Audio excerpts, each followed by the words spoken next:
It's not that affordable, but I got it on eBay for like a quarter of the price, so it's okay. But yeah, Awesome. and they can do all sorts of stuff. It's really impressive because whenever you look at the actual footage from the camera, it's really cool to see how it actually maps every single one of your bones. Like all your knuckles and stuff have their own joint, so it really does track really well. Wow. So, but yeah, so I don't know. I touch my face a lot, so I'm really nervous that I'm just gonna look like I'm like offended all the time. So we'll see. Well, we are playing a visual novel today that has vampires and other stuff, so all reactions are I'm valid. quite excited. Sale's always best. That's right, Snake. This is our boy Snake. He's Hi, a regular Snake. on our side, so yep. Oh, and I'm gonna give a shout out to MageHouse real fast. For those of you who are already on my channel, please check her out. Um, Pumpkin is here right next to me, and Mecha streams with her, and they often do collabs with a third person. Uh, did I play with him once before? I'm trying to remember his name. Maybe Bittersweet is his name. I don't know. You collabed No. with Black Lily Bonsai. Yes, Yeah, yes, you did yes. Overcooked with him. But yeah, they're all a part of our Mage House like group. It's the Mage House because our house has always been like the friend house everyone hangs out at. So our channel is named after that. So we're mages and it's our house. And So it's that's just awesome. So for everybody who just came in, I want to introduce the concept of today. Because, yes. first off, for my normal crew, I never do a reading stream. This is our first reading stream, but technically, this is going to be a visual novel we're going to be reading. Now, the visual novel that we're reading was one of almost 150 submissions to NaNoReNo. NaNoReNo usually takes place in November for novelists, where they write a novel in a month, 30 days. It's insanity. I don't know how they do it. Oh, what? They write a novel? Like Yes. how many pages does it count to be a novel? Like is there Well, or a a, word count? yeah, a traditional novel is about 50,000. A young adult novel is between 30 and 40,000, and fantasy is usually around 70,000. Short story is about 20,000. So Okay. Yeah, it's because I it's know there's like insanity. novellas, right? That are like Yes, shorter. Yeah. yes. Okay, okay. But yeah, so Mhm. so novelists all over the world participate in November for this event. However, for visual novel writers and creators, their big event is always in March. So their NaNoReMo takes place in March, and most of these teams, because it takes a team to make a visual novel, it's very hard to be a singular person and do it. Yeah. Yeah, I can't imagine. Yes, it's a writing game jam. You got it. You got it, Snake.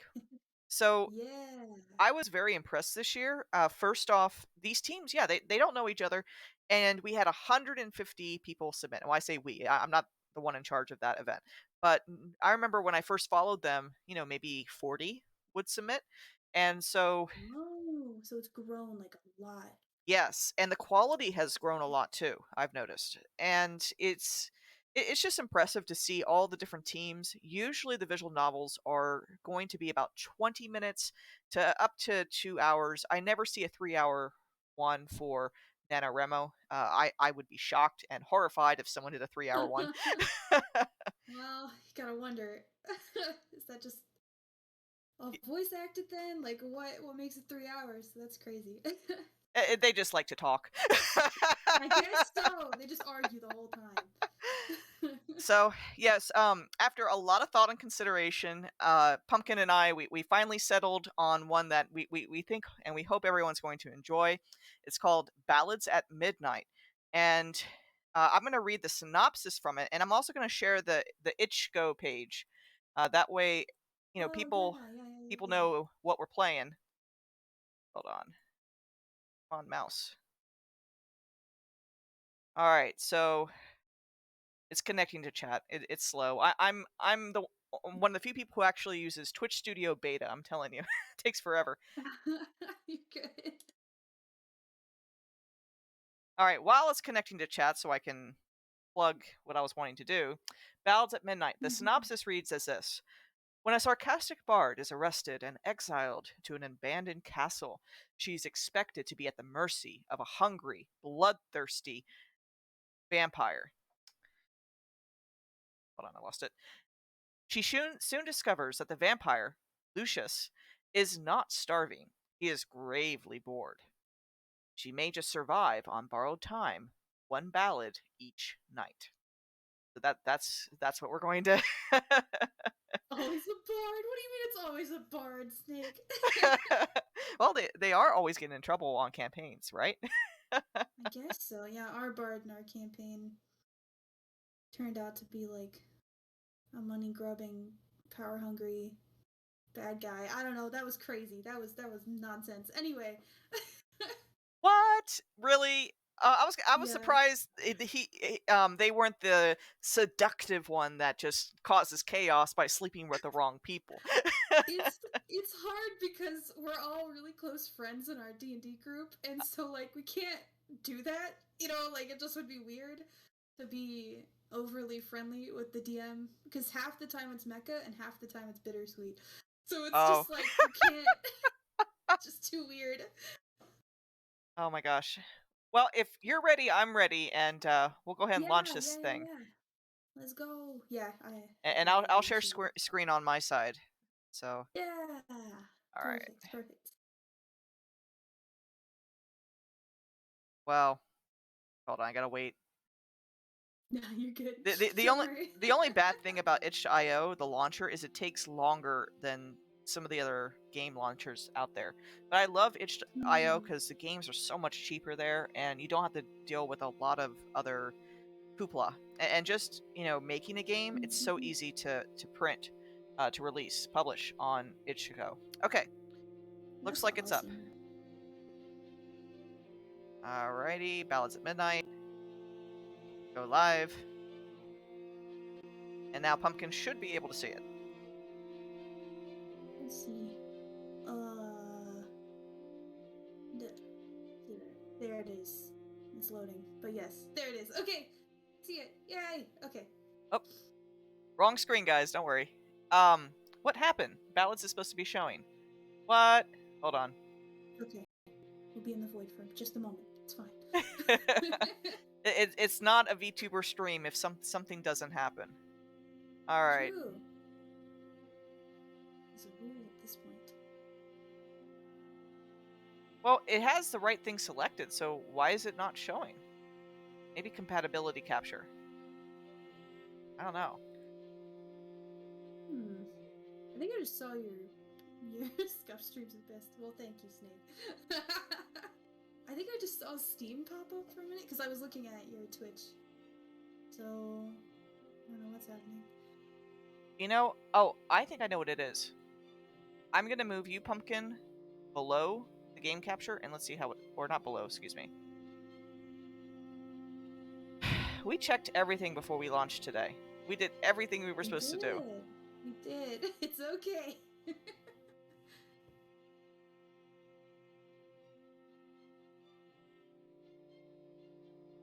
Just out of curiosity, can you guys hear the game at all? Just trying to see if it's only a visual thing or not. Thanks, Snake. That's odd. I wonder if I should, like, not launch it from itch and try that way to stream.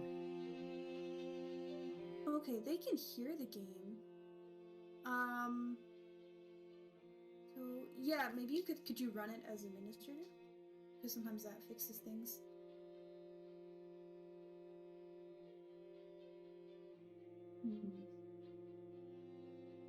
I got so many games, so many visual novels here. It's kind of embarrassing to admit that. Okay. No, you're fine. Listen, I feel like, I don't know, you don't want to know how many train games Mecha has, okay? I believe that. We all got our thing. We all got our thing. Oh, okay, I found it. Okay. So what I'm gonna do is quit this one. And launch it from here.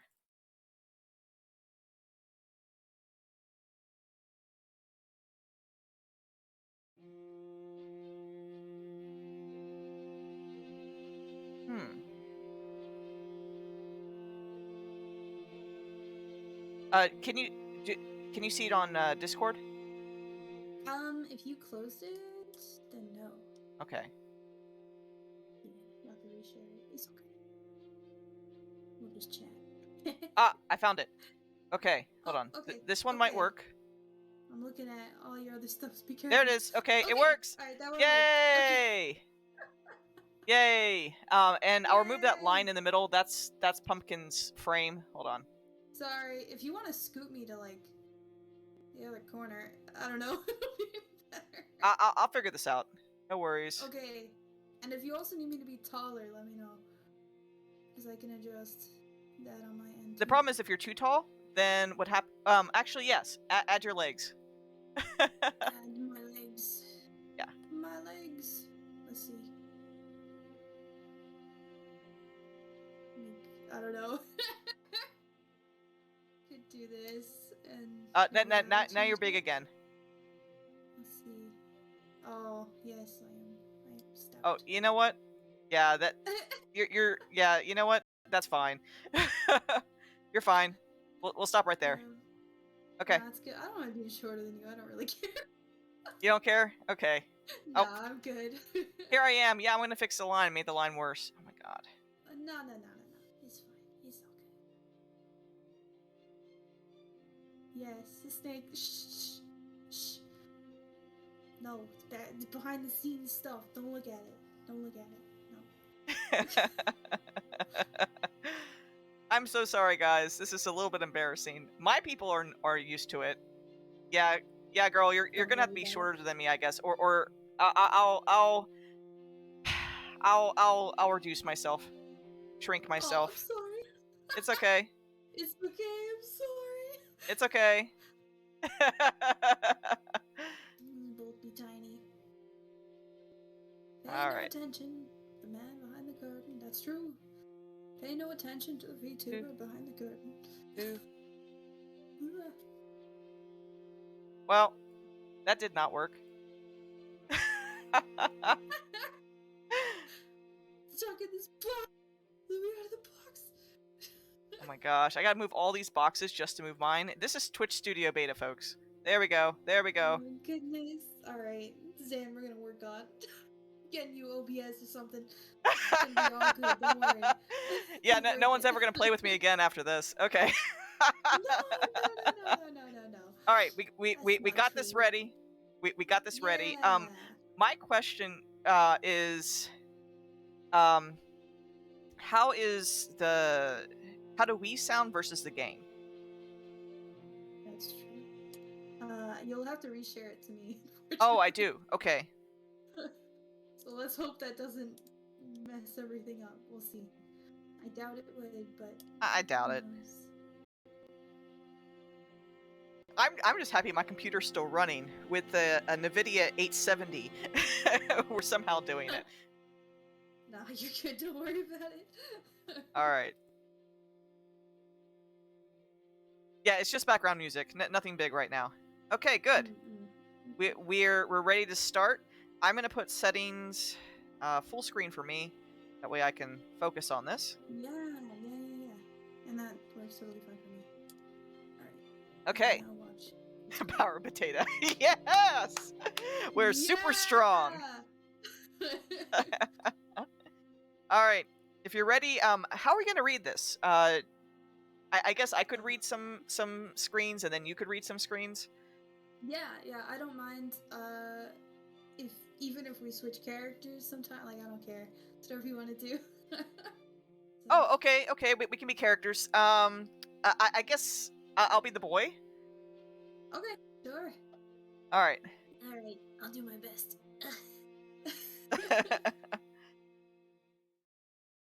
I think some of it is partially voice acted though, right? So. Oh, you're right. We don't have to do that then. Okay, so it's just the narration. Yeah. No, I have not seen that meme. Oh my goodness. I think I have. My wrists itch. Oh, okay. Sorry. My stomach is churning and empty. My legs are sore.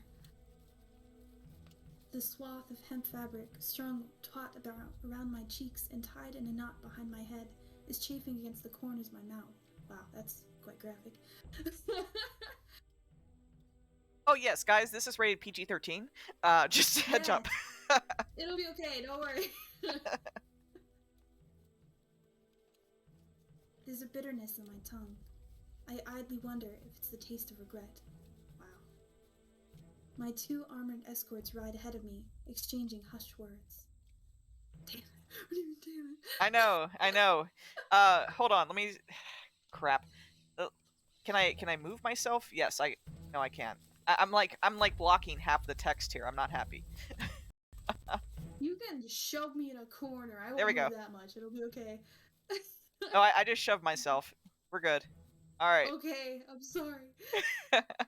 Okay. I'll do like a head pat. I don't know if this looks right or not, but... Okay. Okay. Yes. Exchanging hushed words. I make a short, unhappy noise to contribute to the conversation. They ignore me. Of course. But are you sure, sir? Really, are you? Shouldn't we stop to make camp before sundown, sir? The younger guardsman is jittery and demanding, with a stooped posture that reminds me of a rat. His round face is marred by pockmarks and worry lines. Guys, this is not bad writing for a 30-day piece. No, it's not. No need, we're making good time. The other guard, as old and large as a cavern wall, has a deep, crusty voice, well suited to his frame. I once saw him struggle to fit through a door. The pockmarked guard glances towards the horizon line, gritting his teeth. But sir, I know, they're gonna sound different every time. Enough. Nah, don't worry about it. We'll be rid of her today. Be rid of me? Like being rid of some piss-stained rug? How rude. What did I ever do to warrant such objectification? Feeling vexed, I continued to groan and yowl against the hemp between my teeth. It's inarticulate and far from the most graceful sound I've ever made, but I make it sound increasingly urgent. Noise and more noise. One of them pulls the reins on his horse, demounting with a dull, armored clatter, like a rattling dish cabinet. I like that. It's the younger one. Good. He approaches me, muttering swears as he reaches back to yank the gag from my head. What? Convict? What is it now?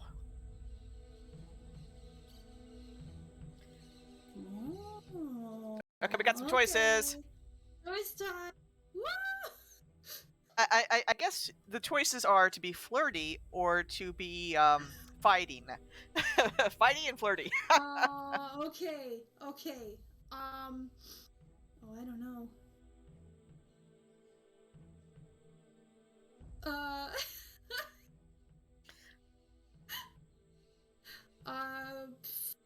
How you feeling today? Kill. Listen, Kill is on the list, okay? We gotta do this first.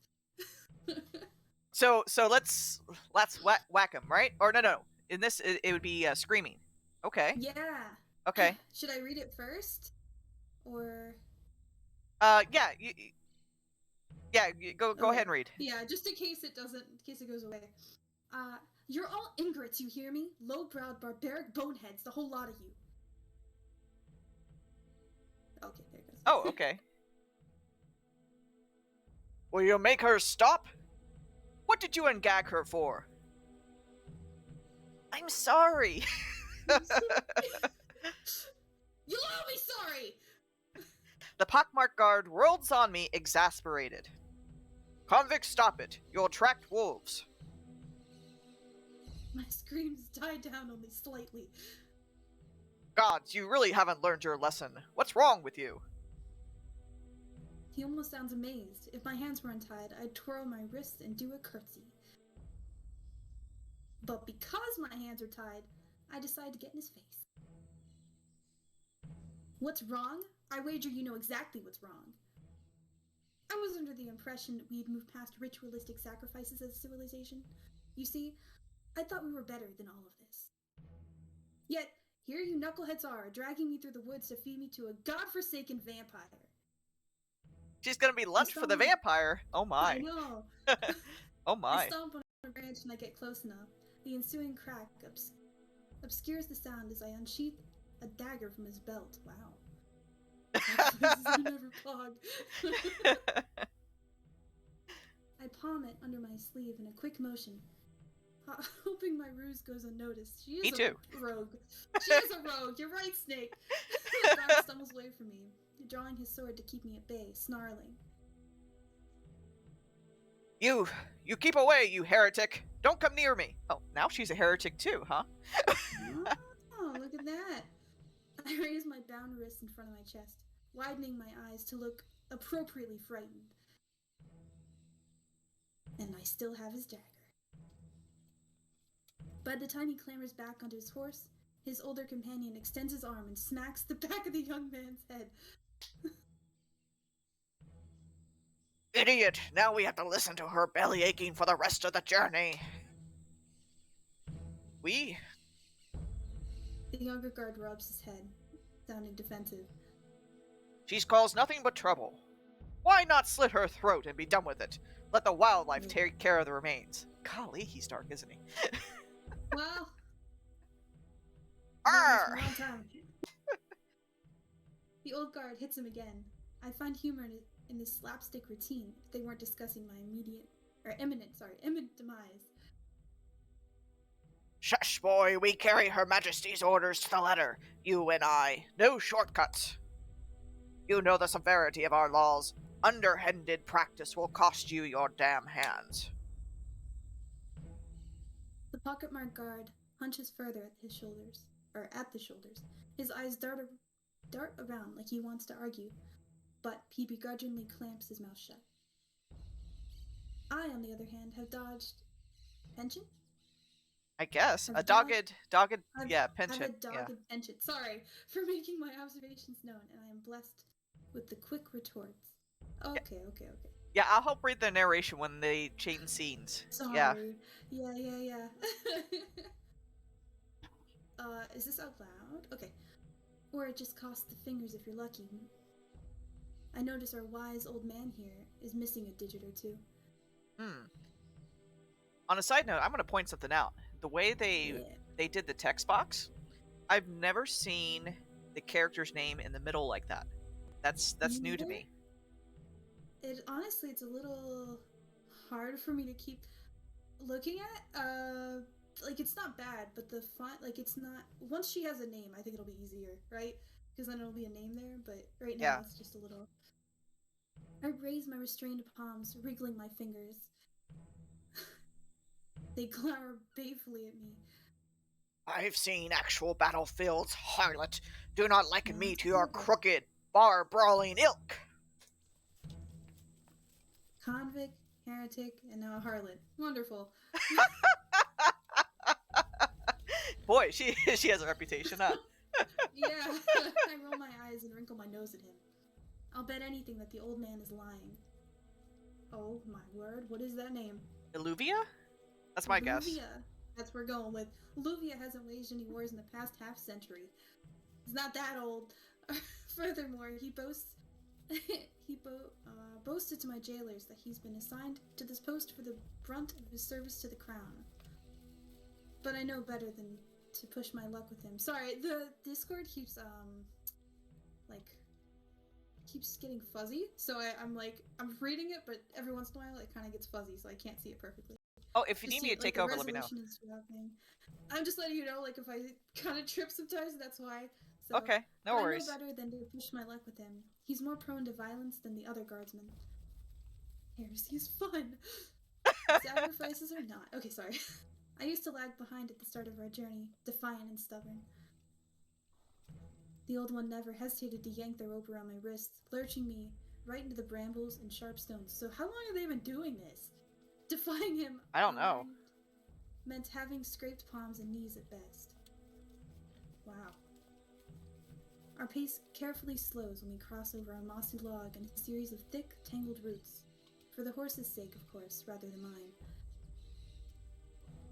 I work my jaw in silence for a while, keeping a measured distance behind them. I grip onto the dagger. My grip on the dagger is unwieldy and clumsy. Aiming it towards my bond is trickier than I imagined. I flinch as the pointed tip jabs against my inner arm, but shoot the guards a winning smile when they turn to look at me. So, good old cursed forest, eh? Not too subtle, eh? Yeah? Did you volunteer to escort prisoners through the blighted brush, or was it an inherited post? Father's father and such? The Nepotism. pockmarked Cartwright scoffs and mimics my words under his breath. Nothing to fear in these old woods, lass. Not if you're properly armed. Nothing but bears and wolves. People steer clear because they fear what lies beyond. Surely you know that much. Mm-hmm. The men don't deign to tell me how they were assigned to their roles. None of my business, I suppose. True. An overhead canopy of leaves parts, allowing patches of sunlight to heat my scalp and cheek. The journey has been long and exhausting, but not altogether difficult. I'd never consider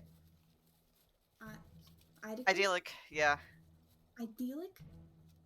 Okay, Zan, what does that mean? I'm sorry. Think of it like paradise. Oh, okay, so like ideal. Yeah, well, not quite, but we'll go for it. Okay, so consider it idyllic from its perpetual backdrop of birdsong and distantly running water. Ah, she's a writer for sure. Okay. Any sense of leisure sinks and coils at the pit of my stomach as I realize the birds have gone silent and the sound of water has risen to a dull roar. Before us do you want me to read for a little bit? I don't know how long this is going to be. Oh, yeah, sure. Whatever you want to do. Okay. Right? She is a bard, I know. Before us is a murky disk of water, blemish green with algae, miles long, miles wide, and a horribly uncertain depth. A jagged, ostentatious estate protruding from the ground like a sword through someone's back looms across the water's expanse. Boy, that's just a macabre analogy, isn't that? You like it though. Yeah. Not the first decrepit castle I've seen in my travels, but perhaps it may be last. That's where I'll be staying then. Home sweet home? Shit, I've barely shorn through a quarter of my restraints. Even if I make a break for it now, they'd run me down on horseback. I tried it before, back when they marched me through the greater plains. They nearly trampled me into paste. Quiet down, you sorry lass. You may wish to take this time to consider your last words. Not a bad idea. I could hit you with a real zinger before I go. The old guard groans, mumbling a bitter prayer. I barely have time to hide the dagger before he dismounts and shoves me with more force than necessary. How rude. All right. He unloads me unceremoniously to a ramshackled little boat, leaving the pockmarked guard to deal with me while he tends to the horses. Shoving us in a boat. My breath catches when the remaining guard takes the seat opposite to me. His gawky movements nearly makes the boat capsize before we even left the shore. The boat cuts through the algae like a knife. Over on dry land, the old guardsman takes a heavy seat in the grass while he watches the sun descend. It's a more serene view than he deserves. I take a deep breath, open my mouth to shout. Oh.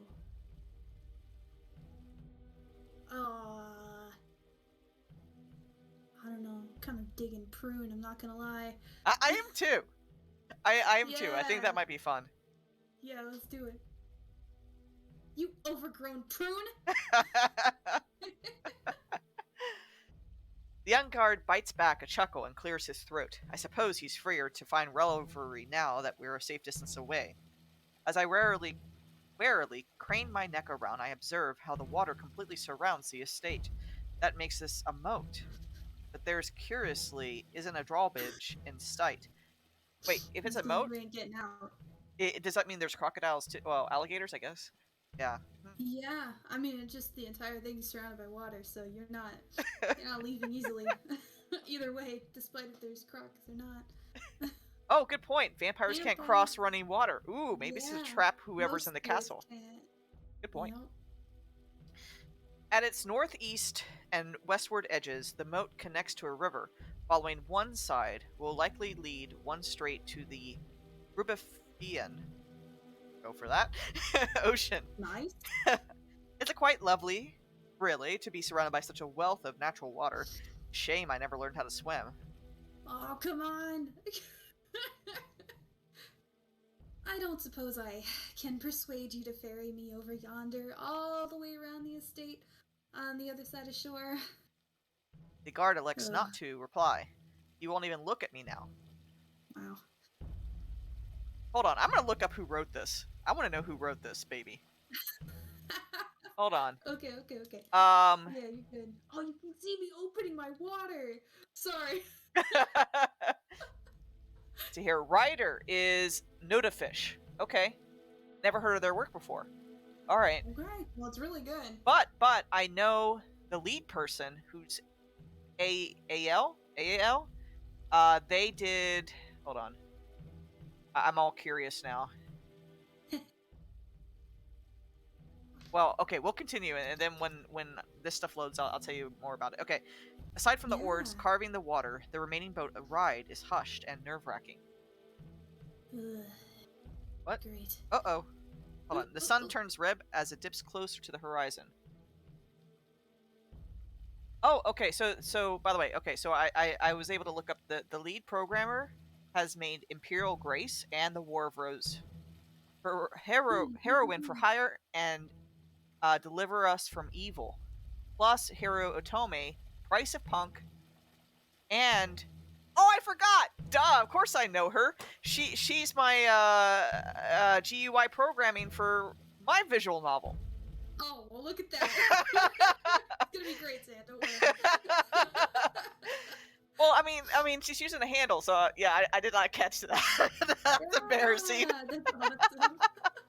Well, Price of Punk. What is that one? That sounds awesome. Which one? Price of Punk. I don't know. Rock and roll. All right. Anyway, we're on the vampires right now. Maybe next time. It takes half an hour to reach the other side, if not longer. Beyond the lip of water is a carved ledge with a pit of trenches surrounding the estate's perimeter. Ooh.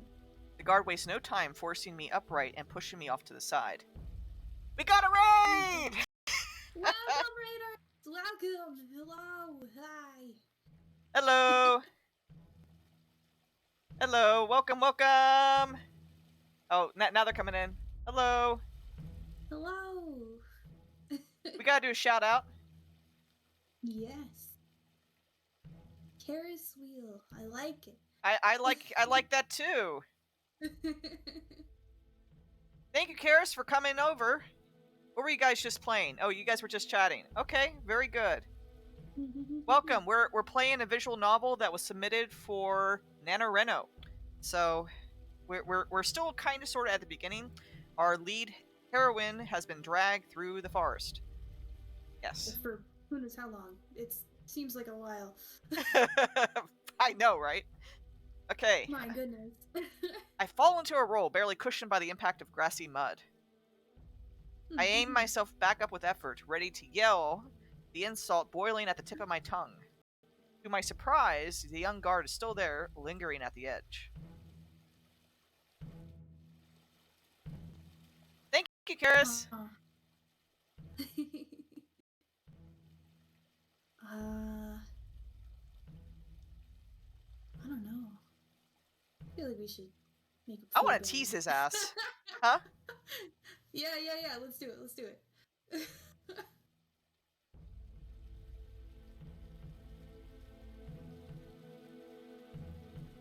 Miss me already? Oh, Karis was drawing. Okay, nice. Ooh. I quirk my head to the side and bat my eyelashes at him. Wink, wink, wink. His response is slow and deliberate. I won't even remember you by tomorrow.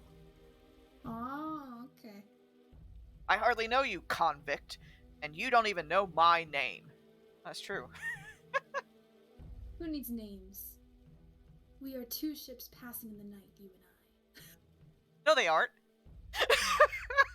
Flipped on the charm, that's what we're doing. Ah, yes, right. But it's not too late to change that, hmm? We can still run off into the sunset together. Come on, help me up. With the sun setting behind the guardsman, his features are now cast in unreadable shadow. His fingers twitch and tap at his side. He casts an uneasy glance over his shoulder before finally he grumbles and rummages through his overcoat. From it, he pulls out the neck of a familiar instrument and throws it on the ground with me. How dare him? You don't throw We get instruments. our guitar. Let's go. I cry out Loot! as my lute lands in the mud. Wrong. Nearly falling onto my shoulder as I reach and fail to catch it. You'll owe me in your next life, convict. I hope this accursed thing provides you some comfort in your final moments. Ah. How dare you, sir? Enough to duel him over, right? Give him a duel. Yeah. I glare up at him. Old guy made you nervous, didn't he? All that talk about cutting off hands for being underhanded. Sorry, I don't know why that sounded weird. Shut up. I knew you were acting jumpy for a reason. I just knew it.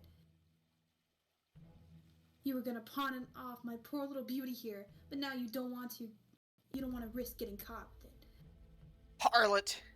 Oh, man. Okay, here we go again. He spits. Not just that, he spits at her. Before he hurries away. Boo. So Hiss. close. I listen for the sound of a boat sloshing in the water, and then the creak of oars shortly thereafter. Now, why is it that when people don't know how else to argue with a woman, they must remark on how frequently she has sex? Okay. Yeah, I really want to know the other projects this writer has done. Okay, with Right? effort, I'm very curious. I dislodge the dagger inside my sleeve. Alright. Hold on. Yeah. It's still unwieldy, but cutting myself loose is a little easier when I don't need to hide the blade from my captors. I keep forgetting she's been bound this entire time. I know, this entire time she doesn't get a break.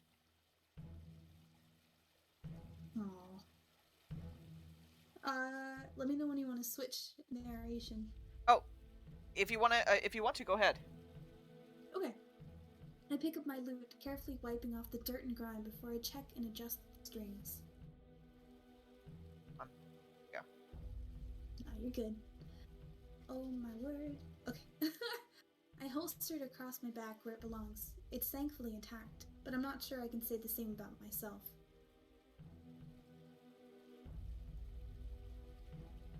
I know I need to come up with a plan. I need to explore and get familiar with my surroundings, seek out a hiding spot while there's still daylight. But my entire body is aching. I won't get far if I push myself to move now. I check inside my clothes for the last of my possessions, kept safe and hidden under the lining. Sorry, I was thinking it would be linen, and I don't know. Okay, under the lining. I've never been more grateful to have learned invisible stitching. I didn't even know that was a thing. That's awesome, and Yeah, that's really very smart. Cool. It's really cool. A handful of coins and my songwriting journal are all I have left. I'd hidden a number of small blades on my person, but I was too reckless in my previous escape attempts. I kept getting caught, and they confiscated all my knives. This guardsman's dagger isn't too shabby, at least. I tuck the blade into my belt, careful to not poke myself. I'll be ready to use it when it's dark. The ledge I fell from casts a long shadow. I edge away from it into the remaining light and concentrate on taking deep, rejuvenating breaths. Kovitsky, a person's knives. I know, Snake. It's okay. It's gonna be okay. Hey, I admire she wields knives. That's you know, that's a nice weapon of choice. I All right. mean, Well, I mean, like, you know, yeah. a rapier. I don't know. It's there's Yeah, some class to it. Some. Certainly. Funny enough, in D&D, I think a very common weapon for bards is a rapier. So, Oh, really? Interesting. yeah, and knives too. Anything that's very light. Got it. This creature of the night. I heard it can change its shape its very shape, sorry. I've heard it can change its very shape. If it pursues me in the form of some animal, I doubt I can outrun it for long. It's wisest to save my strength so I can battle whatever form it takes. After all, I'm determined to not go down easily. Yeah, and I agree with you, Snake. How are you supposed to know? Listen, we have a knife. It's gonna be... Rhapsodic introductions. Ooh. Oh, it's a big word. Okay. Dusk falls. There's barely a silver apricot. What? There's barely a silver of apricot orange glowing across the horizon, which means my shelter of light dims and shrinks by the minute. No, you're good. I shiver as the evening cold burrows under my clothes, and I sense the vampire just moments before I hear it speak. Ooh. What? That's Spidey sense. Got What? Spidey sense over here. Well, another gift from the crown. Okay, that was not loud enough. I'm gonna go to settings. Yeah, definitely. Sound settings on the bottom, which is a weird place It'd for be me. really funny if he's voiced. It's just him. Alright. It might be just him. We got a voice vamp, that's true. Alright, let's do it again. Okay, yeah. Well, another gift from the crown. Ooh! I like it! Oh my goodness. Okay. A voice from the shade. Okay. The creature's airy, serpentine voice moves around me as it prowls beyond the perimeter of remaining light. It's watching me, circling like a vulture. What grievous crimes you must have committed to be sent all the way here. I draw my dagger, pointing it at the source. Assessing your dinner, beast? Your mother should have taught you not to play with your food. Oh, I wonder how much is going to be voiced out. I know, I'm excited. The voice lapses into contemplative hum. My heart hammers against my ribs as I lose track of the vampire in silence. I twist around, catching sight of its eyes reflected in the moonlight, right when it lunges. Ooh. Okay. No. The vampire snatches me by the wrist. The skin on its dark clawed hand bubbles under the waning sunlight before it wrenches me into the shadows. Oh, he's very sensitive to the sun, isn't he? Well, yep. My dad. Don't drop your freaking dagger. Right. My dagger clatters to the ground. You're talkative. I usually like it when they're talkative. Oh, well, that's good. But yours is an insolent nature. No doubt you've ended up here by disrespecting some local authority. The vampire hoists my arm above our heads, positioning us face to face as he regards me. I scrutinize him in turn, and he bears similarities to a human man, but I steal a glance upward, observing his already healed hand. Dismay. You smell of chain rust, fresh soil, dried blood, and incense. Yeah, I'm a big hit with nuns and orphans. What am I doing? This isn't the time for banter. I struggle in his grasp. He steps forward, and we remained blanketed under the gloomy darkness. There's a small clatter underfoot as he drives his boot under my dagger, kicks it upright, and then snatches the blade out of the air in a motion. Oh man, he's good.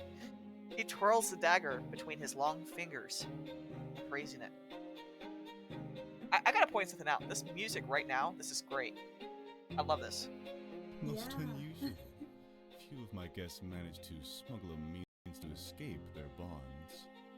If I had to wager, you must be a talented cutpurse, which wouldn't be the worst offense, all things considered.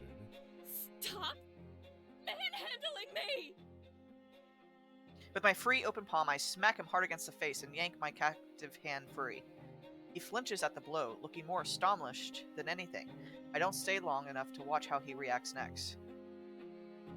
I run. Oh, we running. We running. Yeah, let's go. She's not gonna outrun him. It's gonna be fine. I don't know. My lungs are heavy in my chest and my body is screaming at me to catch my breath, but I can't stop now. There's nothing I can do in the courtyard. My only choice is to head into the estate and hope to find a means of escape. No, honey, you're gonna be trapped. There's gotta be a ladder or something I can use to scale that damned ledge. Then I just need to find something buoyant, like a wood panel or a door, something. I run down dizzying, identical hallways. Ooh. Down several cavernous rooms, displacing dining chairs and overturning saloon end tables within my wake. Girl, you should just hide. If that's the Tearing up case. this whole place. He's gonna be super angry now. Right. But there's nothing I can use to escape. Nothing I can narrow down in my panic. Oh, there he is. He's just walking. Yes, I He's agree, just Snake. walking. I agree. It's as bad as the horror films where the girl runs upstairs. You don't run upstairs. Or get trapped in the bathroom. That one's also super annoying. Ooh, yes. All the while, the vampire follows me with an even stride. He rubs his cheek with narrowed eyes. Will you slow down? This is terribly tedious. No. He hasn't changed his shape, but I know how quickly he can pounce if I let him near. I can't let him get close. I topple by a nearby cabinet, sending it careening into the floor between us. I'm gonna break all his teacups. He's gonna be super angry. Yes. Side note, I wish we had special effects sounds here. Yeah, I think it just adds something more on this one. Yeah. The vampire makes a small offended noise amid the sound of crashing glass. You're right, teacups. What did I say? Before he can react further, I seize a standing vase and hold it aloft, ready to throw. Stop it. Calm Please. down. Not my Please don't do aunt's that. vase. That's really important. You can't throw that. That's been in my family for 800 years. Right? It's as old as I am. I pivot my grasp on the lip of the vase, bending my arm menacingly. Water and flowers slosh onto the floor. You dare to tell me to calm down? Really? There's an audibly muffled sigh when the vampire steeples his hands in front of his nose. I despise the chase. Look at this blasted mess. Ooh. What'd I tell you? You're just gonna make him angry. Pumpkin, you were right on the nose. I guess this is a very sophisticated vampire. Do you realize Messed no up one his else teacups, lives his here? Face. Sorry. If you're gone, who do you Oh, think no, go ahead. despise? Oh, hold on. No, Go ahead, talk. I'm just saying you messed up his teacups. You gotta smash his vase. You flipped over how many end tables just to come to the same room again? You've been running in circles for the past 20 minutes. Like I said. Do you realize no one else lives here? After you're gone, who do you think has to clean up the remains of your rampage? Right? Yeah, but how am I going to be gone? That's my question. Right? How is she going to be Good gone? question. I'm sorry. Are you criticizing the way I'm fighting for my life? What's going on with his arms? I don't see anything. He has one arm on his stomach and one in his pocket? I don't know. Well, it's like black. So like his arm is like charcoal black. Oh! Where the band is. Oh, I didn't see that. I bet he has like a curse or something. Ah, I think you're right. I Sounds think you're like right. Horrible. You must understand, mortal. Despite what the good people of Illuvia will have you believe, I have no bestial compulsion to take your life. All right? Hey, was I right? No. Was that the name we said? Right. Olivia, yeah. Yes! Right? Yes! Yeah. Also, I don't trust him. No. Though I'll admit you have sorely tempted me with the prospect of your demise, there is a civilized alternative worth considering. I'm not putting on the maid outfit. Not happening. Pumpkin. Meanwhile, I'm looking at his salt hair that he has, that slick of salt hair on that side. You're thinking of maid outfits. Yeah, he's definitely gonna ask her to clean up her mess. All right. Ah, okay. That. Speaking of which, no, that reminds me of the maid outfit I shared on Twitter. Yeah. It's quite cute. Yeah, cat maid. Okay. Yeah. Yeah, one of my few dress up days. Okay. That's really Well, what am I talking about? I dress up all the time. A civilized alternative to becoming a withered, bloodless corpse decorating his hallway. I keep the vase aloft, halfway between willful rebellion and uncertain curiosity. She better not break the vase. Right? Yeah. He's just gonna kill her if she does. Like, that'll be it. Yeah. It's you. What? She said it. Oh, you said it already? I'm listening. Yeah. Oh. That is all I ask. First of all, this here. He dangles the dagger from between his two fingers, as if it's a dirty sock he found in my chambers. Well, when did he get the? Oh yeah, that's right. He took it from her, and that flashy yeah, move. Like, fell on the floor as he grabbed her. So Right, I guess right. He was nearby. Right. Boy, he's smug right now. Okay. As a show of good Right? faith, I will return to you this nasty little thing. In exchange, you will not stab me with it. That's a deal that Snake would immediately break. Its blade is neither sharp nor long enough to kill me, but it will deeply annoy me. If I am deeply annoyed, I will be forced to rescind my good faith and tear you to shreds. Yeah, I think we should listen to him. Understood? I furrow my brows, but I nod. It makes sense. If I actually want to incapacitate him, at least I need a larger weapon. I've yet to hear any myths where vampires are notoriously weak to standard cavalry daggers. Good girl. Here. I mean, you gotta try. I don't know. He called her a good girl, huh? Gross. He tosses the dagger over to me. It slides along the floor until I stop it with the heel of my boot. I don't bend to pick it up. Our next matter at hand is the barter. I've been known to spare and set my prisoners free in exchange for knowledge or for an item of substantial value. Fortunately for you, I noticed the loot strapped to your back while you were racing through my abode. Oh no. No. I pivot my Nope. torso away, trying in vain to hide the instrument from sight. Come now, don't be selfish. Give it to me and you will have your freedom. Your life will be yours again. Keep away from Illuvia and lay low for several years, and the crown will be none the wiser. I can't. What? Boy, he took her That was refusal pretty fast. bad. Not even a why, just a what? No, but he wants her instrument, right, Snake? That's what he wants right now. Yeah. Sing him to death.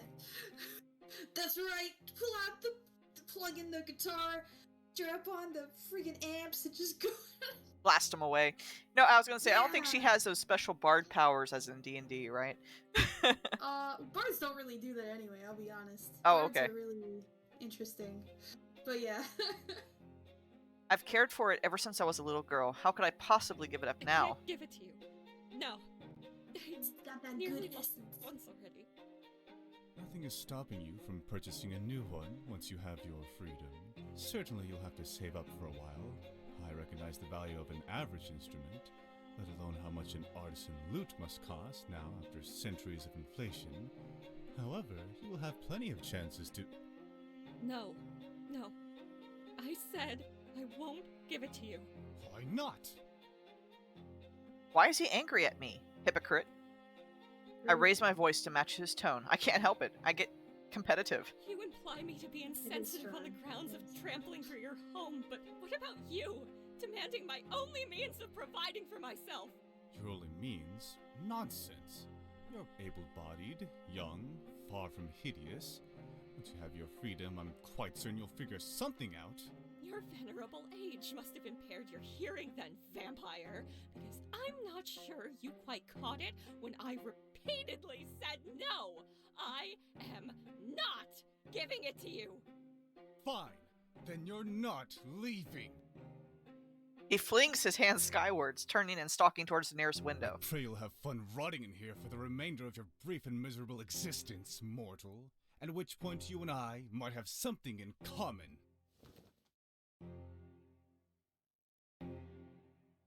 Boy, he's dramatic. He's a vampire. I think that's like part of it. Yeah, you're right. You're right. He erupts into a vicious flurry of black mist.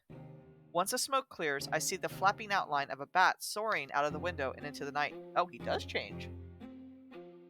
I groan between gritted teeth, jostling the stupid vase that I'm still holding over my head. As tempting as it is to smash it, I set it down. Good. And begin to gather. If you heard that, you would have ran back in there. Right. And began gathering the displaced flowers with a dejective sigh. The blooms are vibrantly fresh and fragrant, but they're going to wilt without water. Cause I just got into a screaming match with a vampire and upset him so much he had to, I don't know, go take an angry nap. Yes. Absolutely. It's grumpy. I'm still alive. I should really count this as a win. But I don't know. My chest is tight with apprehension. I wasn't supposed to annoy him. He said he'd rip me to shreds if I annoyed him. Damn it. Gods damn it, what have I done? I should have offered to barter with something else. I doubt he'd be interested in a few coins I have, and I can't bear to part with my music. But he did mention an option to trade knowledge. Even if he's had centuries to experience the world around us, surely there's an obscure nugget of wisdom I can impart. After all, I like to think that everyone I meet teaches me something new. I'll have leverage if I can figure out what he already knows. And if I can't, then I need to find something else to protect myself. The dagger will be of little use aside from cutting rope. Is this next chapter? Okay. Getting the plan. Yeah, I'll pass the hot potato to you. Okay. Night seems never ending as I creep through the estate. The vampire hasn't shown himself since our earlier squabble. Squabble? Yeah, squabble. Fight. I don't think I've ever heard. I have heard. I don't know. That just seems funny to say. It's an argument. I've heard it before. It just no. I know what it means. I just was like, it's just kind of a cute word, right? Squabble. It is a cute word. Sorry. It is a cute word. It is. The vampire hasn't shown himself since our earlier squabble, though his absence does little to assuage my nerves. Assuage, yeah. Assuage. Sorry. Ugh. Alright, anyway, sorry. I swear, I took Japanese in college and now I just can't read English. I just, like, words don't make sense anymore. Hey, I admire that. Not an easy language, that's for sure. Everything is phonetic in Japanese, so, like, you don't have to guess. It's, like, just what it is. Anyway. Right. As any prey animals know, the deadliest predator is one you don't see coming. It's true. Exhaustion weighs against my eyes, but adrenaline keeps me on edge, pulsing through my veins like a heavy drum. Exploring at night is probably not the best idea, Snake, but what else are we gonna do? Go to sleep? The slightest shift of windblown curtains makes me jump. I keep expecting those moonlit eyes to be watching me when I turn. But the shadows are always barren, devoid of vampires. Does he truly mean to sulk for the remainder of the night? I think he does. He's being So, yes. Yeah, he's being very emo now. Absolutely. I suppose I should count my blessings while I can. Just hear Linkin Park in the distance. As I explore, I notice how each successive chamber is spotless and immaculately tidy, aside from the furniture I disturbed, which I take time to straighten. Ah, see, she is cleaning.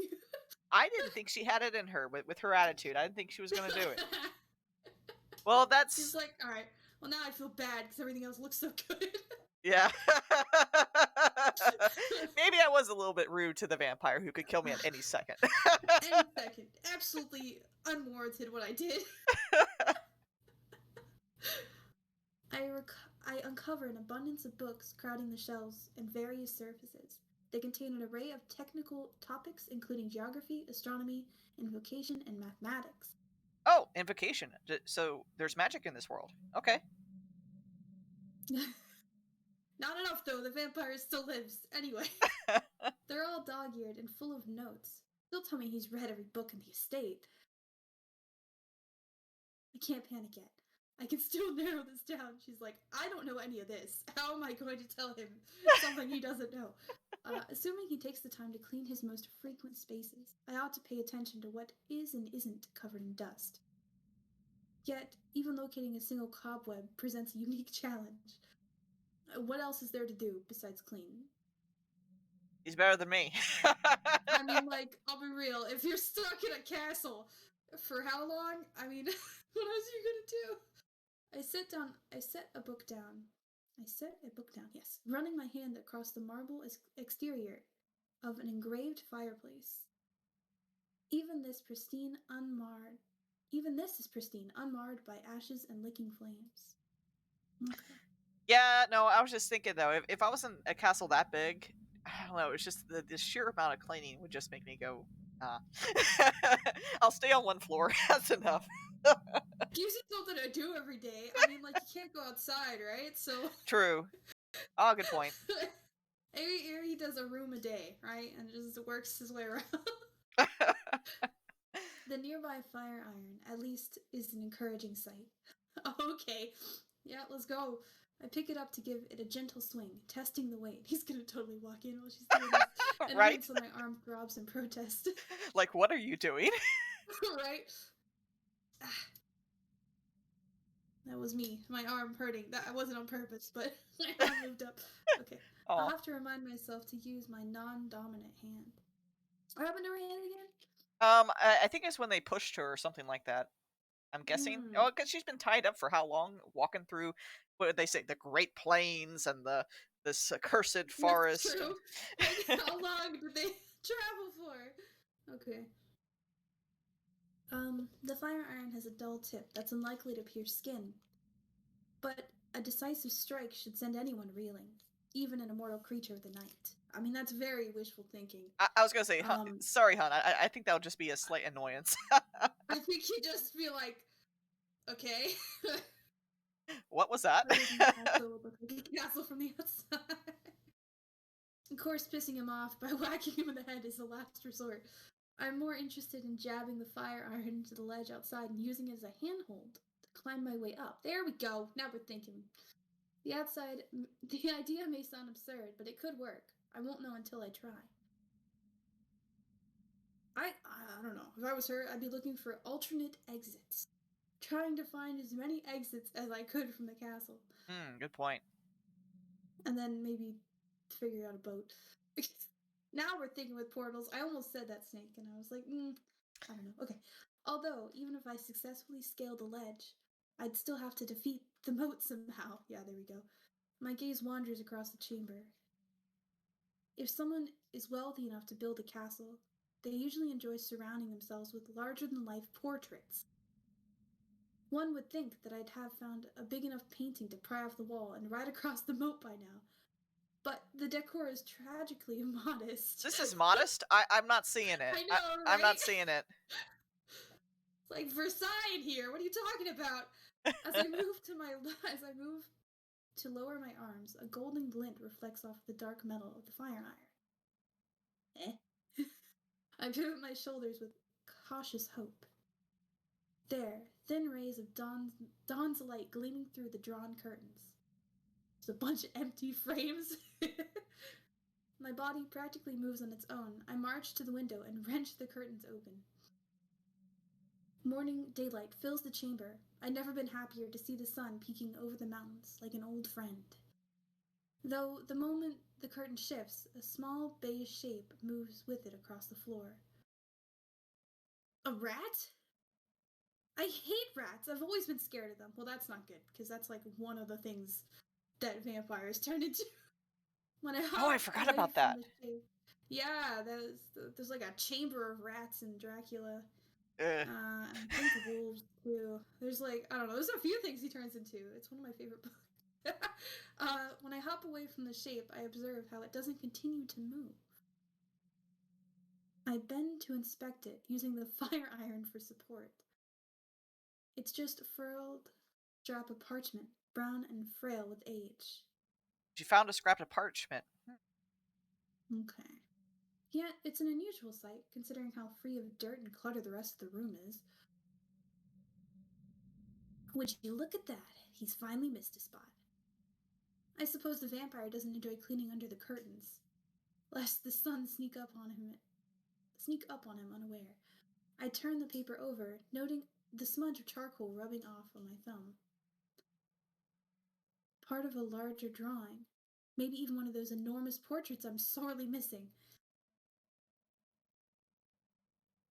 Dracula becomes a wolf in the Bela Lugosi movie. I think the opening to Dracula, when Jonathan is going to the castle, there's wolves following him. Yes. So people have speculated that that was Dracula, because he can like control animals as Yes. well. It's yeah. I'm sure it's worthless, but no harm holding on to it. Perhaps the vampire will appreciate my help in tidying up. There we go. I try and fail to hold back a yawn that makes my entire body shudder. Okay, just don't sleep too long. The blue of sunlight fixed in the sky, though refreshing to see, also serves as a reminder of how much time has passed, of how little sleep I've gotten.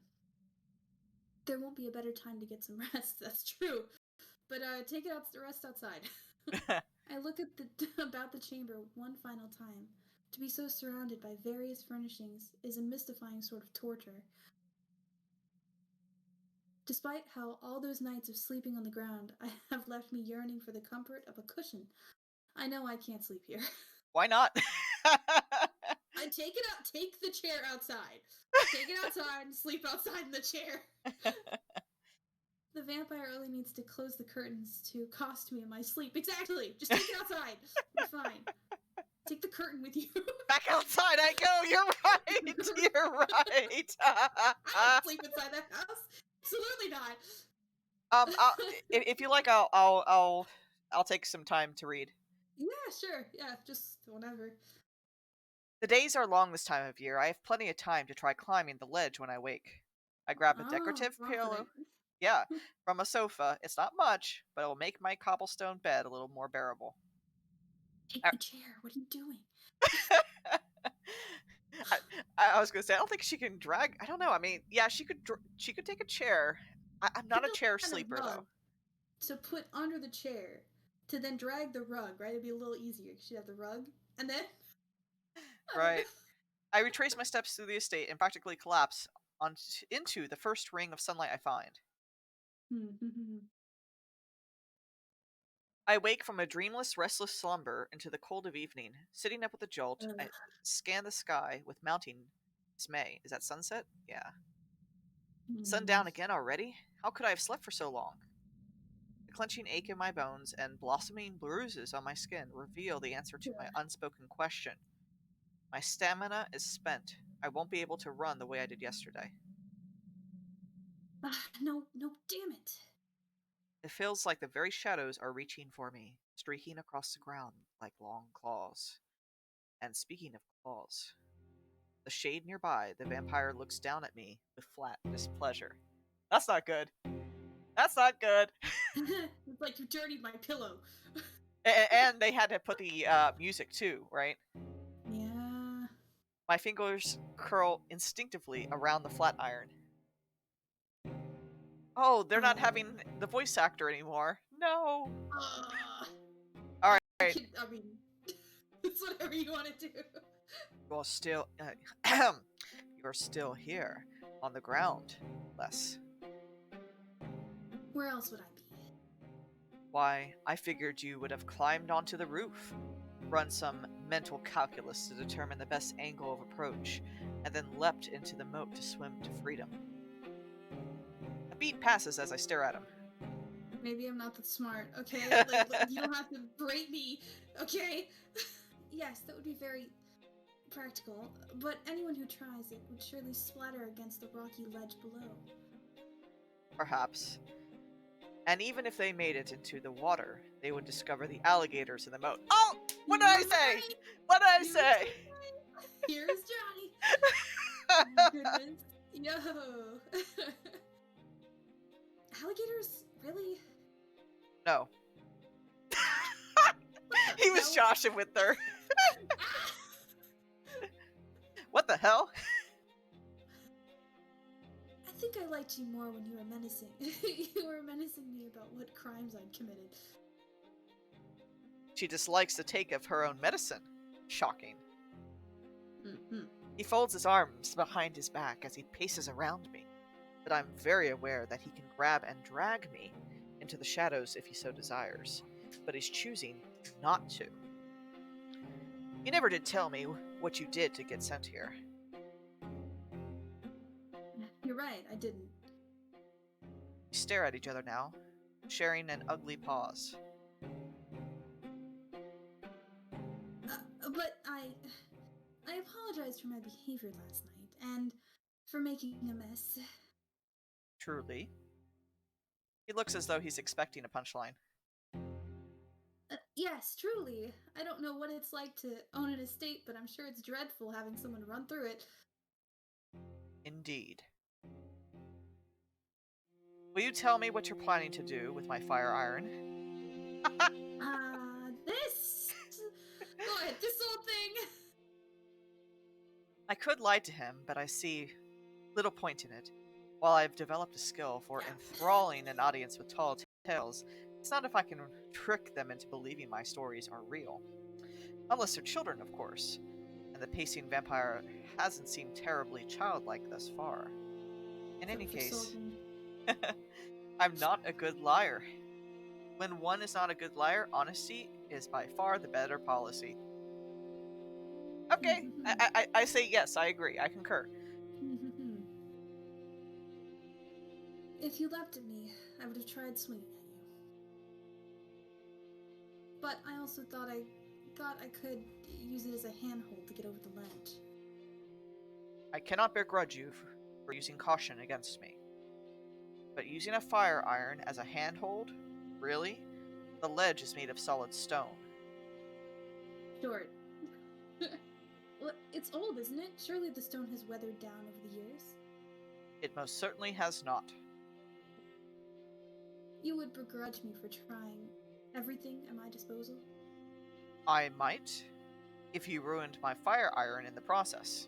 God, bruh, it's just a fire iron. You got how many fireplaces do you have? And you tell me you only have one fire iron? Sorry. No, I think Snake's right. The stone might be magic. It might be a magic castle. No, I don't think it's a magic. I don't know. Maybe. But we'll see if Stone's right later. Magic stone. You need try not such inventive tactics if you agreed to barter with me. Right, yes, about that. I'll have you know that I'm extremely well-traveled. How informed are you about recent history and new discoveries throughout the world? What makes you think I'd be interested in such things? I don't know, bruh. Alright, you mentioned you were open to trading knowledge. I remember it was like just yesterday. It was just yesterday.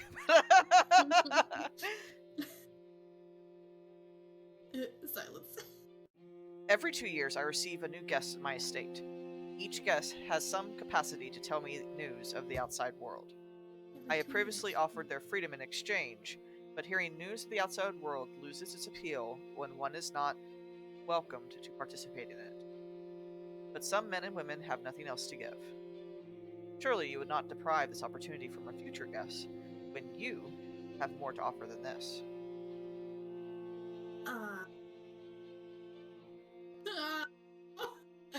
Why do it to make sense? Making me care about other people that I don't know and that haven't existed yet. Yeah, she's starting to have that conscience. My Yeah. loot feels heavy against my back. What else can I offer that amounts to the price of my freedom? Please, I can't give it to you. He scoffs at me. Just when I thought you were seeing sense. But I may be as amendable as you have been to me. Last night, I hadn't fully understood that you played music as your primary profession. Not at first. My recent slew of guests have been cutthroats and highwaymen. I forget that I've also housed scientists and artists. I presume you must be good at your craft? As such, you need your loot more than I do. Sudden and unexpected empathy leaves me speechless. He takes my silence as permission to continue. I ought to also admit, it's been a very long time since someone has told me no. It irritated me to hear, but it is within your right to say. Forgive me for making it seem otherwise. As if our cordial conversation hadn't been astonishing enough, the vampire inclines his head towards me. The emo can apologize. Oh my god.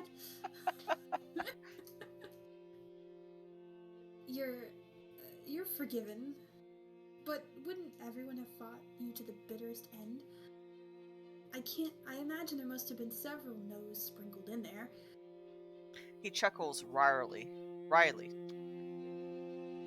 When properly bound and restrained, one's capacity to fight to the bitter end is quite limited. Huh? Well, I'm not gonna have any other comments on clearly this. you aren't from America.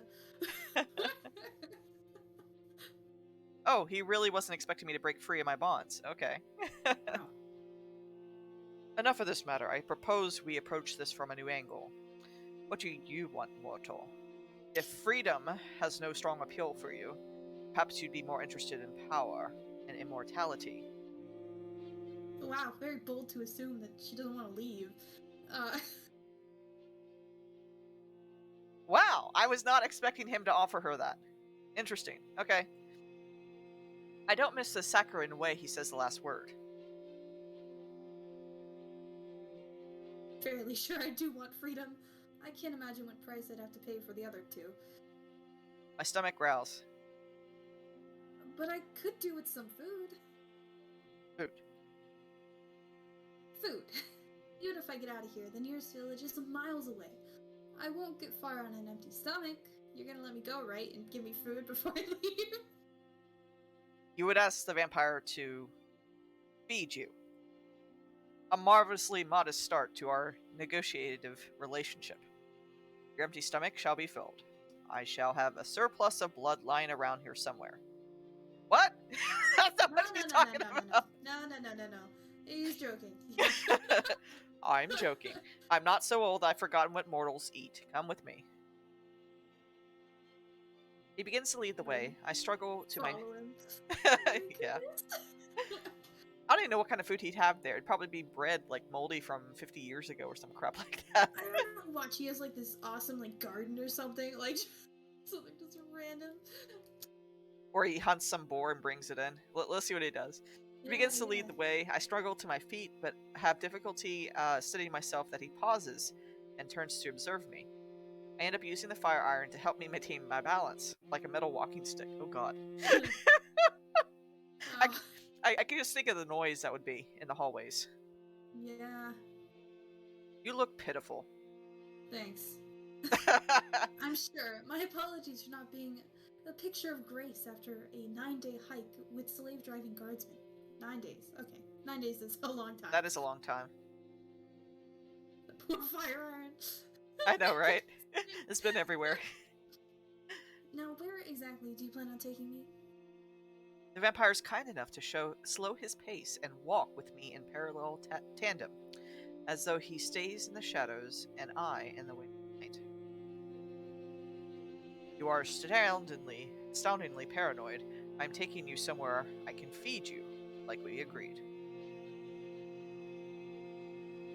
You mean feed on me, don't you? Ah! No. He says it with such disgust that I gape at him, taken aback. Oh, you don't even begin to act offended. Have you looked at yourself? Filthy. Dragged through prison cells and mud. Your taste would most certainly be foul.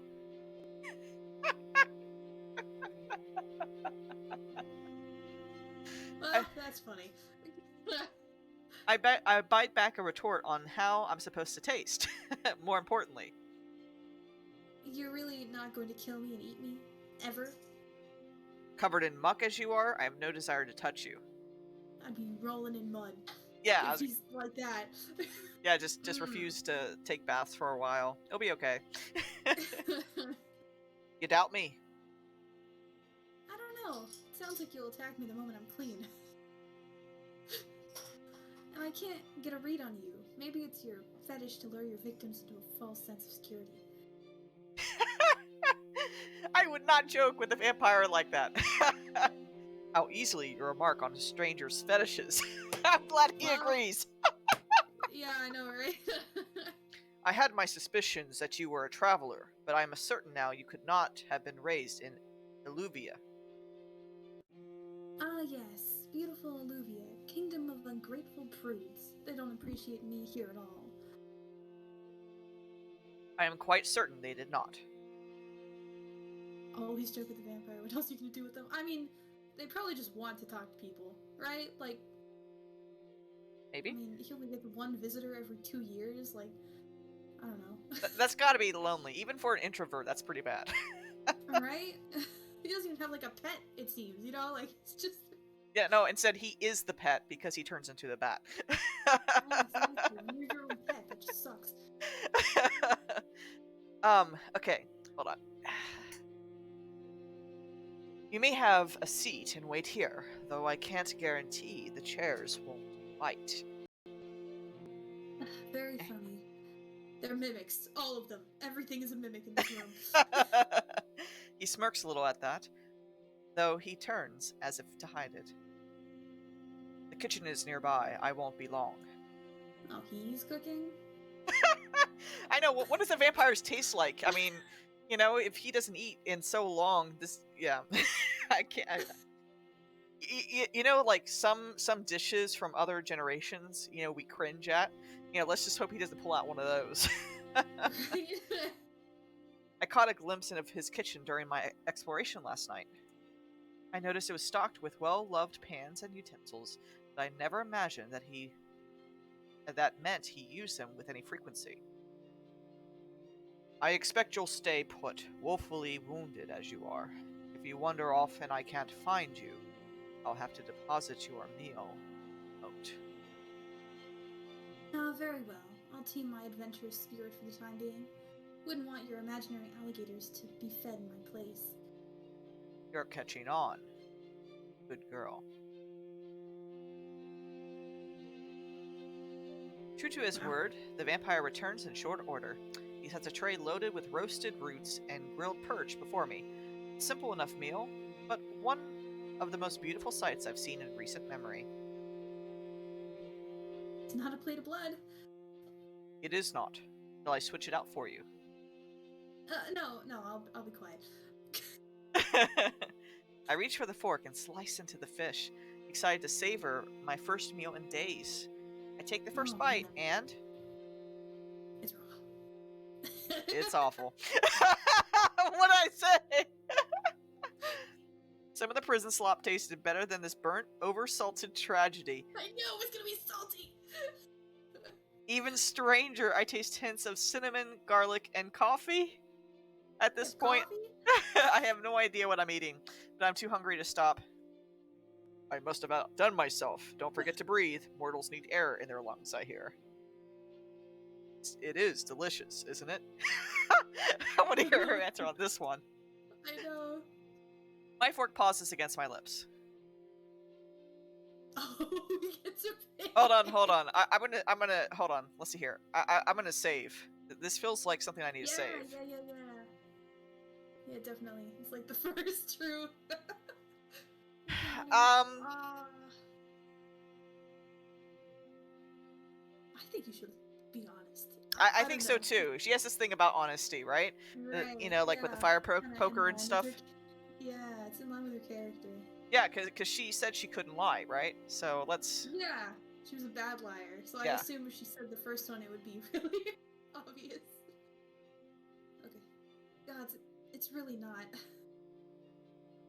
This is one of the worst cooked fish I've had in my life, but it tastes better than starvation. Stares at her.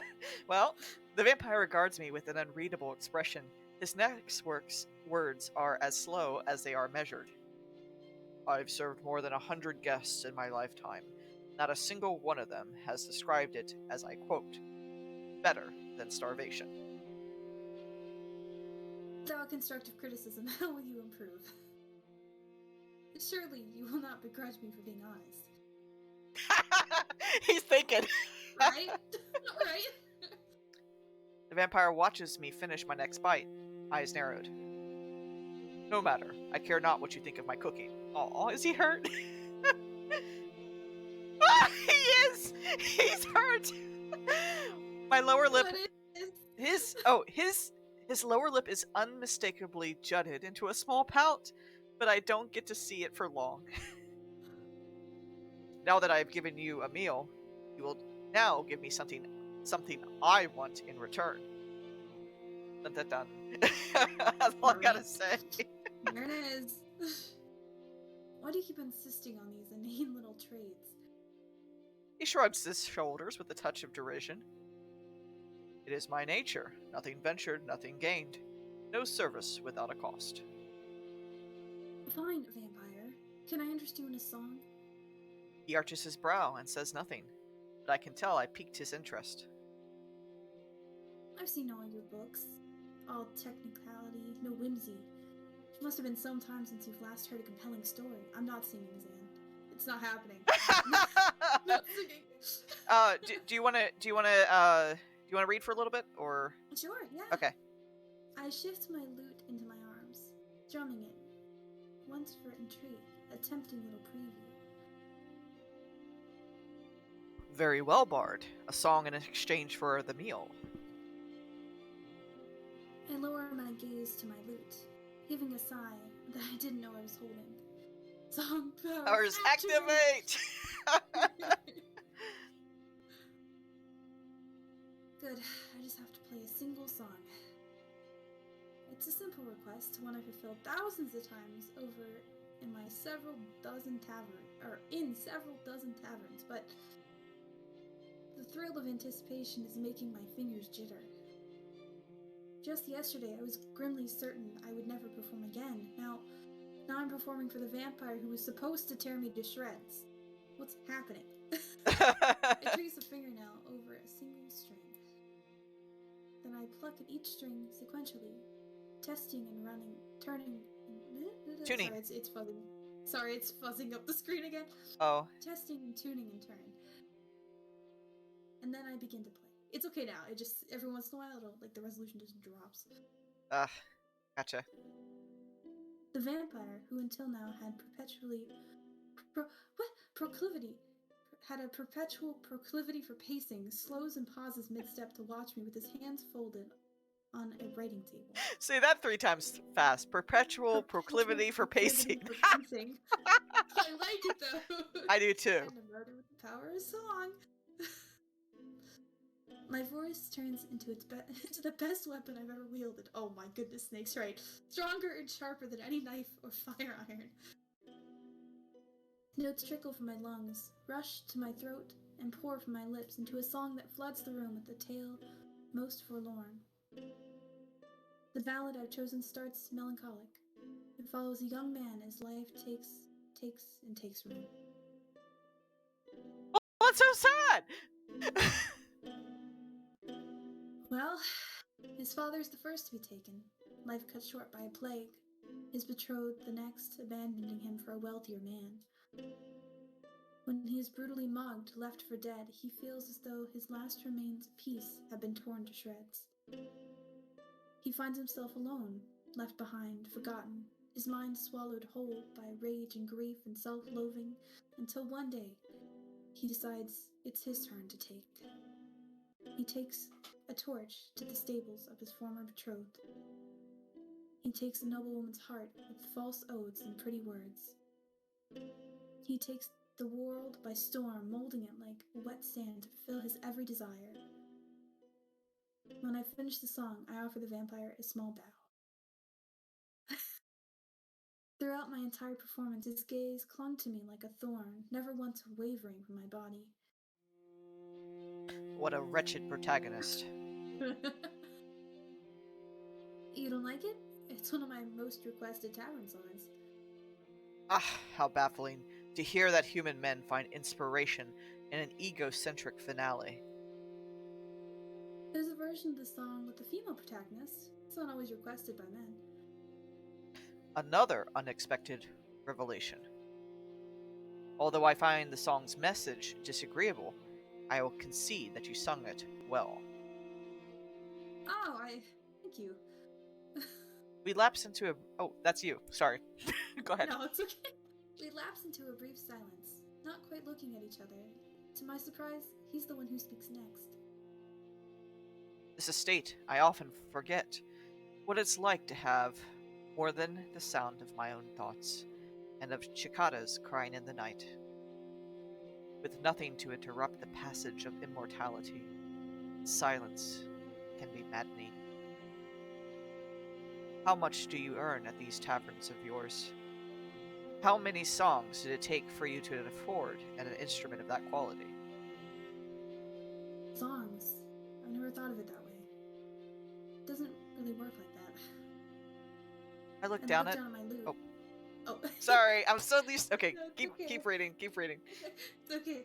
I look down at my loot, running my fingers over its surface. It was given to me, which means I never actually had to pay for it. But I don't need to share that with him. So really a straw. I don't know, man.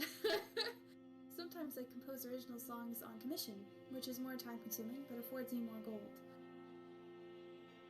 As for crowd work, a classic in a well-stocked bar on a good night would net me several dozen coppers and a handful of gold. I suppose it amounts to 100 songs or so, if I combined the two. Of course, saving up for an artisan instrument would take even longer. Yes. 100 songs, you say? You're not trapping me. 100 songs over 100 nights, and I will ensure you have food, hygiene, eventual safe passage from the estate.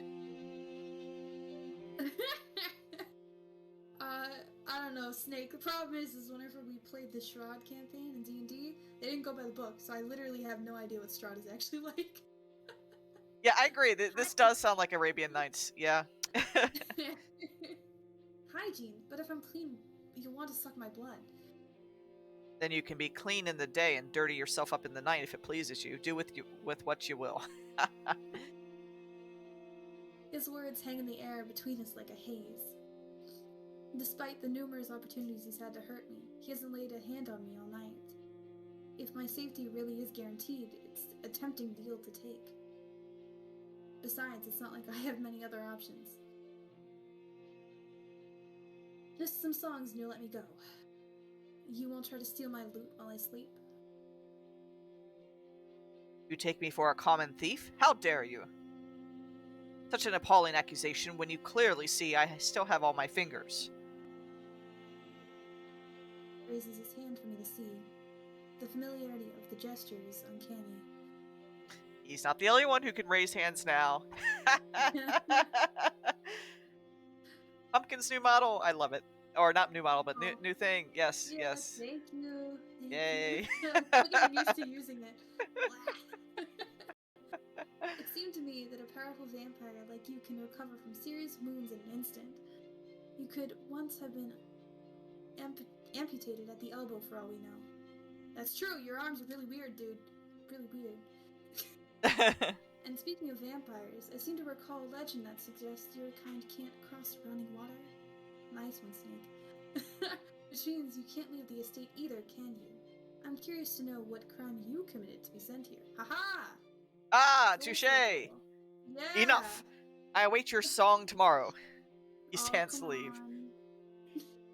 Come on. Oh, okay. I don't know. Well, the question is, should we try for a love ending? I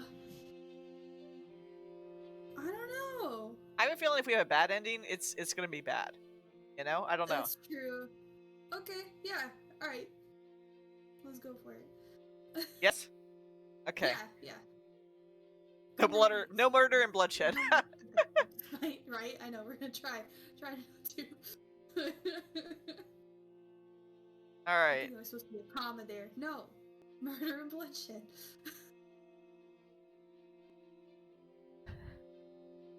Oh, okay. You realize I'm not going to sleep. I just no longer wish to be in your company. Oh, burn! Okay. Burn! All right. Well, should have gone with the first one then. Then I hope bedbugs do bite. Oh, she got her stick. Her Yeah. keep speaking that way, and there may be more biting than you bargained for, mortal. No. Ooh, I was right. I was right. No. I was right. I clamped my mouth shut. Oh, hold on. I'm gonna go back for a sec. Yeah. Hold on.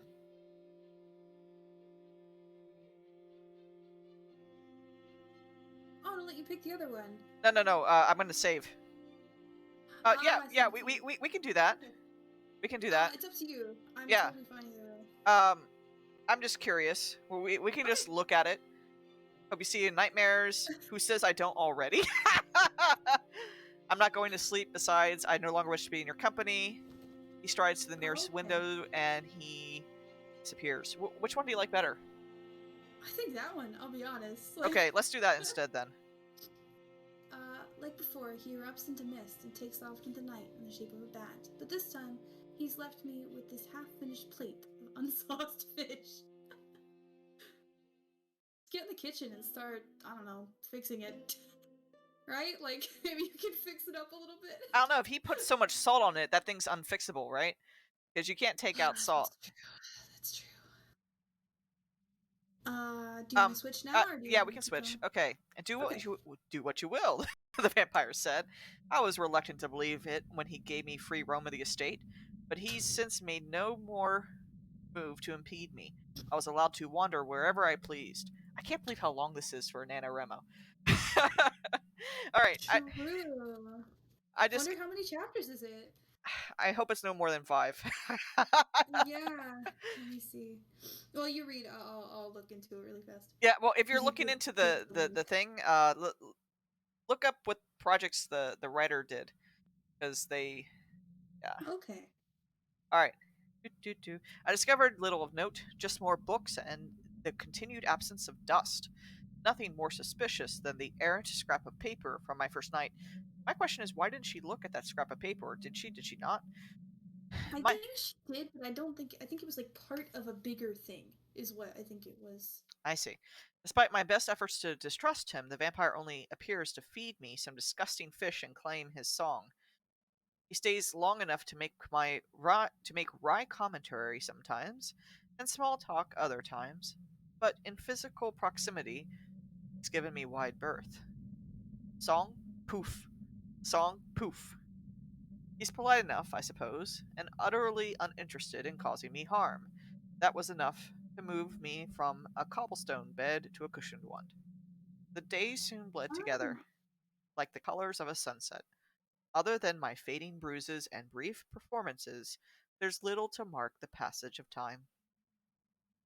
The monotony of our routine sways my feelings of weariness into restless puzzling. Questions swarm in my mind like locusts, and my aimless wandering doesn't yield enough fruit to feed them. I'd like to sate my burning curiosity by interviewing my vampire. Do it. Write a book. I was gonna say that's Anne Rice, right? Yeah. Okay. Yeah. This is shout out for her. That's an Easter egg. All right, but I'm not sure how to approach him when he vanishes after my song's final notes. Besides, I still have every reason to sleep. Fire iron wedged under the door handle. Every so often, I wonder if we did the wrong choice. Okay, I'm startled awake by blood curdling screams. Oh, he's eating something out there. Oh my Okay. goodness. We got rain. Okay. I hear rain. Okay. Mhm. I've ventured out from my room more than once, fire iron in one hand and a dagger in the other. I tracked the noise up many flights of stairs, worried I would stumble upon the vampire feasting on an unlucky traveler who washed up the river. They do that often?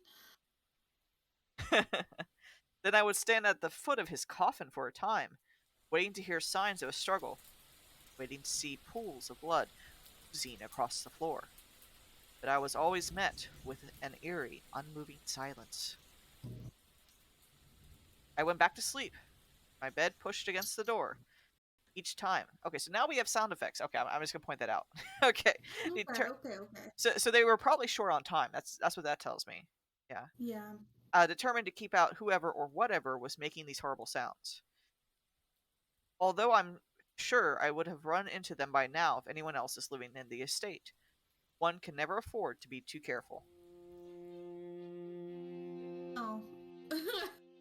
Still, as harrowing as those noises have been, sleeping in an actual bed is incredible. I'm starting to feel pampered. The food still The leaves food still sucks. much to the library. Yeah. I have pillows, blankets, and the softest pelt carpet on my floor.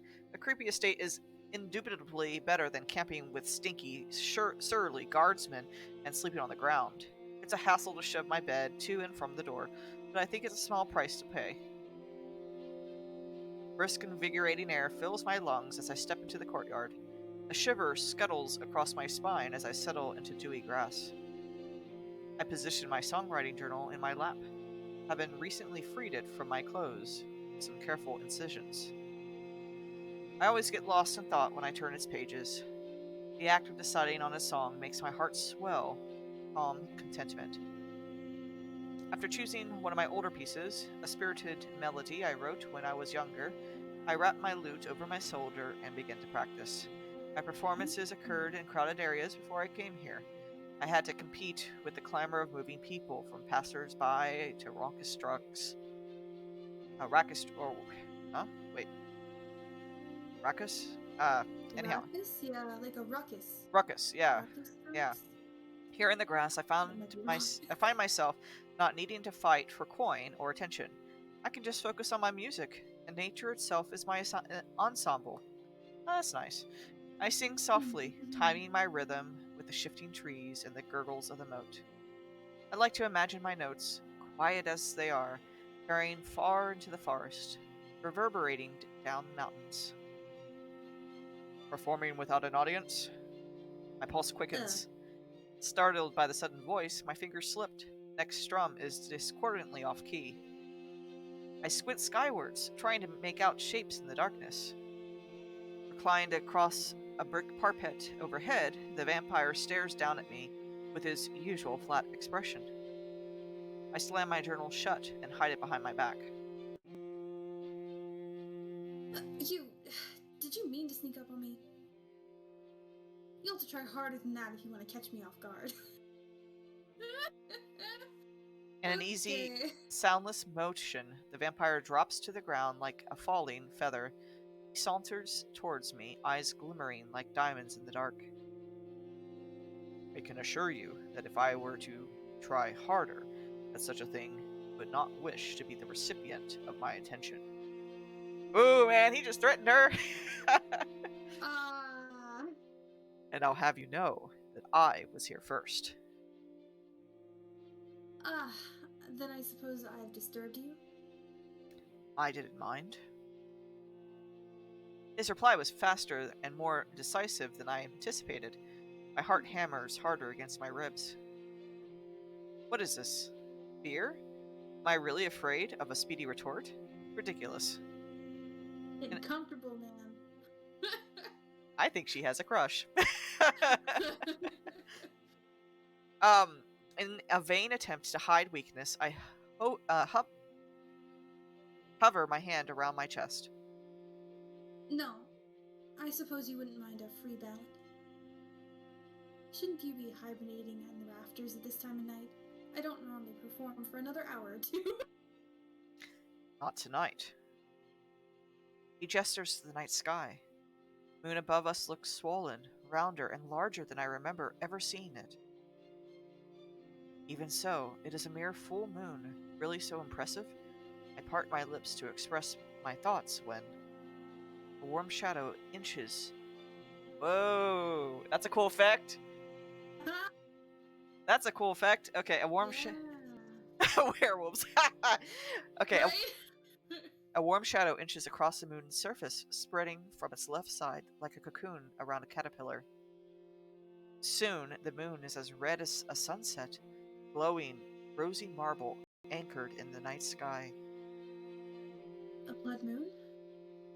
A total lunar eclipse is a technical term, although you may call it whatever you like.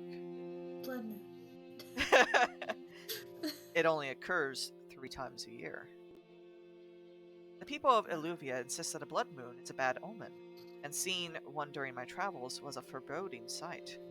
Yet the vampire watches the moon with such earnest intensity, I fear his admiration for it is contagious. Because it's really cool. It's beautiful.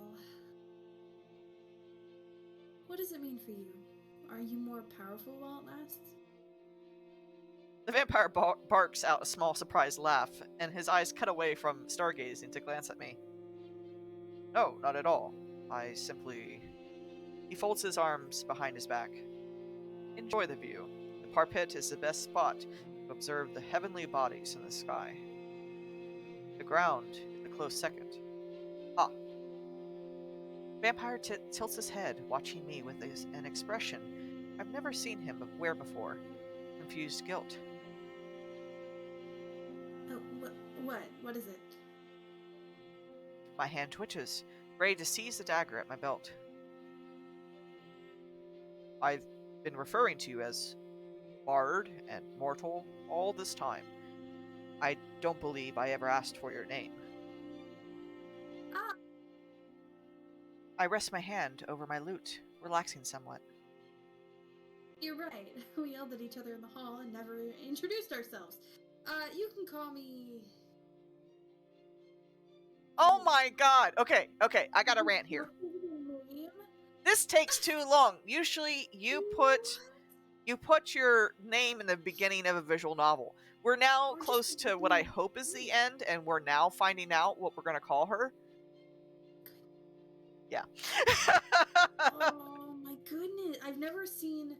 I'm trying to think...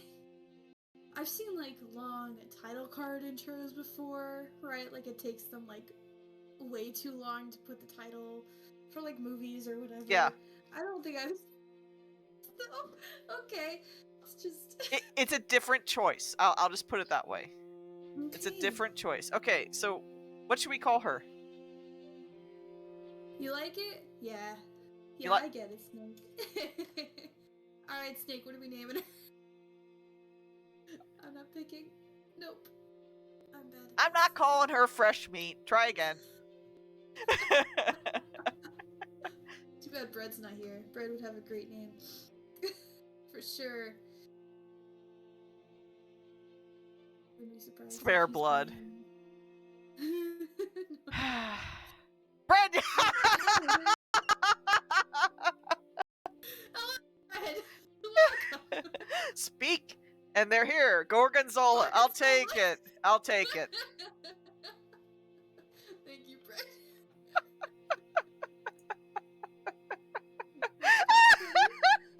Gorgonzola. Yes, it suits you. Who's talking?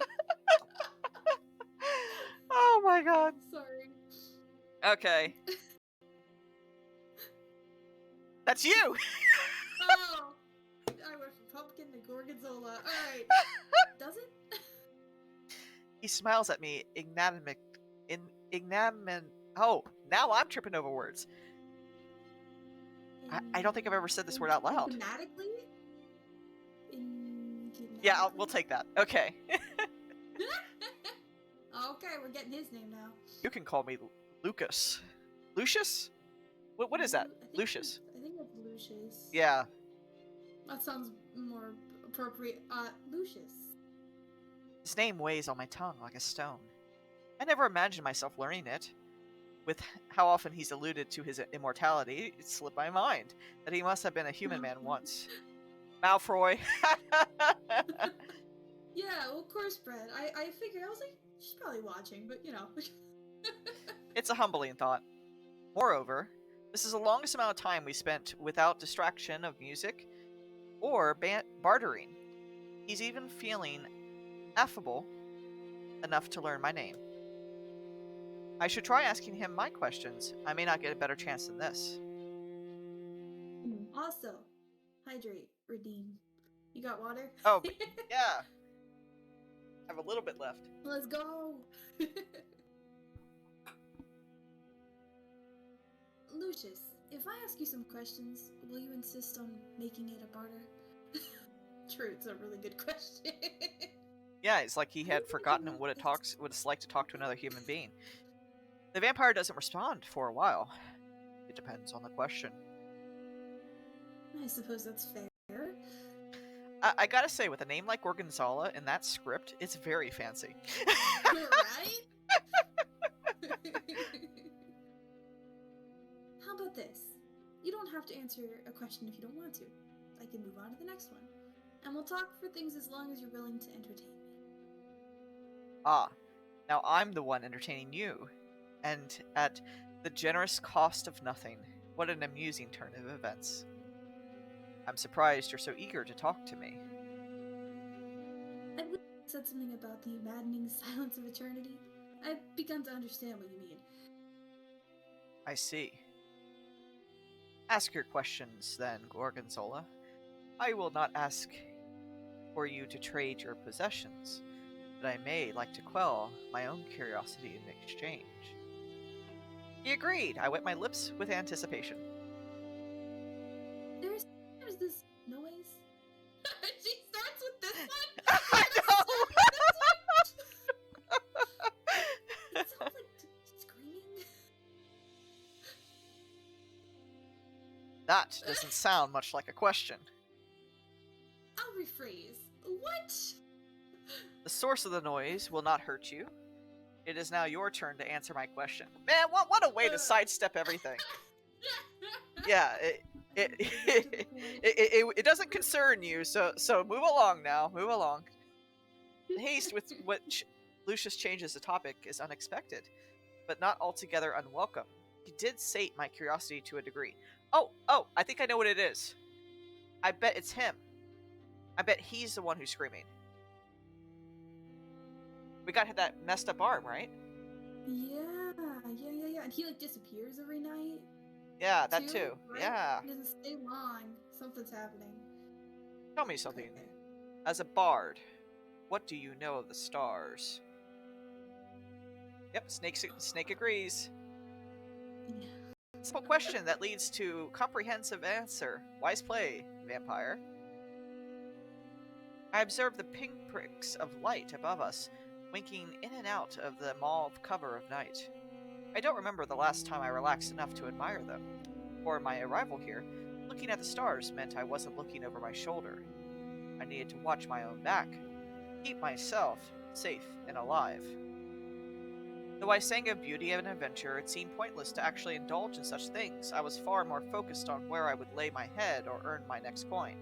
How strange to be able to indulge in stargazing now, with a vampire standing nearby. Yep, lady, that is strange. That is very strange. Doing that, you get eaten. I don't. Yeah. Oh, she has no choice now, I guess, you know. Right? Stuck here for 100 days or whatever, so. Yeah. I traced different patterns in the sky, moving with practiced ease between each dot. The horned serpent always points north. Even as its body shifts, its tail will tell you where you've been and where you must go. Ah, yes. The horned serpent. Anything else? It's hard to navigate using others, but I know a few stories. This box-shaped cluster is the treasure trove of the goddess Melandriel. Good job! Melandriel, I think? Okay. Yeah. Supposedly, it contains every possession humans have lost throughout their lives, and... I draw my finger between 7 brightest stars in the sky. That the first king's crown. The stories say he bequeathed it to the heavens, an offering to the gods to keep his bloodline on the throne. It's actually funny, Alluvia hasn't had a king in centuries, and it most certainly isn't his bloodline anymore. It seems the gods played a nasty trick on him. Lucius chuckles. It's such a low and abrupt sound that I lose my train of thought. They may have indeed. Gorgonzola, I may yet know a story that you do not know. Shall I share it with you? I arch my eyebrow at that. Who says I don't know the story? You're being unfair, vampire, making me play guessing games. Lucius. He wants... Ah, Yeah, okay. Lucius, right. You're being unfair, Lucius. Then tell me this, Gorgonzola. You know the story of when stars first appeared? There's a story behind that. From the idea that each one was placed in the sky by the gods, I suppose I don't know this one after all. I knew it. Oh, don't gloat. Are you going to share the story with me or not? He lets out another low chuckle before he denies his to continue. I suppose no one knows for certain how the stars were created, but one of my guests shared with me a tale from his homeland. Unlike these self-serving stories Illumina dictates to his children, his kingdom believes that humans were not always a fixture in our realm. He believed that once, a very long time ago, the world existed in an endless night, a quiet, pitch-black quilt of eternity, unbroken by castle spires and bonfire smoke. When humans began roaming the earth, they would hold their newborns up to see the divine darkness. Stars above them, dotting the skies in this peacefully lonely world, believed to befriend these infants and provide protection. The stars were there, first arrived, and they will persist, long after we are all gone. That is what he believed. Thus, watching the night sky is when we are closest to the to glimpsing what it was like at the beginning of the world, what it will be at its end. Oh gods. Did your guest earn his freedom with that story? I would have given it to him, yes. The cryptic phrasing gives me pause. And I wonder if it's him. And Lucius falls quiet. His gaze remains transfixed on the sky. Meanwhile, I'm having trouble tearing my eyes from him, and from the melancholic air he wears like a heavy cloak. I don't know how I could have ever missed it before, because I think that sadness has always been. The more time I spend here, the harder it becomes to see him as the monster Illuvia led me to believe he was. Perhaps that's what makes him dangerous. Or perhaps... I shiver again, rubbing my arms as a breeze whisks through my hair and clothes. Lucius promptly turns away from the sky, clicking his tongue at me. You are cold, head inside. It will be challenging to play a lute with icicles for fingers. No, I'd like to stay out here a little longer. She better hope she doesn't catch a cold. There ain't no medicine here. Right. Monsters aren't supposed to watch the sky and tell you stories that where the stars were from. Monsters aren't supposed to spare your life and cook disgusting fish for you. The wrongness of my perception of him is eating away at me. I need to ask him my next question. Were you human once, Lucius? How... It doesn't take him long to pick off where I tore off. How did I turn into this? No, He holds up his hand to stop me. He is not bothered by the exact phrasing of the question. I was human once, Gorgonzola, and in many ways, I still am. You are well aware of the standard method of vampiric infection, I'm sure. be bitten by one, mix their blood with your own, and then there's usually some manner of death or near-death experience. But then, voila, you're a ravenous immortal of the night. But I suspect you're also aware that I was not created in the same way as others had been. I'm quite alive, rather than undead, and I have no sire or coven to compel my allegiance. I was not aware of all that, but from his subtext I gather that the blood-curdling screams aren't coming from another vampire. Good to know. Additionally, as I hoped you'd notice, I have not lost my mortality to bloodlust. What's your most likable trait during our wayward first meeting? Good. He catches himself as if he didn't mean to agree with me, before he shakes it off. Just as humans have notable differences, not all vampires are the same. But the people of Illuvia are keenly familiar with the ferocity of vampire spawn, routinely raid their homes and eat their children.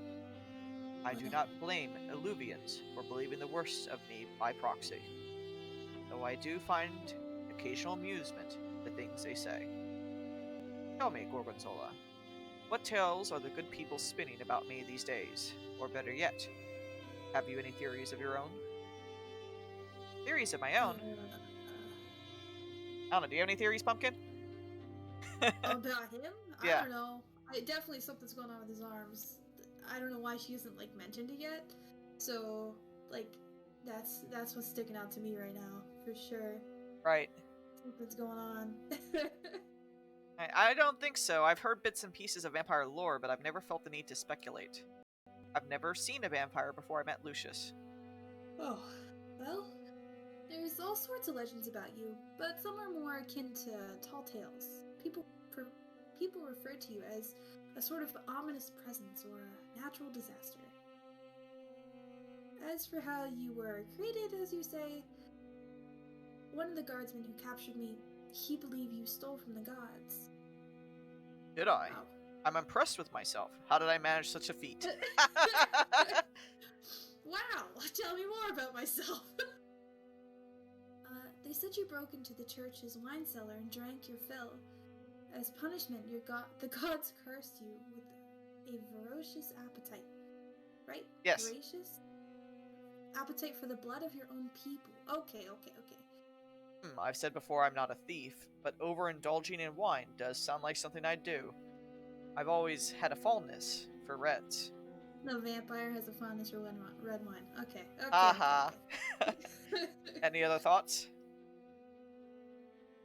Okay, we're saving. Oh. Yeah, toads. Save. Wow, you can Come on. do a lot in this. Oh my goodness. Alright. Hear what happens when a man mates with a bat? Oh god. I don't know that one. What? I don't know what that one, man. And you dealt with demons. I think the second one's probably more... I don't know. Yeah, the second one. Okay.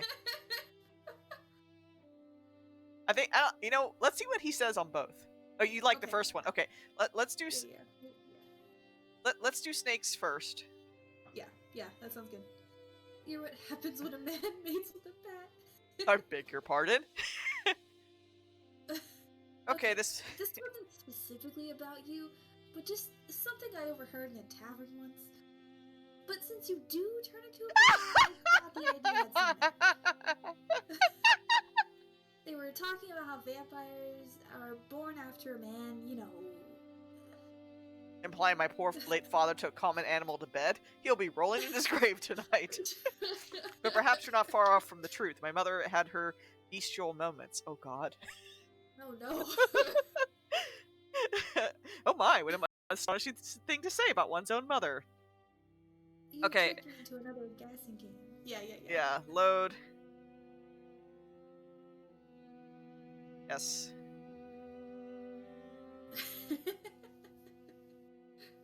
You dealt with demons. Ah, yes, demons. Affable creatures, I hear. Very keen on bartering the very moment you meet them, unlike someone I know. Well, what do you mean? Oh, That's yeah, him! unlike someone you know. Oh my gosh. Okay. And strangely like someone else we both know, it's well known that demons offer immortality in exchange for a steep price. I wonder what you traded, Lucius, if you truly did deal with demons. Oh no, she did not say that. Yeah, that's really... Okay. He smirks at me and elects not to respond. Well, that's not sus. You tricked me into another guessing game, you know. Are you going to tell me the truth, or will you keep goading me to recite absurd theories? Okay, His- wish you look better. His white fangs gleam when he smiles, reflected against the starlight.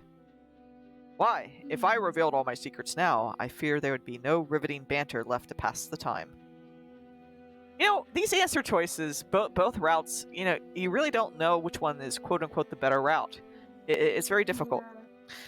Yeah. We wish to stay the hand of maddening science for as long as we can, do we not? Fine, we do.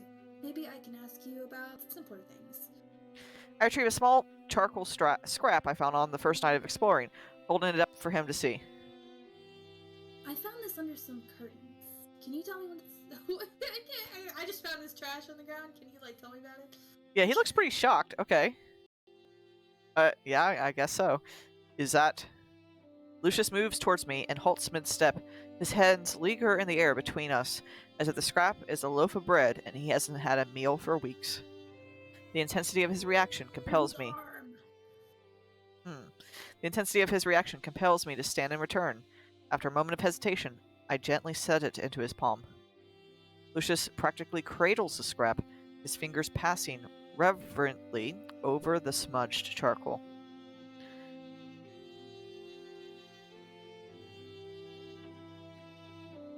Sorry, I just thought about... Just as I thought, I was being helpful by tidying up a spot you missed. I was going to tease you about it. You actually recognize it? Oh, okay, I see, okay. I read that wrong. I do. His demeanor has completely changed, almost to an unrecognizable degree. His stooped shoulders don't resemble the rigid, dry-humored vampire I've come to know. Then again, I hadn't taken the time to know him until tonight. Yeah, girl, why'd it take so long? I don't know, probably just thought she's gonna get eaten, like... He breathes out with a shuddering difficulty, as if his lips have gone dry, but slowly he begins to speak again. I ripped it to shreds one night. I was so angry back then.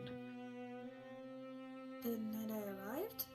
No, this was a very long time ago. This was a portrait of someone I once knew. I shake my head when he starts to hand the scrap back to me. I think Snake might have been right about the empty picture frames. You don't need to give it back, Lucius. It was yours to begin with. Unless you ripped the drawing because you hate the person depicted? Do you not want it anymore? Lucius avoids my eyes, though he tucks the scrap carefully in his pocket. A pointed question. Humans really do prefer black and white thinking, don't they? He is referring to me by my mortality again, rather than my name. It's complicated then. A sore subject? Yes. Oh, and Baroness Fangs now. Oh, yeah. I don't think we've seen that expression that often. Yeah. Yeah. His snappy tone makes me flinch, but I hold my ground and refuse to let it show. Oh, there she goes again, squaring off with the vampire. Because how can hatred persist in a vacuum of eternity, once anger has finished ransacking what remains of your soul? All that's left is... Exhaustion? Lucius narrows his eyes at me. How would you know such a thing? I give him an innocent little shrug. I'm not ready to change the topic to myself, because I find myself genuinely wanting to know more about him. Lucius regards me for a while longer, tapping his finger against his collarbone, before he relents with a sigh. I see no reason to keep this secret from you.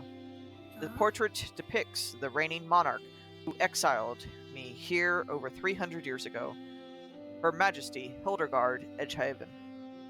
Oh, just 300? Okay. Oh. I had suspected we'd both been punished by members of the royal family, but to have it confirmed. My mind races as I bite my lip.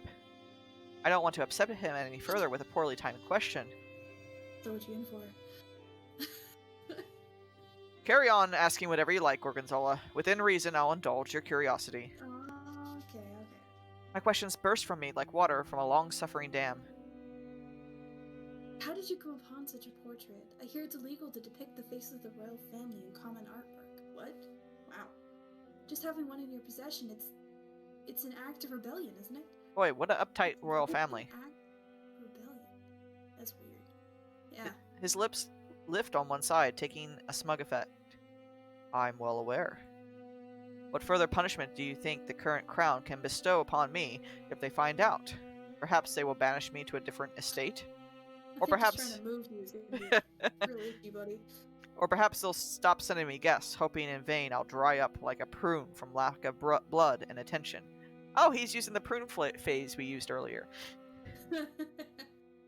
To answer your question, I described her face to an artist from memory. So you've seen her. You knew her from before. What did you do to Queen Hildegard? Sure. Yeah, that sounds good to me. Did you break into her wine cellar? Or were you her former lover? She exiled you when she caught you in bed with another. The scandal! Oh my goodness. Disgusting. No. Okay. We were never thus involved. Besides, I prefer to take one partner at a time. Juggling two seems taxing at best. Wow, alright. But based on your logic, or what you had said when you met me, you must have committed the crime so deeply, grievously, utterly heinous to have been sent here. Am I wrong? It has been a long time since I last felt like I was sitting in a confessional booth. No, yeah, I believe that. I don't miss the glint of amusement that dances across his otherwise unflappable features. What do you think? I did ask you first, as you said, and all this time I've been dying to know what unforgivable crimes you committed. Oh, I made a vampire feel like he's dying. Quite a feat on my part. I sneeze. You must really get indoors. Come, I'll walk with you. You'll not be beset by distant screams while I am by your side. Hey, I was right about the whole cold thing, wasn't I? Yeah, it was. Alright. Yes, alright. Let's get indoors. How about a hint then? Oh my gosh. A hint about what? What, you're still thinking about it? You're insatiable. That's something else for a vampire to tell someone else, huh? Yeah. He's responsible for the screams? Probably Snake, yeah. Yeah. It's one of my most charming personality traits. Come on, let's trade hints about why we're here, what crimes we committed. Will you go first? Goodness. I will go first. He seems satisfied with that, though he also decides to occupy his hands with a cleaning cloth. He's just a neat freak. What else you gonna do all day besides clean? Hey, I wouldn't mind a guy who's a clean freak like that. if that's how he calms down, why not? I feel like they'd be so disappointed in me. Yeah, I get that too. I watch him clean every surface he touches like a whirlwind of sanitation. He tends to settle into one of the various lounge chairs during our nightly performances, but without the backdrop of my music, I notice he seldom likes to hold still. Well, I'm waiting on your hint. I haven't come up with a hint yet. I glanced down my lute and songwriting journal, trying to remember what it was like when I first held them in my hands. I remember how jealous the other girls were when our overseers chose to train me as an entertainer. It was a coveted position. I was so proud. Okay, I'm glad Snake said it. I didn't want to say it. Yeah. Paranoia for sure. Or OCD. Yeah. Too. That's the one I was looking for. Yeah, that's his thing. Yeah. I remember the crushing disillusionment when I realized that they would never allow me to play or to speak freely. The strict, inflexible lessons where they rapped my knuckles with a cane for the slightest mistake. I remember how I Oh. swore that one day I'd say and do whatever the hell I wanted, damn the consequences. Okay, so she was institutionalized and trained at... Okay, A interesting. musician, but like to the point of probably for the royal court, it seems like. And they just didn't want any, they weren't lax at all. So, you already know that I have a dog penchant of speaking my mind, Lucius.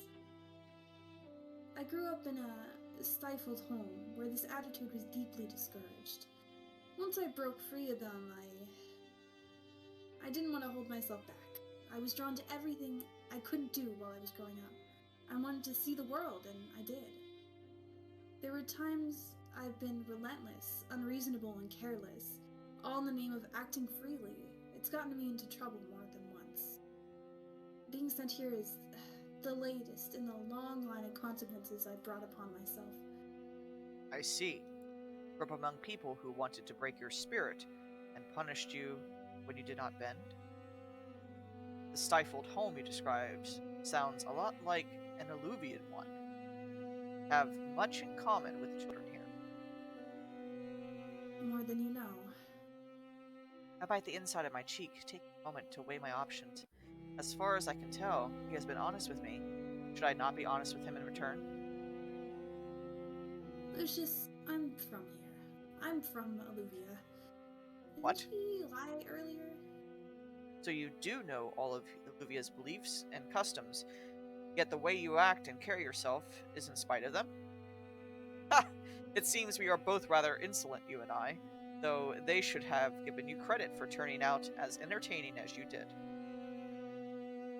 I don't act this way to spite them, not intentionally. I ran away at a young age and haven't returned in years. I suppose I've shed what little Alluvian manners I had. But if you left to see the world, why in heaven did you come back? Don't you owe me a hint? A hint. He echoes me, folding his arms in front of his chest. He finally ceased cleaning, or perhaps ran out of things to clean, and has settled into his usual velvet chase. A hint about what I did to end up here. Yes. Lucius aims his face at the ceiling as if he could see the stars through it if he stared hard enough. I don't think I did anything wrong, Gorgonzola. Oh, we're having this sesh now, huh? Alright, sit down. Therapy time. Yeah, therapy, Get right. the pen. You don't?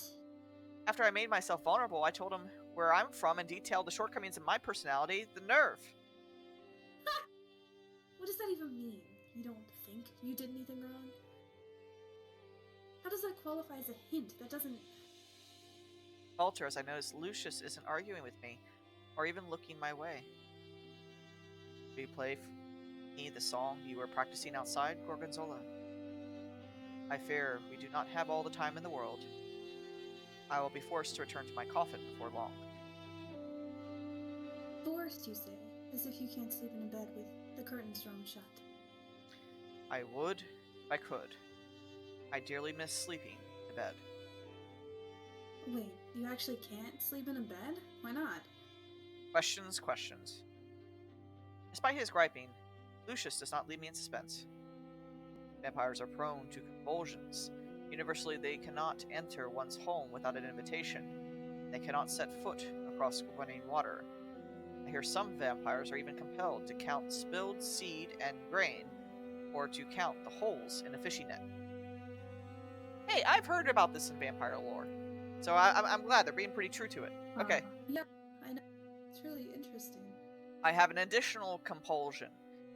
A curse, courtesy of Her Majesty Helligard Edgehaven. When she had me exiled, right. she also used sorcery to bind me to a coffin. Hey, magic, there we go. I cannot stray far from it, lest my insides twist upon themselves, strangling me from within. The first night I resisted the coffin's call and slept in a separate chamber, I awoke vomiting blood. Naturally, this is far from ideal. I need to retain all the blood I have. You asked me if I hated the subject in the portrait. While it's true that my anger has faded into exhaustion, I do still find her abominable. She knew how I despised tight spaces. Oh, he's claustrophobic too. Oh, that sucks. Oh god, Lucius, that's terrible. Terrible enough for us to move on into your nightly performance? Yes, of course, forgive me. I know that probably wasn't supposed to be read like that, but... No, it's Man, perfect. Shoes. I clear my throat, brushing my fingers over my neck. What is it you're doing now? Is that where you'd like me to bite you? So he's still... Okay, so that's a little war. Oh my goodness. Okay. My mic just, like... Okay. No, you're good. I was like, oh no, did I lose her? Yeah, so he's still thinking about biting her and whatnot, you know, right? Oh, I don't know. He hasn't talked about his cravings at all, so... I yank my hand away from my neck as if I touched a hot pan. Lush! Oh, that's you! Oh. Lucius! I jest. If I bite you there, you would die from blood loss. Oh, great, you know. Alright. Yeah, exactly! You said it! Though I would bite you if you asked it of me. Are you certain? So certain that you're not interested in eternal life? You just told me about this horrible curse you have. And Yeah, all but this other crap you have to go through. yeah, but the curse is that she put it on him in addition, right? So yeah, but he still talked about how vampires have like certain convulsions, right? oh, and, right. You know what I mean? And like they obviously can't step out in the sun, and like I don't know, it's all this other stuff. Yeah, it is a cursed life. No doubt about it. You keep talking like a man who no longer wants to hear a song. Lucius raised his hand in surrender, though I catch sight of his shoulders still quaking with me. Alrighty. Alright, girl. I'm gonna say this. This better be the last chapter. This was supposed to be right? Yeah, this was supposed to be a 2 to 3 hour max, and wow. Okay. We're at 2.5 hours, I think, right now. So, Okay. Okay. The heavens are generous with rain this year. Within a fortnight of my stay, black clouds began blotting out the moon. A few days later, we were neck-deep in Alluvia's rainfall season. Here go the Frankenstein route of immortality over the vampire route. I don't know, man. Frankenstein was very sad. Yes. At first, I was nervous that the moat would overflow and flood the estate. But the weather was wickedly fickle. The rain frequently stopped and began anew, like a broken music box. Or Florida. Nonetheless, it ended up that it was perpetually muddy, like Florida. Oh my goodness.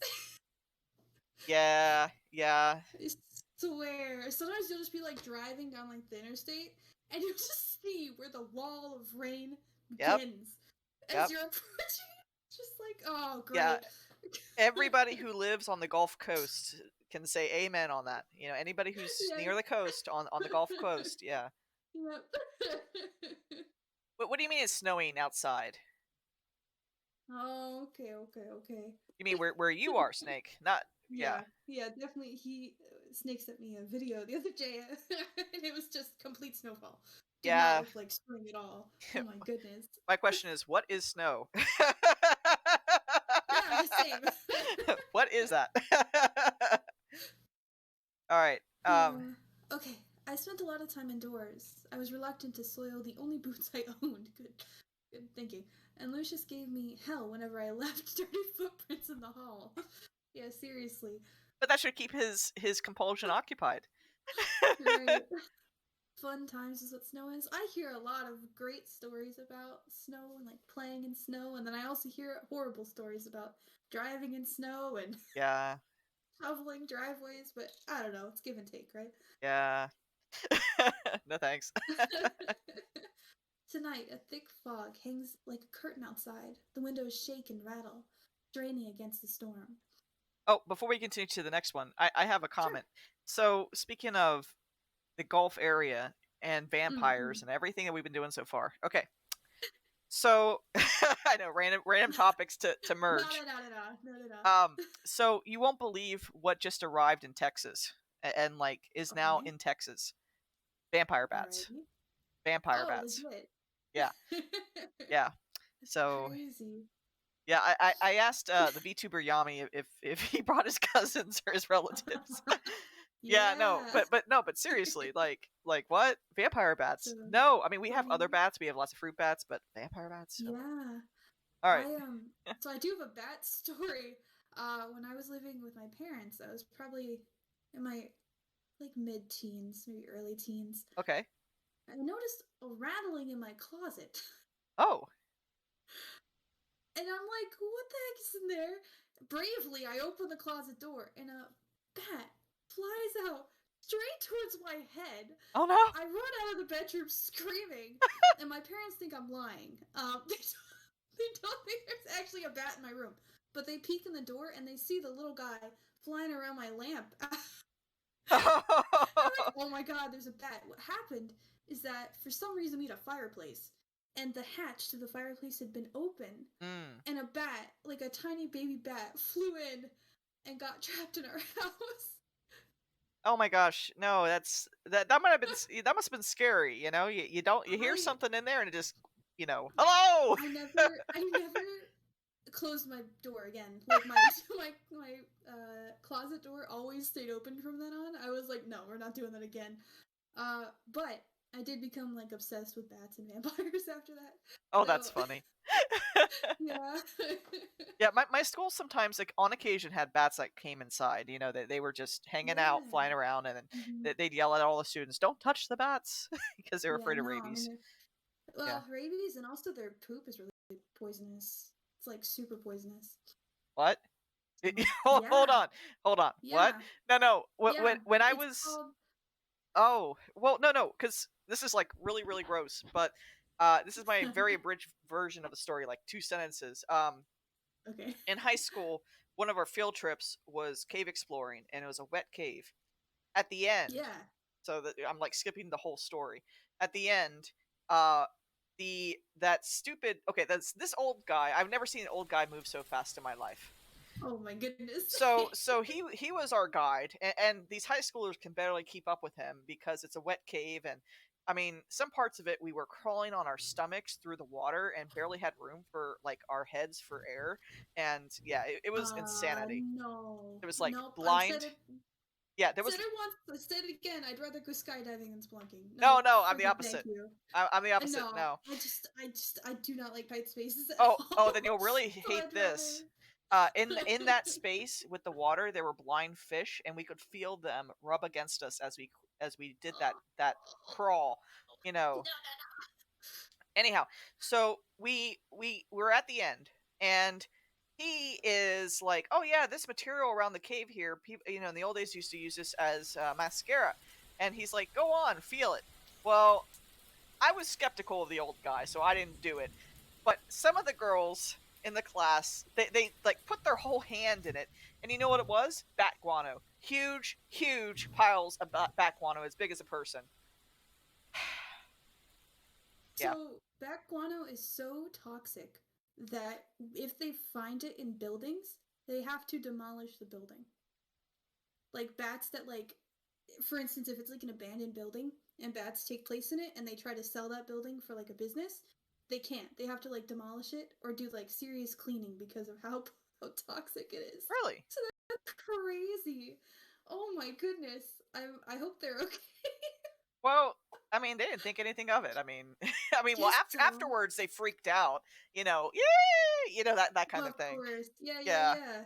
Oh my goodness. Listen, caves, I think they're really cool and interesting. I just don't want to go like in tight spaces. That's all I'm saying. Like, that's not. So yeah. So you really are empathetic with our. Oh, for sure. Like, that seems like horrible. I don't like weighted blankets. I don't like tight spaces or small spaces. Yeah, no. So, absolutely. Snake, that sounds like a great spot. That sounds like a cool spot. Glow in the dark material they're formed with. That's really cool. Yeah, most of the caves in Texas, we have so many caves, but most of them are closed to the public. for various reasons. Yeah. Yeah, I've heard too many bad stories. So All right. okay, sorry. I was surprised to find a number of brushes, parchment, and writing quills stowed away in a cupboard, and even more surprised to find out that an inkwell that hadn't dried out. Oh, okay. I recall how the vampire told me he housed an artist once, and I tried to picture whether the artist could have single-handedly smudged all of these materials. Smuggled in all of these materials. Got it. He must have been much sneakier than me, or had a lot more pockets. If I were him, I would have prioritized smuggling in some food and weapons instead of art supplies. But you are not an artist, okay. But I would be grateful to him in any case. Okay. I made myself a bowl of soup, boiled turnip and mushroom, so I could write about without being interrupted by hunger. Lucius' disgusting fish can only tide me over for so long. I like how he does nothing to try to improve it. I know. While I never had much interest in cooking and often survived on pale rations in the past, I do know how to feed myself in a pinch. Oh, okay. Although my soup is only palatable due to some dried herbs, I scrounged from a nearby empty pantry. Oh, the near empty pantry. Okay. Sorry, it's like blurring again. 1 second. Give it 1 second to clear up. Okay. Yes, I agree, Snake. He, in all his collection, he better have a cookbook. That's what a chef has not been sent there yet. That's all. Oh, it might be one of those old recipes I mentioned. So something that was forgotten and mm-hmm. Yeah.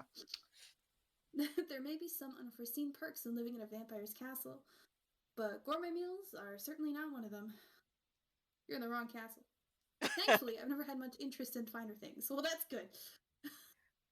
While my soup cools, I start a small fire to keep myself warm. On the whole, oh goodness, it zoomed in. I know. My impromptu little workspace is comfortable. I've always wanted a writing nook. Oh my goodness. And this may be the closest I'll ever get to having one. Unfortunately, I tab the nib of my quill against the writing desk, glare at the blank loose leaf paper of parchment. Loose leaf piece of parchment, sorry. Hey, you're good. To call me a perfectionist, but I refuse to transcribe a song into my journal until I'm certain it's amazing. Besides, I found it's more freeing to write when I don't care for the paper I'm using. That's true. A really good point. I scratch out the word before my quill completes the arc of the E. It just reminds me of SpongeBob. Just I have everything I need to write, don't I? But now that I'm sitting down to do it, my head feels as foggy as the weather outside. Maybe I'm being too hard on myself. Let's try this again. There once was an old farmer who... The weight of each word feels... Hackneyed? Yeah, I think that's Hackneyed? Yeah. Okay. I think that's what that is. The weight of each word feels hackneyed and rotten, like old apples. I feel like I'm choking on them. I flipped the parchment over, feeling miserable with contempt. Such stupid blank page. Before long, I find myself leafing backwards through my journal, sorry. It doesn't contain much of my original work, honestly. To survive as a traveling bard, I've had to memorize and rewrite songs that were already popular, already known. Oh, original work, I quickly learned, was not often well received in an unruly tavern. I could see that. People want to hear the songs they've heard before, I guess. Yeah. I've been booed, had tomatoes thrown at me, and I've even gotten into brawls because someone wanted to hear a song I didn't know how to play. Oh! Wow. Ugh. So I had to learn. I had to adapt. I had to make it work. At times, I'd even stolen promising lyrics from my peers and rivals. I hated doing it, but I did it anyway. And for what? Freedom, coin, glory? Gods, with so much time to think, I can't help wondering if the life I've led has been one worth living. The vampire was right about the maddening silence. It must be well past midnight. Lucius should be here any minute now. I realized then that While thoughts of his arrival used to fill me with dread, I've recently looked forward to seeing him. What's that called when you get attached to your captor? Stockholm Syndrome. Yeah. Stockholm I Syndrome. think there's a smidge of that in here. I feel like that's the case with like every vampire story. Like it just happens. I don't know. So you go rogue and steal shit instead of trying to write music. Listen, I don't know. She's like, where am I gonna put this? I have to swim with this. Alright? Like, I don't know. We've been surprising each other with how easily the conversations came, how willing we were to talk. I often find myself trying to stay awake to finish a thought, only to be shooed to bed the moment he catches me yawning. As much as it pains me, I just can't get the hang of the night cycles. I've tried, because being in his company is far more preferable than being stuck with my own. This leaves me cherishing the few hours we have together each night. Without even realizing it, I'd flipped through every page of my songs. My hand pauses over the inside cover of my journal. I gaze absentmindedly at the strange runic symbol on the first page, some sort of bejeweled pendant encircled by a knot, half-wreath of thorns, which has somehow resisted fading no matter how much I've touched over the years. Brushing over the bold red ink, I wonder if I'm imagining the faintly sharp prickle across the pad of my fingers. Below the symbol, written in hurried, clumsy scrawl, are the words, "Keep safe. Oh." I once felt at ease from such simple words. Looking at them now only tightens the knot in the pit of my gut. Just become a vampire already. Sorry. This may be the sign that I just need to move on to bigger, better things that are much too rooted in the past. You should ask the vampire what that sign is. Maybe he knows. Right? I mean, he's seen a lot of people, or, a lot of people have been there. Maybe they've told him. I shut the journal. My chair squeaks against the floor as I stand up. Squeals against the floor as I stand up, resting my palms on either side of this blasted book. I could toss it into the fireplace if I wanted to. Here now, I could break the final chains linking me to my past. Keep safe. Those words, those were her instructions to me. Try as I might, I can't defy them. I gather the journal into my arms, cradling it against my chest. For a moment, I can still feel that blossom of warmth from the words. Keep safe. That's nice. I'm going to go find Lucius. This silence is truly maddening. Ooh, she's gonna go look for him? I'll read. Yeah, okay. I gather my things, starting out into the hall. Ooh. Oof. Thanks, you did it for me. Only to collide unwittingly into the vampire lurking outside. Whoops. Oh my goodness. He catches me by the forearms, taking a step back to keep us balanced, although my journal and supplies tumble to the floor. Okay. Lucius. Gorgonzola is his name. Lucius releases me once he's sure I'm steady, and immediately bends to pick up the mess. No, don't. I seize the journal and hold it away from him. Eyes me with some measure of confusion, No. but shrugs and picks up the loose parchment instead. I see you found some old supplies. I am glad they're getting some use, though I really thought the ink would have dried out by now. What have you written so far? There once was an old man in a farm. I snatched documents from him. I won't have you making fun of my first drafts. What are you doing out here? I didn't wish to disturb you. Looked like you were trying to focus. In vain, perhaps. There was not much to disturb. But you were trying to be considerate. Thank you. Lucius nods, dismissive but polite. He doesn't like to acknowledge gratitude. For you to rush out of the chamber like a bat from a cave. Sorry. Vampire pun, right? Oh. Why? Rushing to seek inspiration elsewhere? No. Gods, I just can't admit that I wanted to talk to him until I forget my grievances. Is isn't it time for our nightly ballad? Sorry, I was just thinking, is she gonna run out of songs at some point? Like, Ah, yeah. Yeah, that's a good... You know, when he said 100 days, I'm like, does she actually have 100 songs? right. He watches me through narrowed eyes, but favors me with a small smile. Need not hurry for such a thing. Wish to write tonight? You're right. Come. What? Wait. Lucius all but pulls me back into the chamber, coaxing me, seated once again at the writing desk. I don't want to admit to you that I don't want to write. I scowl at him, drawing my knees to my chest. Lucius, you don't... Heels off the furniture. I scowl at him harder, but lower my legs to flatten my heels on the floor. I wanted to write, but I couldn't think of anything. Ah, the dreaded writer's block. You also never finished your soup. It's gone cold. He's been staring at her for a while, huh? He looks Yeah, pointedly the at whole time. my bowl. You're a terribly slow eater, aren't you? I may yet expire before you finish. Another vampire pun. Two in a moment. He's been saving him. That's Yeah. I'm not Needs a someone to slow give him. eater. I am a distracted eater. Why? Do you want my soup? Here. I push it towards him. Gently pushes it back. Why? He should taste it and at least learn what decent cooking is. Oh, man. No, thank you. My taste buds aren't quite what they used to be. Mortal's meal may as well be a mouthful of dust. Ah, That so sucks. well, that explains why his cooking is so bad too. Yeah. That explains your cooking. Lucius arches a brow at me.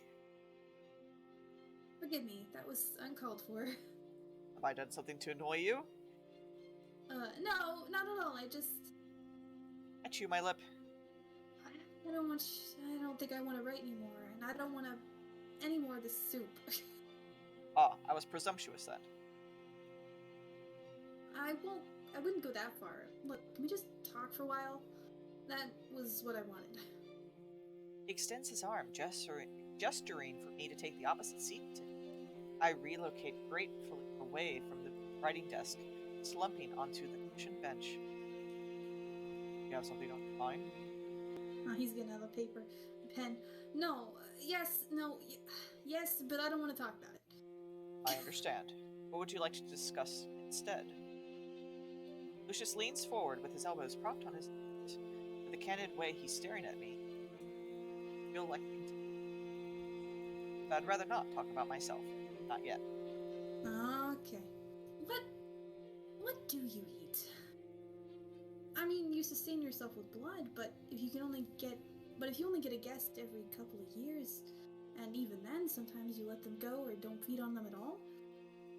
I can make do with animal blood, fish mostly, as it's rich with them. Ew. Oh, that really explains. Yeah, that explains this cooking. That's another thing I've been wondering. If you can't cross the water, how do you get fish? By using tools like any civilized mammal. Listen, I don't know. So, a fishing rod? You fish? Sometimes I use a net, sometimes I use a spear with some rope. I have a very strong throwing arm. Oh, okay. Against my better judgment, I observe his shoulders and upper arms, searching for any hints of bulging muscle underneath the sleeves. If Lucius notices me so, he himself. I mean, come on, right there. He has some biceps. I mean... Oh, yeah, it's pretty obvious he's Yeah. a strong build, but... For that matter, I'm surprised you haven't asked how I intend to ensure your freedom when I myself cannot cross the water. Because I haven't thought about what I'd do when I leave. The thought feels like an anchor in my chest, a heavy reminder of the future. I presumed you'd tell me when it was time? Of course. I can also tell you early, I will simply throw you across the moat like a javelin.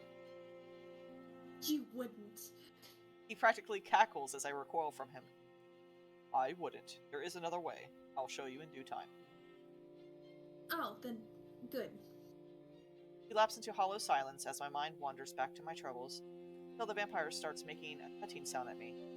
He studies my face, and then I realize too late that my pleasantly neutral facade had at some point fallen into the ground. You're low in spirits tonight. Is the weather bringing you down? How else can I help? I suppose I could try telling you a joke, but I only know one. And no, I shouldn't. I will refrain. It's quite filthy. That piques my interest. Okay. I mean, hey, she's sung in bars all the time. I'm sure she's heard a lot worse. Right? I don't mind dirty jokes. I've spent a lot of time in taverns, you know? Oh, okay. I'm almost certain I've heard them all. No, Gorgonzola, No. you don't understand. This is not meant for polite company. Well, why'd you bring it up? We don't need to be polite company all the time, do we? We can be a little impolite. It's not a little impolite. It's Oh my unforgivably dirty. Please, Lucius. Very well. Can't say I didn't warn you. The only other voice line. Cute. It's not too late to change your mind.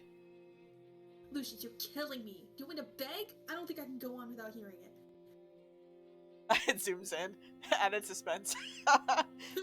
His laugh is a low rumble in his chest, and he still makes me wait several seconds before he finally delivers this dirty joke. Oh my god. This is not a dad joke. A white horse falls in waist-deep mud. That's it? That's the dirtiest joke you know? Wait a minute. He tricked me! He played me for a fool! Oh, I should be furious with him, but indignant laughter is already bubbling from between my lips. What? Dare you? That's funny. You're the worst. My laughter ripples into a snort, and I know it's futile to try to contain it. Lucas smiles at me all the while, incorrigibly satisfied. Gods, I hate this vampire. I had a similar reaction when I first heard the joke. It pleases me to do it some justice. You burst out laughing. I don't remember the my exact reaction, but it was a long time ago. Well, do you remember who taught you that joke? A former guest, Iliad. Lucius's face softens and my laughter stops, like a fog drain. There's that sadness again. He didn't try to barter with you. Try to barter with that joke, did he? Oh gods, can you imagine? No. This was before I began bartering with people. A darker time. Were your darker times lifted with a joke about a white horse? Lucius smiles at me wryly. Would you like me to tell you about him? I'm surprised at myself when the words spill from my mouth. If it troubles you. I mean, if you wish to tell me, I will listen. Lucius hesitates, tapping on his collarbone until he musters the initiative to speak. When I was first exiled to this estate 3 years ago. Escape. I frequently fought with the desperate men and women sent here. They feared, even though I showed them kindness and reason, a point to attack me when I least expected. My spine stiffens. That frightened, desperate outlook sounds grimly similar to my own, back when I first arrived. You had no choice but to defend yourself. I did try other methods in hope of coexisting, of earning their trust, but yes, they tended to turn on me regardless. It also often resulted in a fight to the death. Their death, at my hands. I could never resist untying. Am I reading that right? Yeah, okay. Yeah, Untying them. I felt a certain kinship for them, I suppose. Or it was inevitably dashed. Yeah, they also sent them to this island, basically. Yeah. So. It's its own prison. It was never difficult to overpower them. They were mere humans, and I was an immortal being. I was becoming more powerful with age. Sorry. Until one day, when I was careless, I had subdued an intruder and left her at the brink of death. Unbeknownst to me, conditions were right for her to turn. The vampire spawn, she was vicious. Her anger overpowered any compulsion I had over her, and she managed to run me through in the same moment I ripped out her throat. Dang! Wow. Lucius' hand hovers over his chest, where his wound must have been. I was alive, but I was pinned down, paralyzed in place. I was lucky to have fallen in the shadow near my coffin. Wow. The vampire spawn was not so lucky. She was well and truly dead, and so she began to decompose. Through those claws, though those claws remained embedded in my chest as a parting gift. Ow! I was perpetually awake, but I could not move. I must have laid there for nearly 2 years. Oh. Lucius, I'm so sorry. Man, that's a nightmare. That's a nightmare. Yeah. Yeah, I also have sleep paralysis. Sometimes. Used to Oh, have it man. a lot worse when I was younger. So Yeah, that must be scary, yeah. You run into a lot of strife when you become as old as I have. It's not unusual. Yes, but it must have been harrowing. Mostly, I was just bored. I guess right, you get over the scared factor. He's being aloof, but his hand is massaging his chest right above his heart. I assume he doesn't want to show weakness. Gillian was the one who found me there. He gave me a wide berth at first, approached only to use the vampire spawn's claws to cut his bonds before jumping away. Oh. Comically, really, but by then I was practically a husk. I could sense him, but I could not move and could not speak. I could sense him coming and going each night, wandering the estate, much like you've been doing. After some time, he returned to my side and tugged the claws out of my chest. Wow. He what? I knew the story must have been leading there, but it was still a bit of a shock. Why on earth would someone release a petrified vampire? I'm wondering the same thing. Was he that bored? Was he like, yes. Ooh, what happens if I do this? It's like, I don't want to be here anymore. Alright. Save over here. Yeah, I don't know, honestly.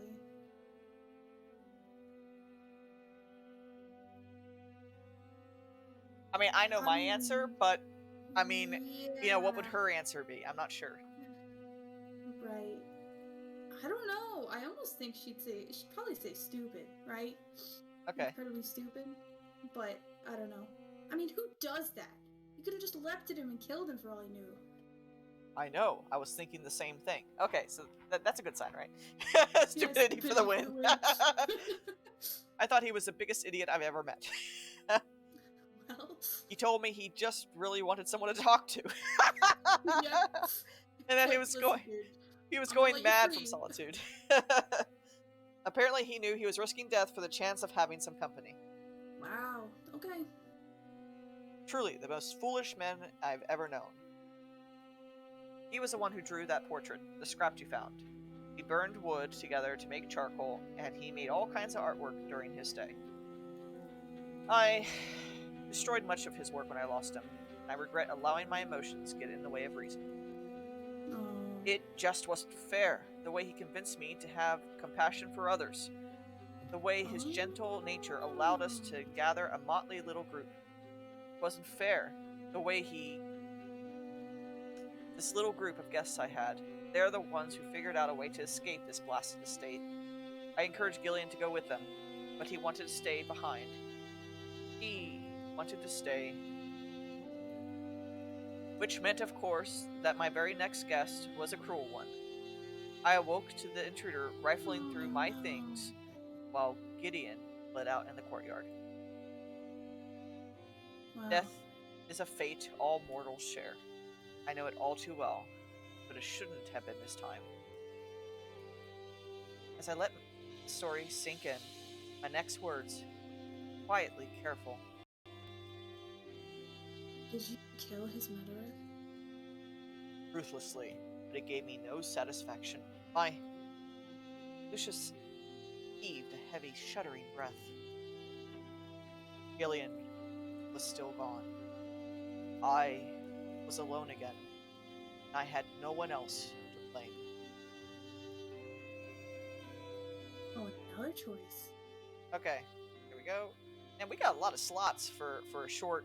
I mean, look at this. We have 9 I was pages. looking at that. I was like, 9 pages. Yeah, that's what I was saying whenever you first pulled it up. I was like, oh my goodness. Okay. I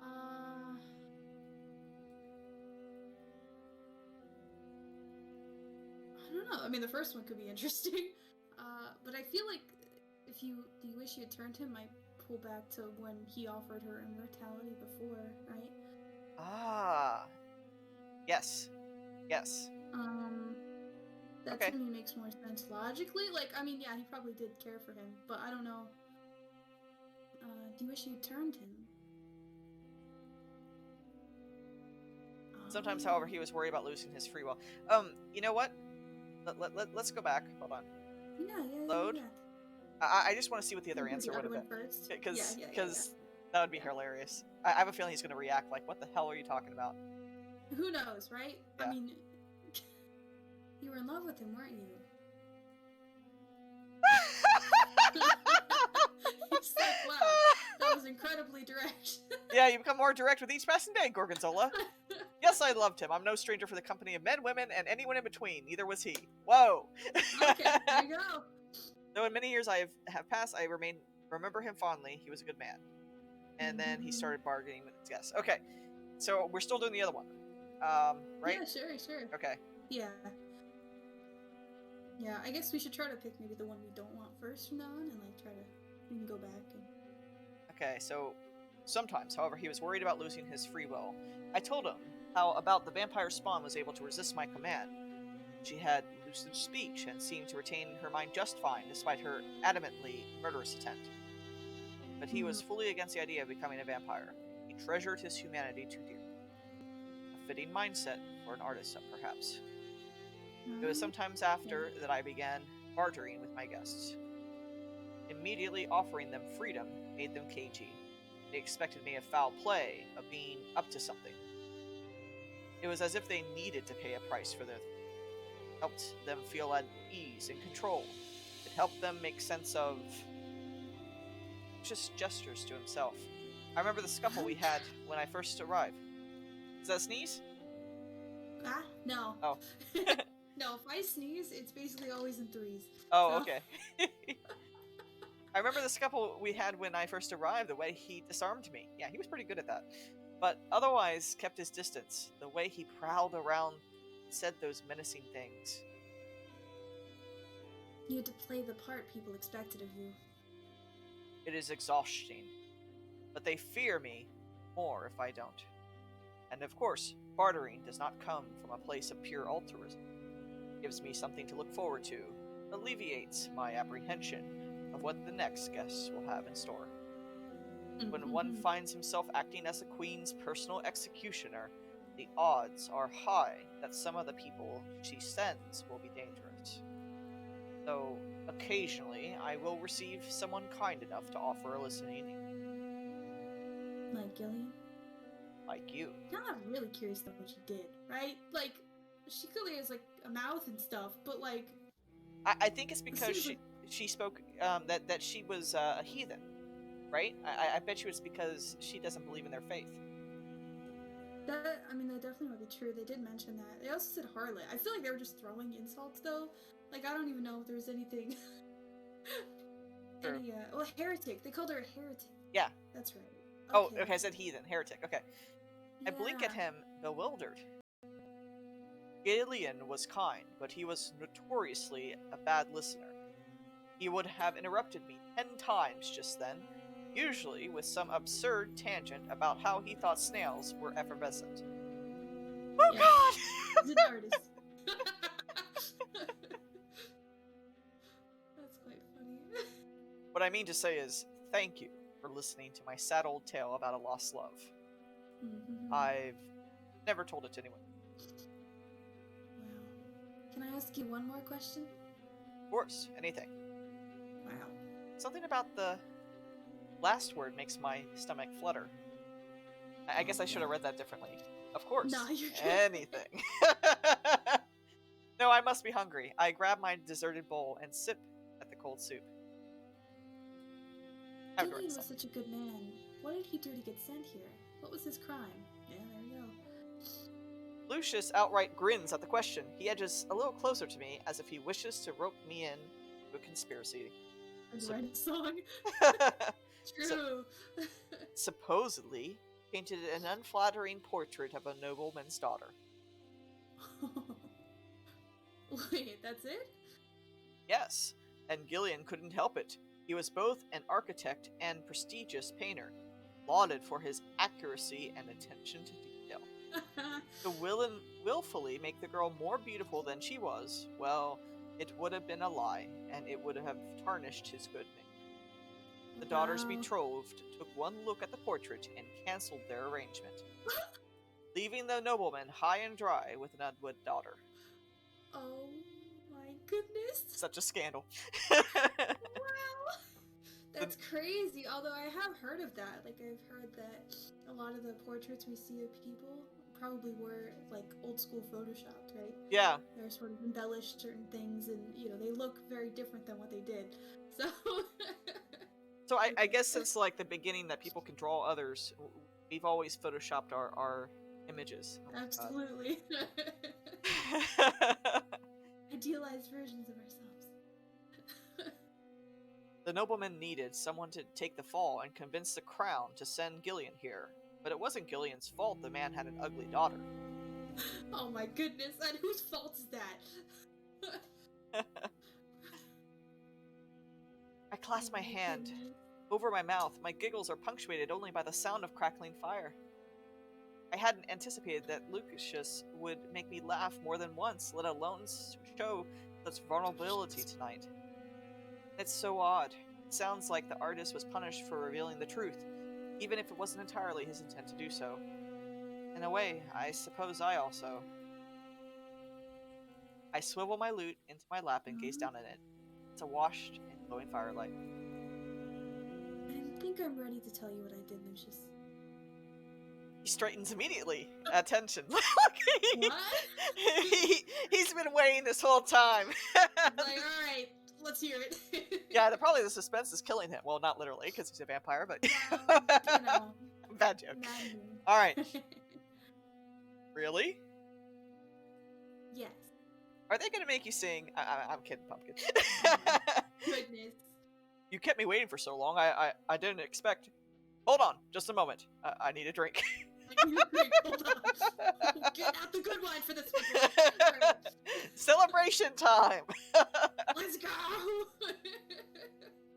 Party in the castle. Okay. Shall I fetch you a glass as well? I thought he couldn't have human food. Come on. I don't know. I guess the wine still has the effects, perhaps. Okay. Unless his drink is the blood. We'll see. We'll see. True. I think it'll be nice to keep my throat from going dry, yes. What do you have on the menu? Gotta go get that virgin blood. We said wine. We said wine. We got it. Wine. You have wine? Where? Since when? She's like, I've been drunk this whole time. Yeah, she probably misses all the free drinks she used to get in the taverns, right? When she sang. Right. You know, that's Although, one I perk. don't know. If it's not like covered in fruit and sugar, I don't want it. Oh, really? Like that sweet stuff? Yeah. Oh, I'm the opposite. I'm like bitter or smoky, you know? That's yeah. I mean, like, I'll drink other stuff, but like my preferred is something that I don't wince at every time I take a sip.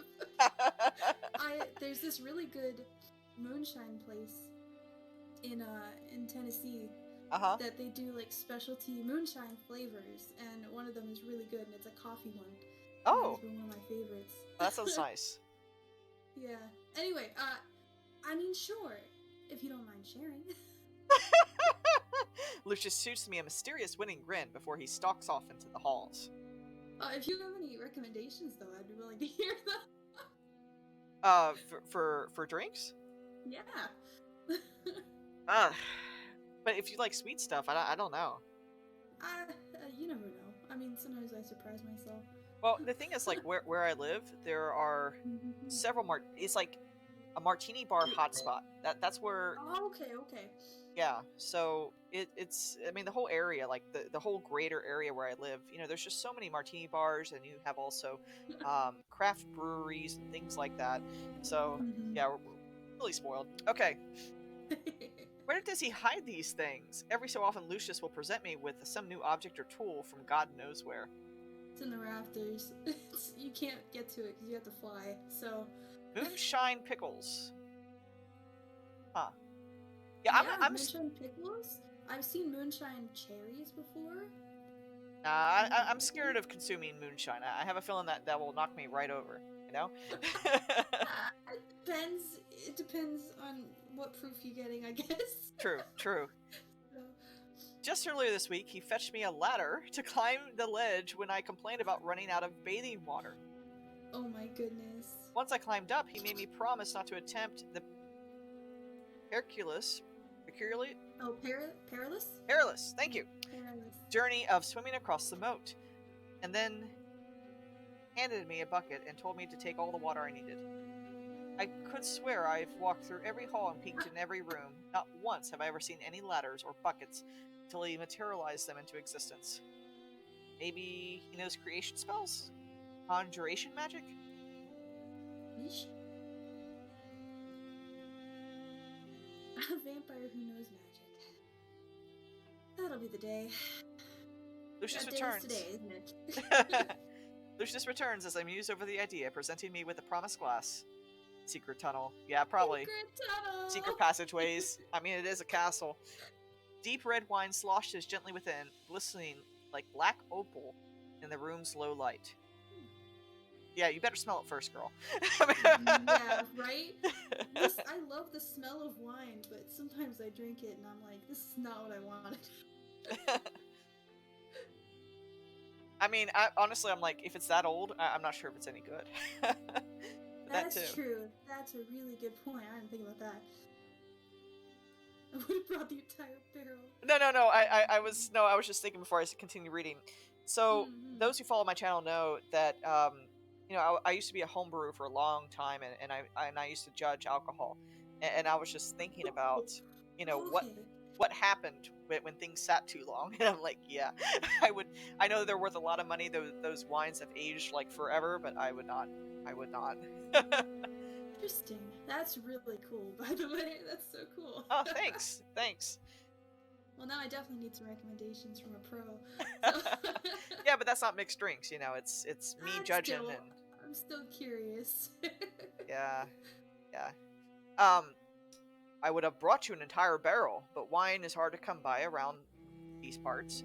Better to be frugal with it. You carry an entire barrel? Or you can carry an entire barrel? I told you I have a strong arm. When I first arrived, I even hauled my coffin up all those flights of stairs. Admittedly, it was exhausting. I was strong enough to do it, but I don't have unlimited stamina. Why were you hauling your coffin upstairs? Ooh, that light. Sorry. Yeah. You wanted to be closer to the sky? Know me so well already. Oh, okay. Lucius returns to his seat and crosses his legs, sipping his wine and peering at me over the rim. He looks very at ease indeed. At ease and powerful. I take a slow gulp of my own wine. It's sweeter than I expected, with an undertone of currants and plums. Ooh, I've had plum sake before, and yeah, so good. Yeah. So good. Anyway, well, hang on. If you're so strong, how was I able to escape you? I yanked myself free when I first arrived. Wow, she's still on that. That sounds dangerously close to a complaint, Gorgonzola. I'm just curious. I don't begrudge you that for it, but surely you've realized by now I am very disciplined and have incredible self-control. I released you because I had no desire to restrain you. You were acting like a street cat who didn't want to be held. I did not wish to be scratched. Gee, thanks. Oh, so now he's calling. So we went from little girl to now kitty cat. All these nicknames. Disciplined, incredible self-control. You are full of praise for yourself tonight, Lucius. I'm serious. These attributes of my character ensure that I would never bring harm to you. Not unless you asked it of me. I have so many questions. But yeah, for the interest of time, let's move on. I cough into my wine. What is that supposed to mean? Yes, sister, I agree with you on that. He's also very humble, did you know? Do you need water? No, I'm fine. Can he hear how fast my heart is beating? I pluck absent-mindedly at my lute strings, still uncertain if I'm ready to reveal the parts of myself I'd rather forget. But Oh, that's right. Aren't we about to talk about? yeah, what she we were about to talk about it. So many pages of text to go. said?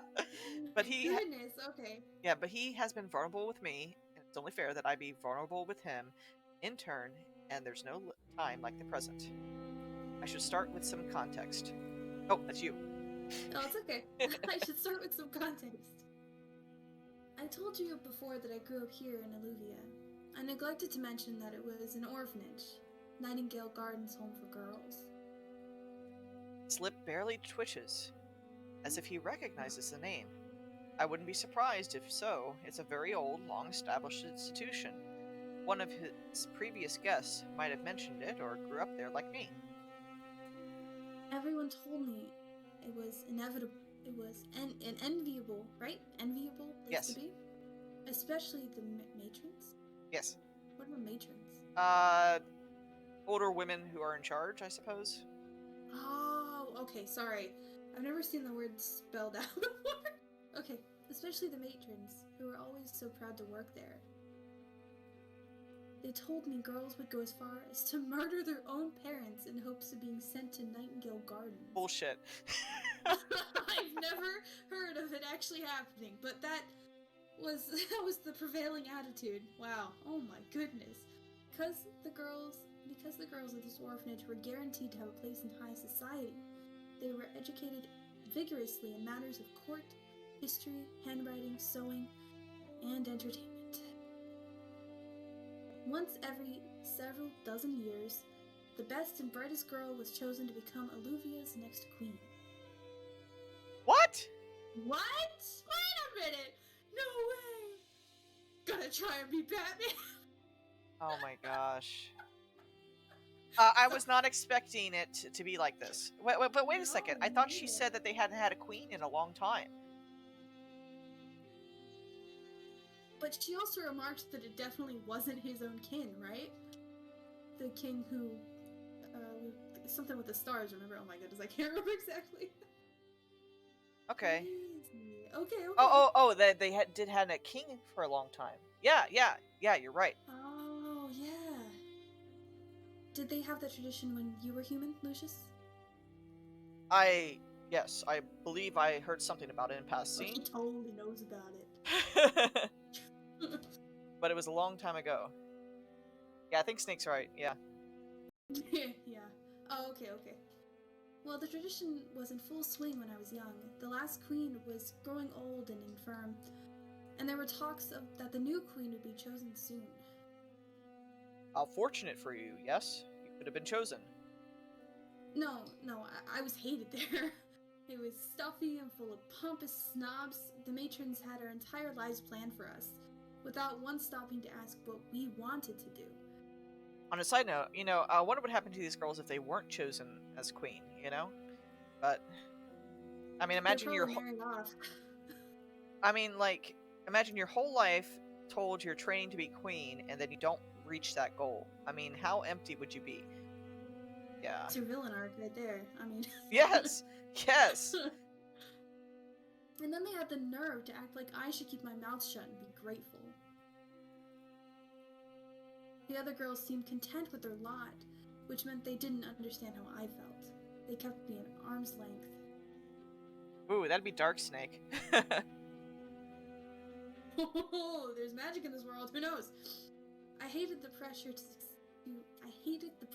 succeed, and I got into a lot of trouble, even back then. I would never have been in the line for the throne. So, the closest person I had to a friend was an older girl named Ophelia. She was in line for the throne. We all knew she would be chosen too, because she was perfect. She was beautiful, graceful, and always seemed to say the right thing. Always. She was always talking about the changes she'd like to make, the ways she'd like to improve our kingdom. His face. Right?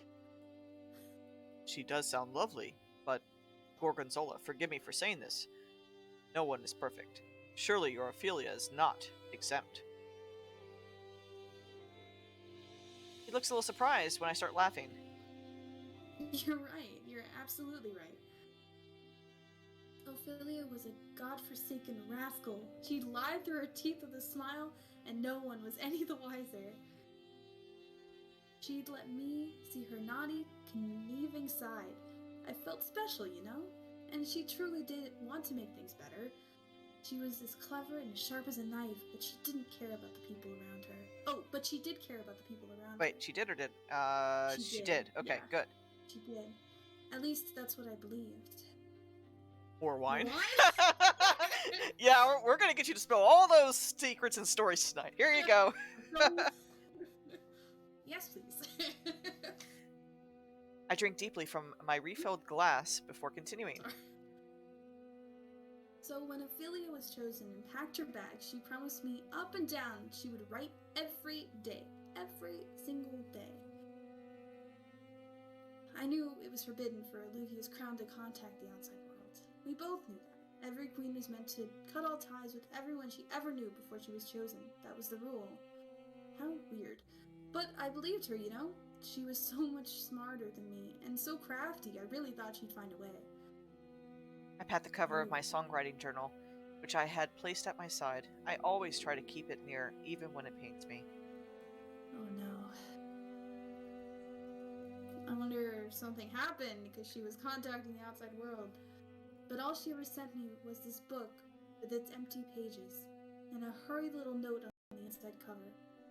I thought she was encouraging me to write my songs in it, and it made me happy for a time, but I never heard from her again. Lucius is watching me with his full attention. I can't stop now. Dang it, open girls in the struggle one's throat. So what else could I do? I begged the matrons to grant me a position in the castle. I begged them day and night. All I wanted was to see Ophelia again. Until finally they snapped at me and told me to stop asking. They told me they barely managed to secure a position for me as a court entertainer in a faraway land, and that I needed to be grateful. Okay, so they get, like, assigned to other jobs. Okay. Interesting, but I wasn't grateful. I argued with them until they took me by the ear and showed me for what? Showed me what? What for? In other words, they disciplined her. Oh, yeah. Sorry. I'll never forget it, how they told me to grow up and stop being childish while they raked me across the back. Apparently my destination had no complaints about women with whipping scars. Wow. Gorgonzola. I ran away soon after that, just with the clothes I wore, and honestly the very things I have with me now. The lute they gave me, the songwriting journal from Ophelia, and a handful of coins. Lucius spoke slowly, reluctant to interject, but unable to contain his curiosity. Your crime was running away from this wretched orphanage? No, not at all. I just gave them the slip. His shoulders sag with relief. I wager he feels some kinship with the little girl I once was. I went on to become a traveling vagabond for many years. I performed everywhere I could, and I saw the world. It was difficult in its own way. People distrusted a new face, and meaningful connections were hard to come by. I was even accused of witchcraft sometimes for some reason. Ouch. Something about corrupting their women and stealing their men with siren songs. So she was good, let's face it, you know, that's what happens. Yeah. Those haters. Some days were freeing and exciting back then, while other days made me feel like a ghost in search for its final resting place. But no matter what I did or where I went, I couldn't stop thinking about Ophelia. Did you have feelings for this Ophelia of yours? Oh, what? Gods, Lucius, she was practically an adult and I was 6. Oh, I don't know why I pictured her much younger. Yeah, like me them too. both children. Me too. Okay. That makes more sense, though, that she'd be chosen as an adult to be queen. But still, okay. Huh, Lucius, I wonder why you're fishing there. Huh. I'll be upset if we read this whole thing and it's not an Otome. I mean that's perfectly valid for the writers to do that, but I'm just saying. Which means, yes, I was absolutely obsessed with her. Not that she ever seemed to fancy anyone. and ask her, you know, if she found some boy or girl attractive. She had this way of wrinkling her nose that she turned down every single one. Like you? Like... Oh, come on, man. I gawk at him. I notice you wrinkle your nose sometimes. That's not where I thought he was going with this. When you find something disagreeable, were you not aware? My face suddenly feels rather hot. Anyway, well, you know how young girls idolize older women? Do they? I mean, I guess. I'm thinking. I don't know. I guess. I didn't. I don't know. Did you have anybody like that in your life? I think so. I don't know. I mean, sure, I love my mom and you know, my aunts and stuff, but I never like wanted to be my mom though. You know what I mean? Yeah. Like. Yeah, no, a lot of my role models in life were men, actually. You know. Same. That's interesting. Yeah. Okay. Anyway. Okay, so he said, wait, "I do," wait, and. You do? Wait, you do? Oh, okay. Yes, I had younger sisters once. We never had the chance to grow close, but I knew they were eager to idolize. Oh, okay. That's news to me. I start asking him about it, but he holds up a hand to stop me. Please, continue on with your tale. I apologize for the interrupt. Grimaces suddenly, and my brows knit with concern. It's not the first time I've seen that expression. Lucius? Are you okay? What? We finally get voice acting? Yes! Oh, I got chills though. Okay, the music stopped. Yep. Like... You ready? Yeah. Okay. I'm fine. The coffin. No. He flinches as he takes a deep breath. I'll be fine for a while longer. It just calls to me sometimes. If you need to go back early... Lucius slams his fist on the arm of his seat. His wine jostles slightly in his other hand. No. I'll not let it squander what little time I have away from it. Forgive me, please. Continue. I tap my fingers against the cover of my journal, feeling a little agitated, but wanting to gratify his wishes. He'll get upset if I speed through the story, but I can try to shorten it for him. Even from distant kingdoms, I would hear terrible gossip about Alluvia's young queen. Apparently, she did nothing to better anyone's life but her own. She kept our cruelest traditions intact, torturing and slaughtering people in droves. Well, never mind. Most notably, she kept the tradition of sacrificing people to the crown's pet vampire. No offense. None taken. Inspiring such unease in its people helps the monarchy stay in power. Fear of punishment, I always heard, is a better motivator than acts of love. But Ophelia was supposed to be different, and the people were unhappy. There were talks of a revolt. Although I wasn't the most talented bard in the lands, I was starting to get some renown and make strong connections. I can still scarcely believe it, but I managed to get an audience with Queen Ophelia. I was meant to perform for her. Lucius's eyes slowly went wide with realization. You didn't. I maybe, kind of, definitely spoke my mind in front of the queen and her entire court, but I did it through song. You didn't. Damn, girl. You go. Tell her what's what. Lucius is torn perfectly between horrified and scandalously amused, clapping his hand over his jaw with disbelief. I did. Oh my goodness. Do you want to hear the song? I do. Yeah, totally. I'll be disappointed if we don't hear the song. His gestures were enthusiastically erratic now. He waves for me to go on and can hardly sit still as he pours himself more wine. He's like, alright, we're here. Time. Yeah, as for me, I set my glass down and clear my throat.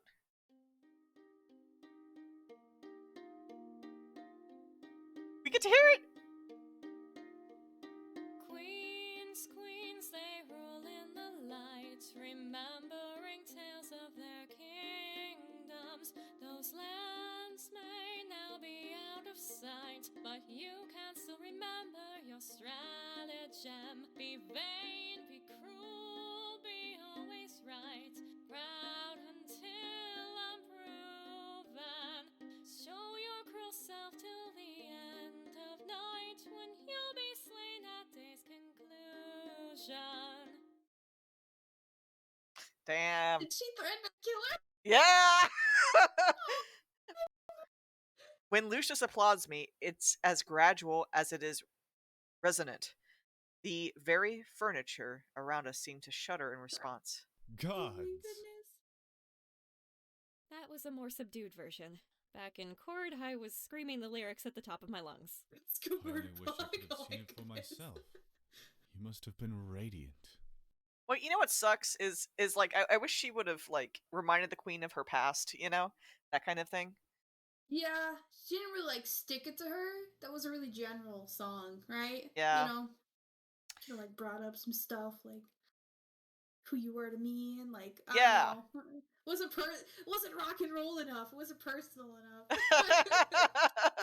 But hey, I appreciate that this, you know, Yeah. this group that they only had a month, that they managed still to include that in this story, and Right. what a job they did in a month. Yeah, This blows my definitely. mind. It's very impressive. Lucius looks at me with plain, unmistakable admiration. I feel my cheeks growing warm again, but I tell myself it's just the wine. I always knew Alluvia was full of busybody moralists. To think they'd punish you so gravely for such a thing. Simply ungrateful. Oh, I don't know about gravely. I think I like it here. Aww. And I Wow. like having you here. Our eyes meet with a slow yet abrupt understanding of each other. We're so alike in so many ways, I can hardly believe it. The storm had stopped at some point. It's quiet enough that I can hear his breath, steady and strong, even from this distance. And then, grimaces again. I pivot in time to see the sky now clear of black clouds,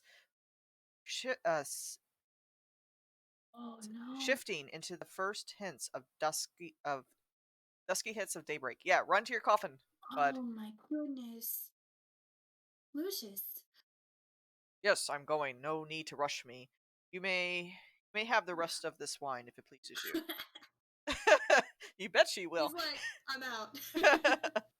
He smiles at me one last time, strained and fleeting, before he turns into mist and disappears into the shadows. Yes, I love that special effect. Yeah, it's good. It's Very awesome. good. I'll see you tomorrow night, Lucius. I know I'm speaking into an empty room. I know it all too well, but I already miss him. Aw. Mm. Oh, at chapter 6! Oh my goodness! Ah, this better... How do you feel about continuing? Are we good, or... Give me 1 second. What We- is this called? Ballads of Midnight? Yeah. Ballads at Midnight? I'm gonna look at how many chapters it is. Does it tell you?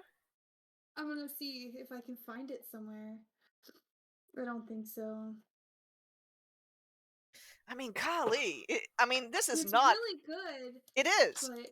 but This is not a 2-hour visual novel. I'm sorry. no! Oh my gosh. Maybe it's because we're reading it all out loud. Yeah, it could Maybe it's be. taking longer. It I could don't be. know. Right now I'm looking at my itch password. Oh, here it is. Okay. Hold on. Yeah, I was looking at the link you had sent earlier, and I don't see it anywhere listed. And I tried to look up maybe like a playthrough of it, but I can't find a full one. I think we're the first playthrough of it that's recorded. Maybe. I don't know. Oh, that would be true. You know, I might Ugh. post this on my YouTube channel, the one with 0 subscribers. Oh god, don't Let's get me go! started. Oh my gosh. Yeah, I'm. Yeah, let's see here. I'm willing to finish it, to be Okay, honest. I don't have work tomorrow or anything. me So neither. I'm good. What? okay. It's I think this has to be like the last chapter, right? Like things are coming to an end, sort Yeah, I of. hope so. All right. You want to start reading this time? Sure, yeah. Okay. After staying up all night exchanging bittersweet memories with a vampire, I should have been more than ready to fall into 100-year slumber. Ugh. Yet I toss and turn for hours. My mind is once again filled with locusts, but instead of wheedling questions, this time they whisper ideas. I stride out of my chambers with a groan, raking my hands through my haphazard bedhead. I sit harder than I intend to at the blasted writing desk and steadily begin to write. I would write the truth, just as I did when I sang before for the queen and her court. I would write the truth about this vampire who's been banished to be abandoned. You're right, Snake. Banished to an abandoned estate. People need to know that his humanity is not as lost as they say. I have a question. Did he say Mhm. why he was banished here yet? No. We know it has something to do with the queen. He kind of cringed at the name of the orphanage, though. Do you think he's the first king? That would kind of explain his reaction to the king's story. Right. Right. You don't think so? Okay, we'll see. Maybe he was opposed to it. I don't know. We'll see. Okay, that's a good idea, though. Who knows? People need to know that his humanity is not as lost as they say. Oh, right. Okay. When I get out of here, people will know. Oh, when she leaves. My quill scrolls to a stop. Too bad she can't break his When curse I from get that out of stupid here. coffin. Right. Oh, he didn't say what his crime was. Oh, okay. Okay. How many songs have I played for him now? On the lunar eclipse, I played my 10th song. Earlier tonight must have been my 13th. I still have 30th. ways to go before I'm free. Or 30th, sorry. 30th. Ways to go before I'm free, but I made significant headway on my debt to him. Yeah, that's a lot. No use thinking about it now. I still have time to decide what I want to do. I nod to myself and bow my head as I continue writing. I wake slowly to find a light pattering of rain outside, with my cheek pressed against the desk and drool seeping from the side of my lips. Blearily, I wipe my mouth and squint at the loose-leaf paper in front of me. I'd written only 2 legible verses before I was overtaken by exhaustion. The rest were either bitterly scratched out or scarcely decipherable. I sigh, reaching up to scratch my head, and promptly knock over the inkwell. No, that's a limited resource. Shit! Yeah. Not the inkwell. Yeah, that's not good. I hiss out another string of curses as the ink spreads around the desk and drips off the side. Instinctively, I save the journal and end up sacrificing my meager verses to the fast-spreading black pond. Ooh, that's very poetic. I like that. Yeah. Oh, damn it! What a waste! What is wrong with me lately? Lucius is going to be so angry with me. Where's the damn cleaning cloth he always uses? No cleaning table, right? That's her first thought, and you know what? That's right on. I didn't even think about that. I'm thinking about the waste of ink. We're thinking about that, and she's right. No, I think he's going to be more pissed with the black stain. I turn to and fro and realize with growing dismay that he always seems to have it on hand. He must keep it on his person. Well, at that point, you gotta just tell him. But maybe he has a spare up in the rafters? Maybe he keeps multiple rags near his person. Oh, are we gonna find his dark secret in the rafters? Ooh. To be safe, I search through all of the cabinets downstairs like a pillaging raccoon. Not a single rag turns up. Knowing that Lucius would be even angrier if I used a blanket or, God forbid, a curtain to clean up this mess, I actually was thinking that. Ooh. It seems I have no choice but to venture upstairs. My hand traces the familiar cracks and bumps of the cobblestone walls. A tactile map I've learned to use due to the abysmal lighting of this stairwell. I'm just gonna try to get off his body while he sleeps. I mean, at that point, you just tell him, right? Right. Like, I don't know. Anyway, there are no windows to light my path, and the torches must have burned themselves down to smoldering husks an eternity ago. As I climb, I try to plant my feet towards the edge of each step, not only to keep my balance, but to reduce the chance of stepping on a groaning center plank. As a general policy, I found it best to avoid making undue noise. winded by the time I reached the highest point in the estate, and I braced myself by resting my palms on my knees. Who in heaven decided it was a good idea to build something with so many stairs? I want to give them a piece of my mind. He doesn't have to worry about it. He just flaps his wings and he's already there. Or but poof. the castle was already built before he got there. True. Right? True. So, who used to live here? Good question. I'm leaning on the king, I'm telling you. I spent the next half hour carefully rifling through the attic. There's an annoying number of decorative boxes and trinkets up here, and not nearly enough cleaning rags. I jerk to a stop, and as I wrench open a jewelry box and see the contents within, realizing with an abrupt horror how many actions mirror the person who killed Lucius Artis. Rifling through his things.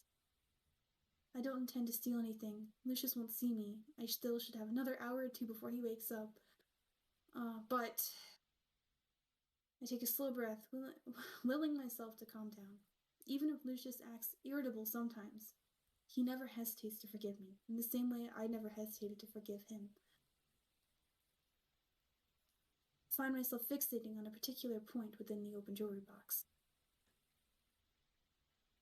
Oh, okay. Is it gonna be the symbol on her journal? I bet you so. There's an oddly familiar sight there. A hint of a small engraved shape that tugs at my memory. I didn't notice it immediately because it's partially buried beneath strings of pearls and gemstones. I shift the valuables aside, allowing the subject of my focus to be laid bare.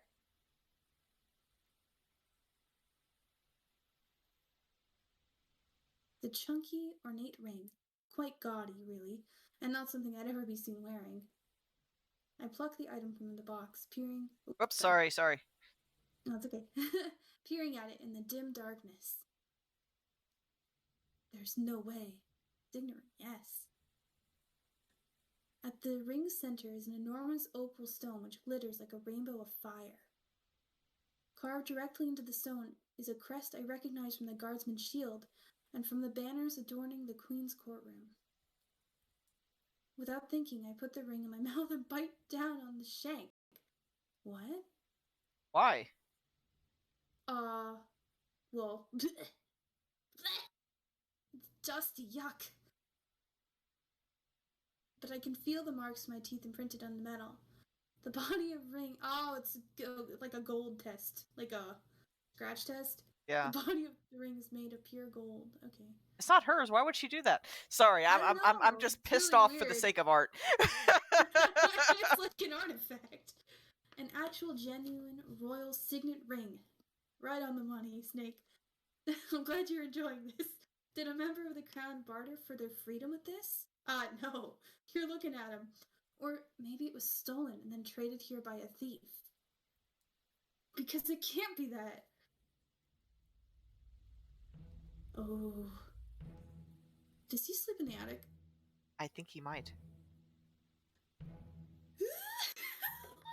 Okay, hold on. You want me to pick up? I didn't read that. Okay. It's up to you.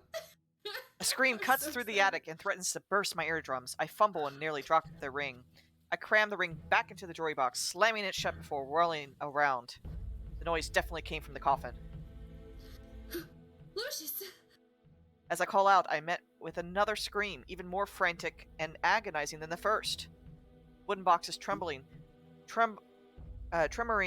hard enough that I worry it may topple over. I approach the noise. Every bone in my body shrieks for me to stay away, but I have tremendous concern for him. Oh, my tremendous concern for him overwhelms every ounce of fear I have.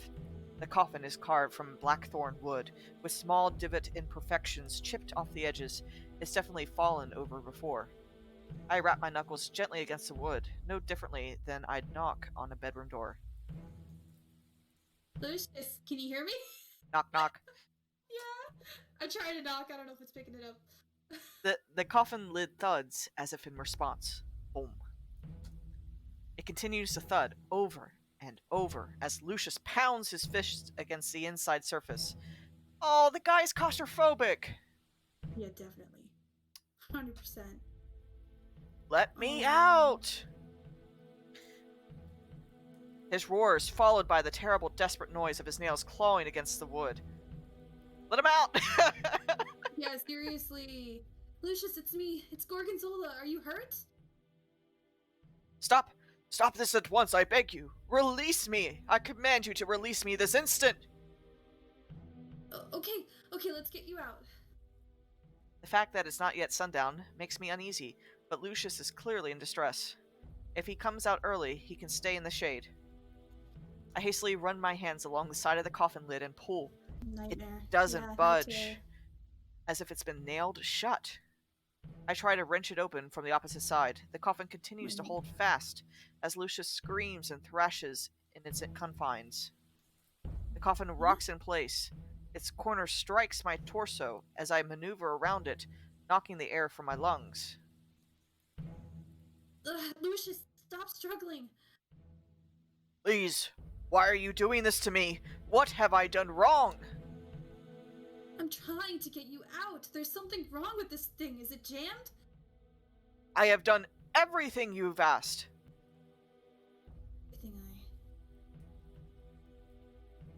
I withdraw my hands with sharp recognition of his plight. Lucius isn't talking to me, even if his screams sound halfway coherent. Lucius, are you awake? He responds only with racked sobbing and a final weak thud. The source of the noise will not hurt you. He was so certain, so quick to assure me of my safety. I sigh through my nostrils, pressing my forehead against the lid. Here for you, alright? Even if you can't hear me. I slump fully against the coffin, sliding against it as my hands curl into fists. I'll be here for you as long as you need me. I'm here.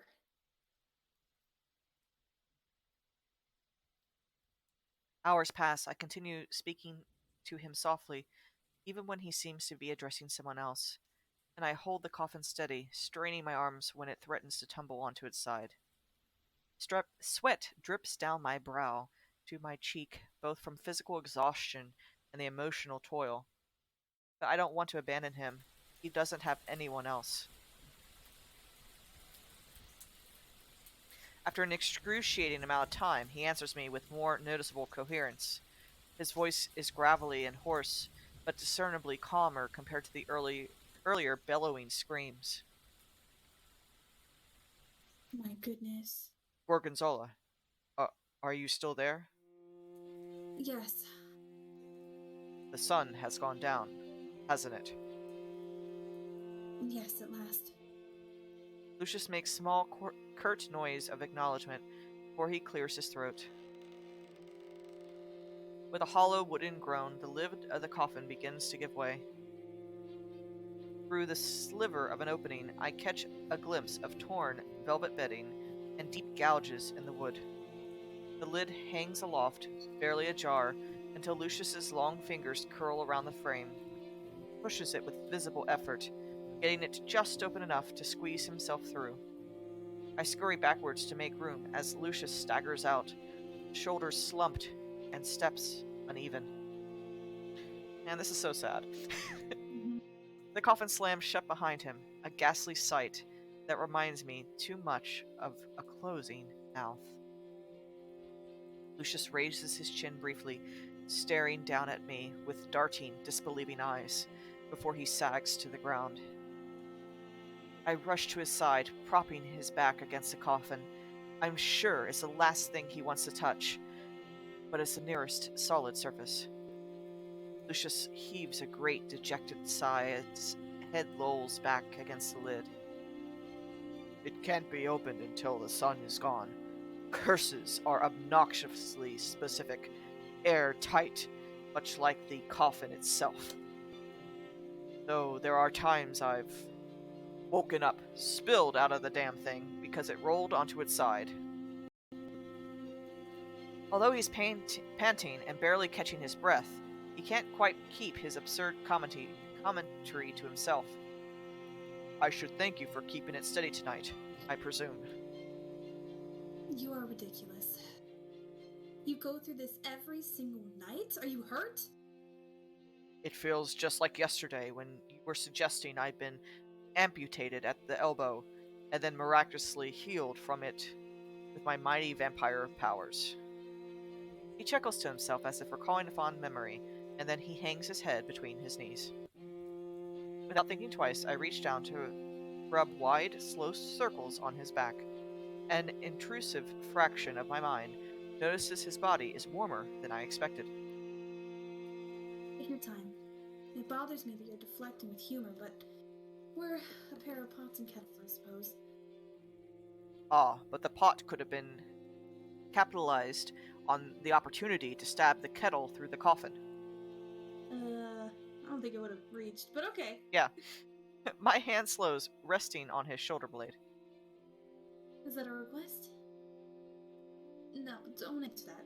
I wasn't going to. It didn't even occur to me, Lucius. If I wanted to stab you, I would have done it weeks ago. How many times have you been stabbed?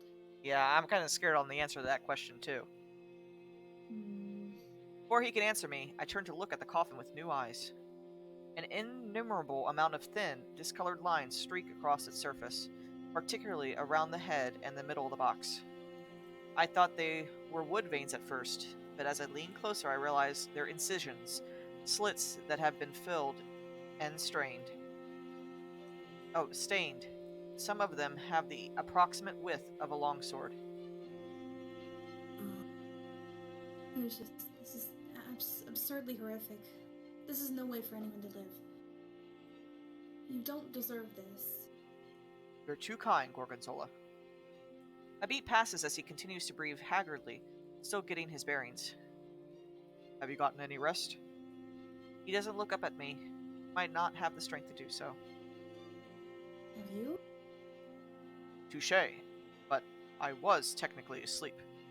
Sounds like some bishop would say. Right there. Perhaps half sleep for some of it, but by and large I was unconscious. I know. Gradually his eyes rise to meet mine. How would you know such a thing? My breath catches when my breath catches when faced with our sudden proximity. I retract my arm from his back, although I will myself to stay by his side. It's just we normally keep such civil distance from each other. I never even sat next to him until tonight. When I perform my songs... Yeah, it's gonna change from today, that's for sure, huh? When I perform my songs for him, I'm the act, and he's my audience. There's an invisible wall that separates us based on our differing status, the entertainer and the entertained. Here and now, I feel as though the wall has begun to crumble. You must think me a terrible housemate for screaming all day. No, not at all. Sorry, I'm tired. I bump my shoulder against his. My fingers fidget and lace together in my lap, an absent-minded little distraction that provides me with a small measure of comfort. Sorry, I was seeing if I could put my hands together and it would still track it. Oh yeah, it is. Look at that. That's crazy. That's awesome. Okay. Sorry. I remember what it was like. I used to get night terrors when I was a girl. Wow, that's terrible. Did you now? At the orphanage? Nightingale Gardens? Yes, and it was the worst place to get night terrors. Half the matrons thought I was possessed, and the other half thought I was being intentionally, maliciously disobedient. I can imagine. It was usually some reoccurring nightmares about rats, too, which was the worst. I still get them sometimes.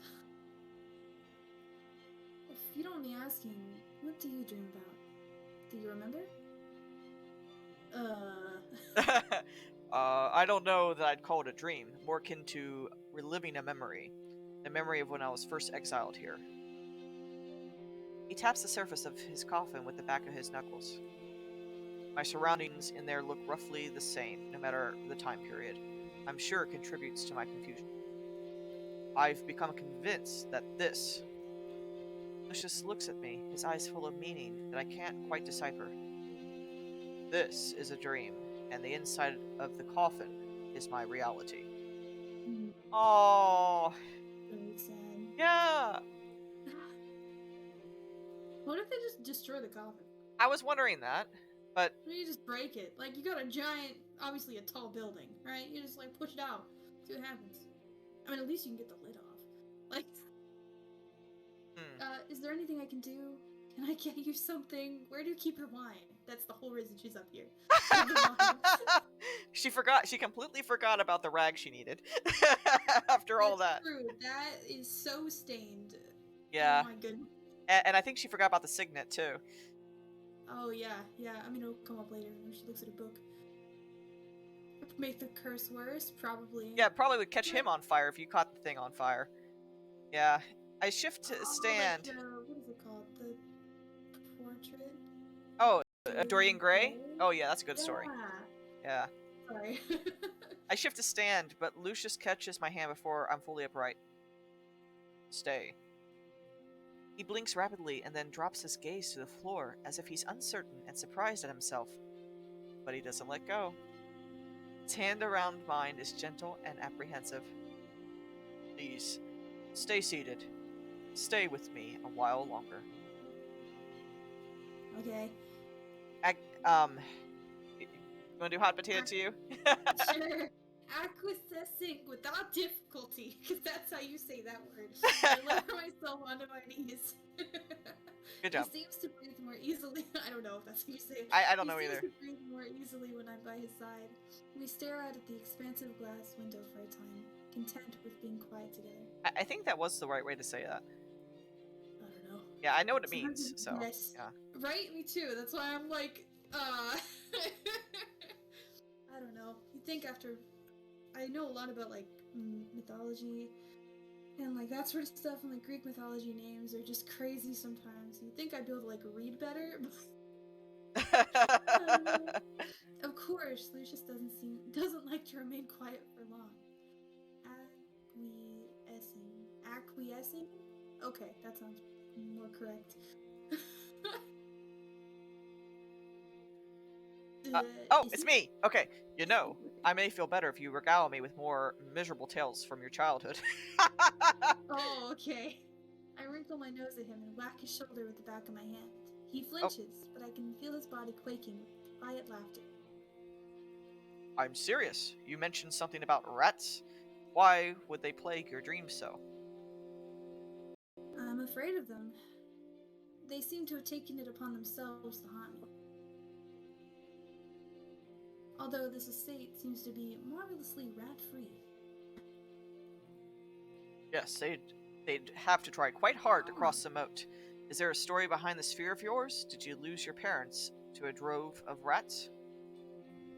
I don't remember enough of my infancy to say either way. My earliest memories were in Nightingale Gardens. That sucks. Wow.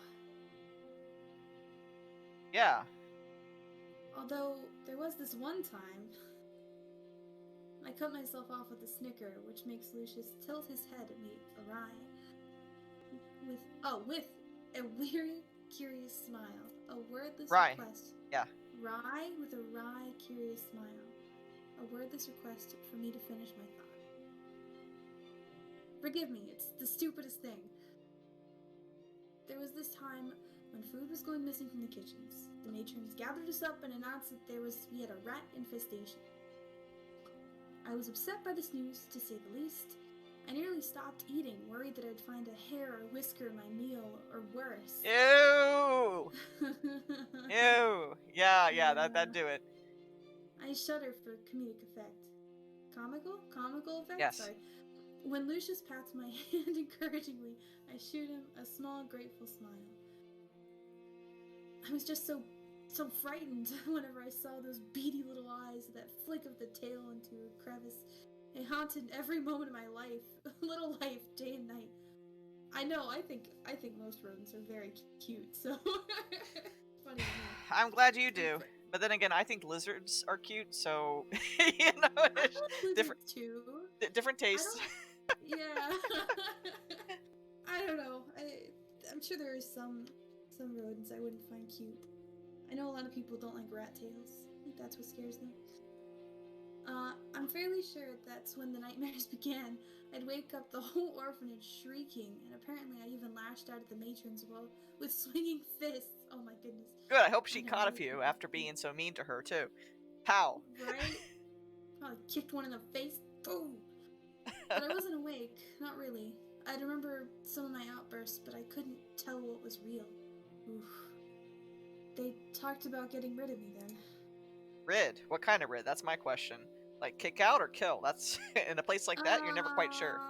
You never know. It was even more terrifying and confusing than the night terrors. They discussed my fate right in front of me like I wasn't even there. Lucius doesn't say anything, but he watches me with furrowed brows. Kilrid? Yeah. Are you sure my miserable childhood tales are making you feel better, Lucius? No, but tell me anyway. What made your night terrors go away? Ah, that's the stupid part of the story. I didn't know Ophelia very well back then. I knew she was the picture-perfect angel of Nightingale Gardens.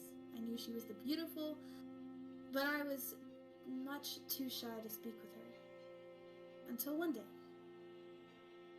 She yanked me up. She yanked me by the arm and pulled me aside. Dragged me all the way into the cellar where we couldn't be seen, couldn't be overheard. Okay. Of course, this was very upsetting to me as well. Sorry, you were saying? Go ahead. Okay, cellars are notoriously full of rats. She shushed me fiercely, eyes ablaze, and she shook me so hard I was nearly dizzy. Stop screaming every night, she said. There are no rats in the kitchen. This sounds like... Oh, I know why. She's the rat. She's the one who's taking all the food. Totally. I just sobbed and wailed in her arms. I didn't believe her, and I didn't like getting yelled at. I mean, how could she try to lie to me like that, right? It wasn't unreasonable for me to be afraid. I was just a little girl. God, she was so frustrated with me. She groaned through her gritted teeth and insisted there were absolutely no rats. And that's when she told me. She made it all up. The rats? The entire infestation. She made it up. She was lying to the entire orphanage about it. Why in heaven would she do such a thing? To see if she could get away with it. Isn't that awful? She was stealing extra helpings of food for herself and then planting false evidence, rat droppings and fur, to ensure her lie held water. Oh my goodness. Each day she'd tell the matrons that she was going into town to find a cat, so that the cat could eat the rats, but she never actually looked for one. She just went out and had her fun in town, then came home with one of those apologetic? Yes. She came home with one of those apologetic doe eyes that made everyone melt for her. Okay, so she was, I don't know why, I thought she was actually bringing something home, and I was like, why would it be apologetic? Anyway. Yeah. Okay. I mean, how hard is it to find a cat? Really? That's probably what they're thinking, but she's a good liar. She had some excuse. Anyway, Ophelia showed me where she kept her spoils, and she said she would share with me as long as I kept my mouth shut. I had to not only stop screaming, but I also had to keep her grubby little secret. Her reputation was spotless after all. Revealing her mischief would damage her chances of becoming queen. I don't think she would make a very good queen.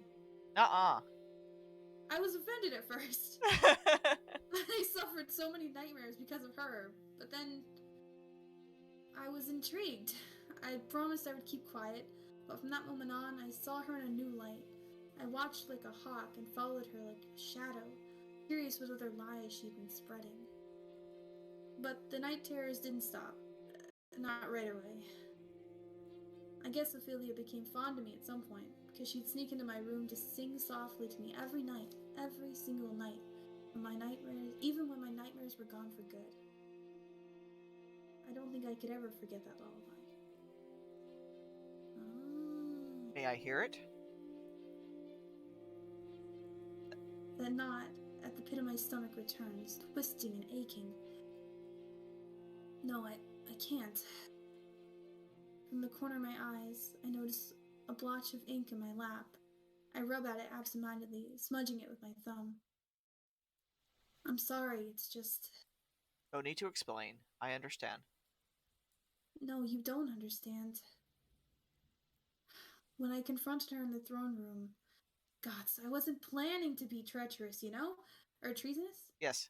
Treasonous, you know? I'd spent months writing a beautiful song for her, but when I saw her... Oh... I knew it would be forbidden for the crown to see anyone from her previous life. I knew that, so I hid who I was. I used a false name and pretended it was my first time setting Setting. foot. I don't know why I expected to be stepping. Okay, on alluvian soil. All I wanted was to see her again. Oops. Okay. Yep. Okay. I would have been satisfied if I could see her one last time. If I could see that all those terrible rumors were wrong. Treason to the Crown is fun. We gotta play. There's another game. Oh? Another Otome game that I never finished it. Which one? But it's called. Give me 2 seconds. Is it Long Live the Queen? Because I'm one of the few people who actually beat that game. I have that one. It's the same creator. It's Hanako. Confines of the Crown or something? Confines of the Crown. I don't remember if I have played that. I might have.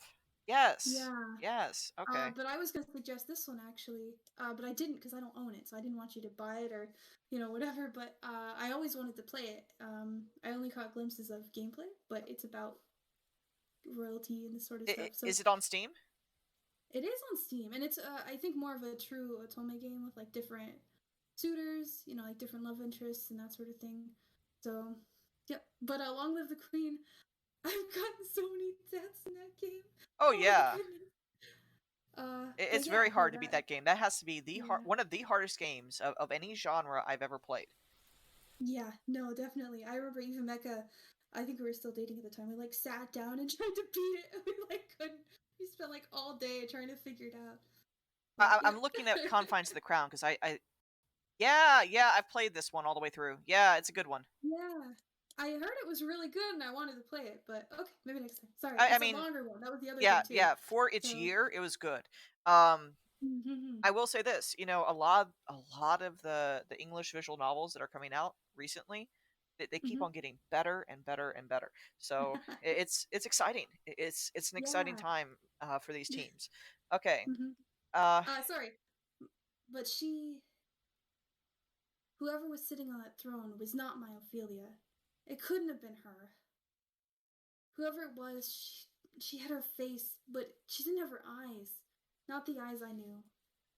These eyes were hungry yet full of disdain, watching me like I was some sort of worm under her heel. And she had this ridiculous harem that was dancing around, and every so often she'd call one of them to come and sit in her lap and kiss her in front of everyone. What? Oh, so they have what is that, polyandry? Oh, in this world. Wow. Okay. So she got everything she wanted and then way beyond. Okay. It didn't make sense. Ophelia didn't like anybody. There we go. Okay. Either maybe she rebelled, after she couldn't contact her friend, or maybe perhaps she's cursed also. Yeah, maybe they take the chosen girl, suck her soul out and put the old queens in it. That's what I'm thinking. So it's not her. That's what I'm thinking, because if the old queen cursed the king, if this vampire's the king, sure. And that old queen would be capable of anything. Yeah. Maybe she sent him to this island cursed because he's the reason that she can have immortal life or something. He can't die. Interesting. So she can. I don't know. Sorry, it's just completely out there. But we could be right. No, I haven't played Blaze Blue. Nah. Okay. I just to make sure, I started making small talk, something to introduce the song. I asked her if there were any rats in the royal kitchen, and she just scoffed at me and told me it was a repulsive thing to suggest. She told me to be silent, that she didn't want to hear another word unless I was going to play my song. My lip quivers, my voice begins to break. Wait. Maybe she's not allowed to meet other people because our theory is right.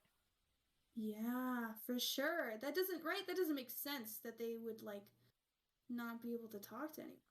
Right. Or they wouldn't, they all come from orphans without families. That doesn't sound right. Usually you want to gain money by marrying into different families. So Yeah. So it changed the song. I had to convey how I truly felt. Lucius throws his arm around me then, holding me tight. I bawl against his chest, losing every last ounce of my composure. Forgive me, Gorgonzola. I shouldn't have asked you about this. She told me she wanted me to make things better for everyone. She told me she'd write. Why didn't she ever write? Forgive me. Sacrificial orphans. Yeah, could be. Oh, okay. All right, let's go. We're here now. Okay, I was gonna say, can we take a quick break? Because we've been. Yeah. So it's... Yeah, let's do 2 minutes. Hold on, guys. We're gonna put. I have a break screen. Do somewhere here. Be right back. Okay. Be right back, guys. Bye. Okay. All right.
Okay, I'm back. Alright, I see Pumpkin, but I can't hear Pumpkin. Sorry, I muted. I actually forgot I muted. Alright. Great. Whew. Okay, I had to get some more water. Yeah, I know. I'm like out too. So I understand. Oh my Okay. gosh. So we're doing this, huh? Alright. Yeah, remind us. This has to be the last chapter, right? We've been No saying way that it's not. it seems like 5 chapters ago. But this is a really good story, you know? Yeah, yeah. It's very good. I didn't know what to expect, but it's very good. Alright, you two snake, yeah. Alright, I'll read. I cried myself into Okay. a stupor.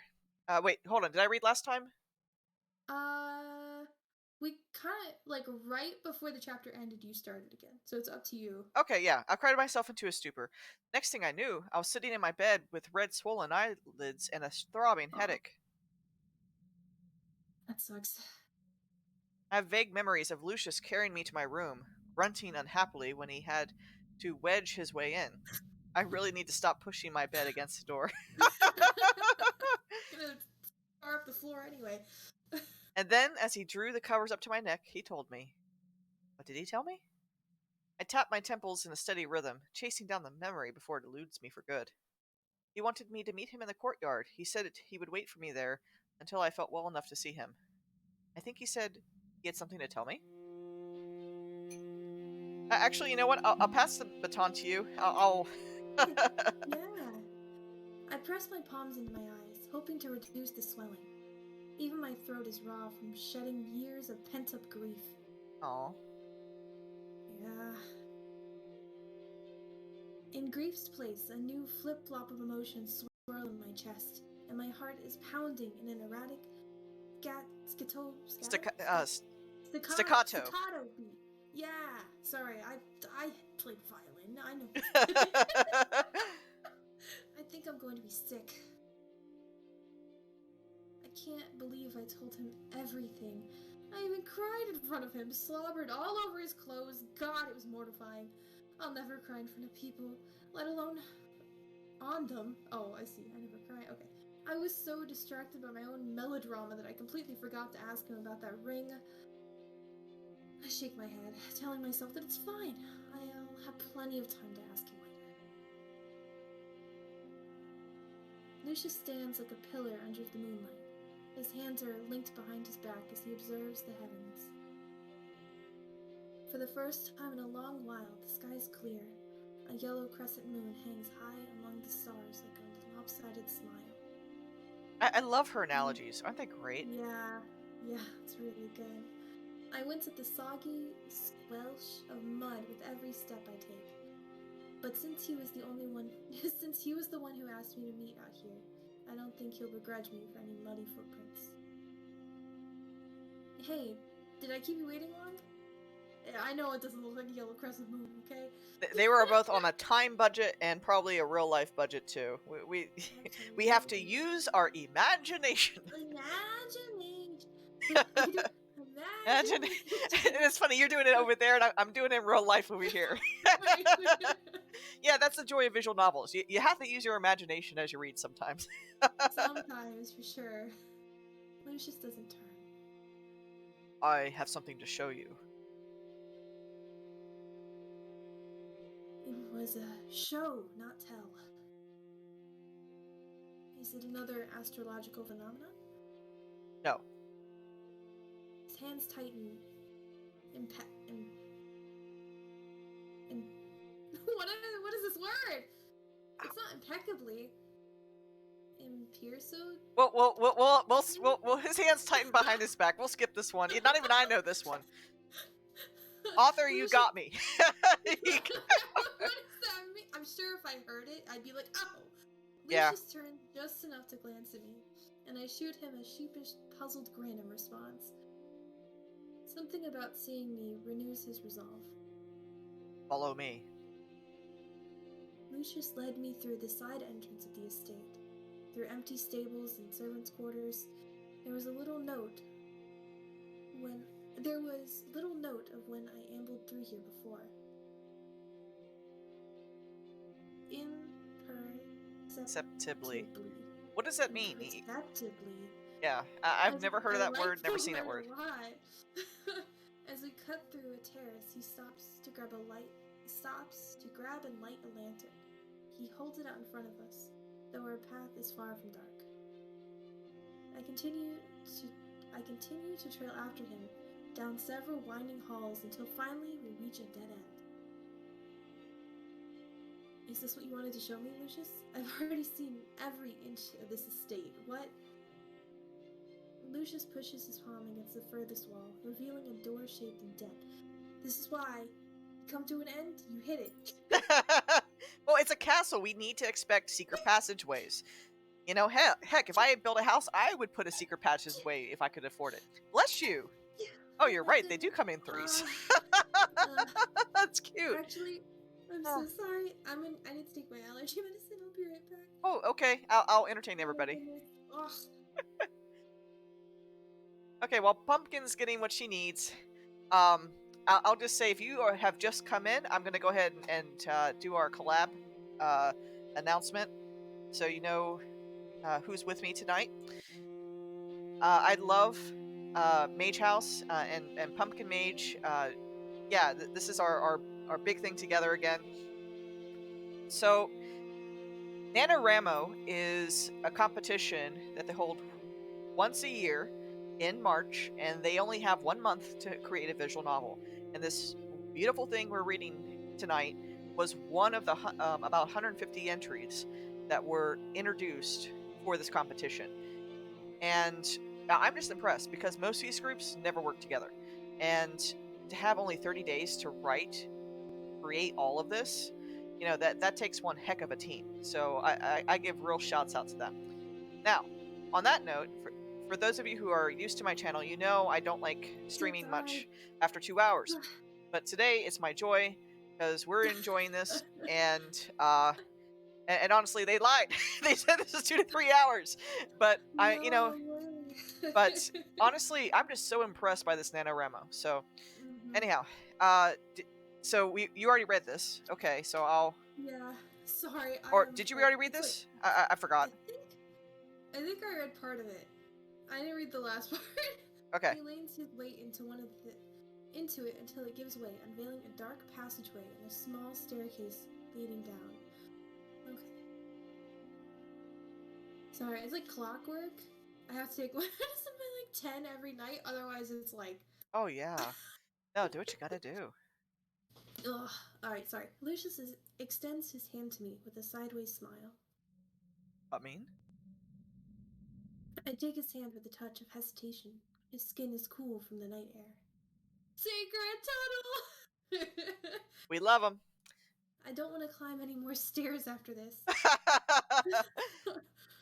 Lucius laughs and pulls me a step closer.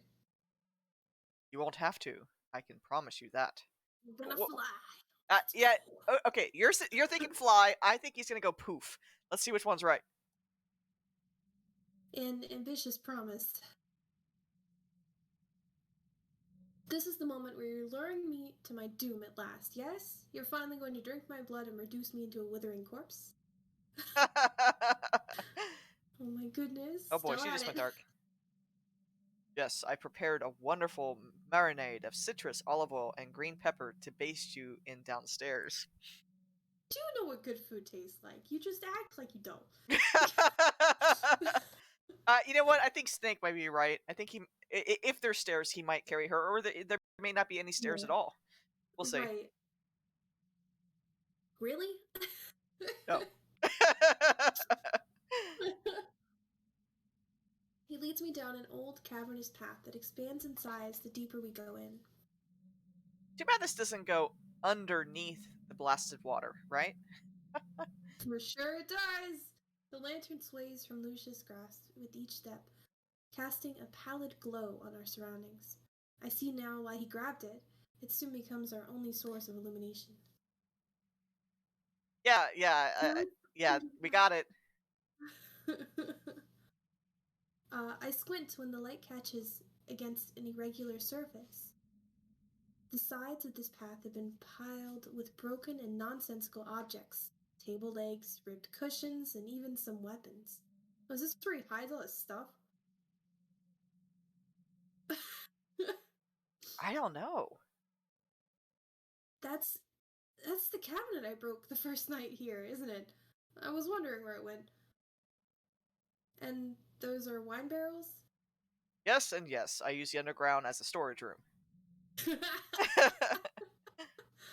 So this is where you've been hiding all your ladders and buckets and wine. You can remember the cleaning rag. Right. Hiding, not at all. I just like to keep things tidy. Although his hand tightens around mine. I guess I just took over, huh? I do try to withhold the ladder from my guests at the beginning of their stay. The That number of makes people sense. who have tried to brave the moat and drowned in the attempt Oh, I didn't want the same thing to happen to you. because you would have missed my music? You know why. I would have missed you. I wouldn't have been able to help you, Gorgonzola. His voice is stern, with a harder edge than I expected.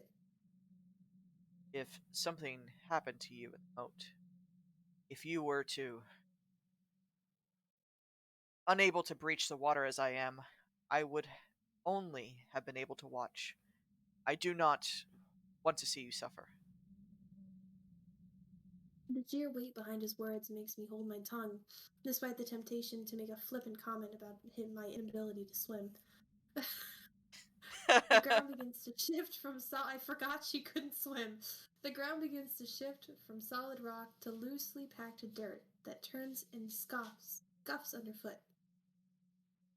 Soon the path slopes and the air becomes heavy and damp. I find myself taking deeper breaths, which only magnifies my growing apprehension. Lucius lets go of my hand as we reach a steep Precipice. Precipice. Ugh. My fingers curl inward, already aching from the absence of his touch. Aw. Lucius, where have you taken me? What is this place? Nailed into the precipice with wooden stakes, a long rope ladder extends further into the dark abyss. What? I was not expecting that. Okay. Author, where are you taking us? Yeah, the opening becomes narrower below, but the structure of the passage seems secure and dry. No sign of water droplets leaking through from the moat. So they are underground, under the moat. Yeah. I catch Lucius trying to hide a grimace when he kneels to inspect the strength of the rope. Deep beneath the earth as we were, we must be standing at the lowest part of the estate. Being this far from the coffin must be straining for him. Oh, I didn't realize he couldn't be far from it. I just thought he had to be near it at night. Okay. Yeah, I wasn't sure about that either. Okay. When Queen Hildegard banished me, when she sealed me in that blasted coffin, she ordered her soldiers to put me somewhere around here. He dragged coffin all the way from up here? Wait a second. Wow. Wait a second. So she sealed him in the coffin. Not just cursed him the coffin, but sealed him in there and then threw him in the dark. Okay. Okay. Oh, you can't be too far from it. Okay, Yeah. I missed that part. Originally, this was an enclosed wine cellar attached to the estate, where my exile began, and where I first awoke. We removed the wine, of course, before we began the excavation. Excavation? I told you before I had a motley crew working on a way out. There were 5 of them, including Gillian. They dug for months under my supervision. See why I had to relocate to sleep upstairs, I'm sure. What are you going to do with this? Or where are you going with this? Sorry. Is it not obvious? I'm setting you free, Gorgonzola. This tunnel will lead you safely under the moat and out the other side. Oh, I must have misheard him, I'm sure of it. That's the only reasonable explanation. He must have said something like, "Go fetch me some tunnel fish," or "I'm trapping you down here forever so you can never cry at me again, you disgusting creature." God. You look as though you wish to argue with me. I understand verbal sparring is one of your favorite pastimes, but please, listen to me this once. Every day you spend here is a lost opportunity. This is time we'll never get back. Why should you endure such a fate when you did nothing wrong? You do not deserve to be punished just for speaking your mind. All this over a mere song. You understand, don't you, Gorgonzola? Your freedom should never have been up for bargain.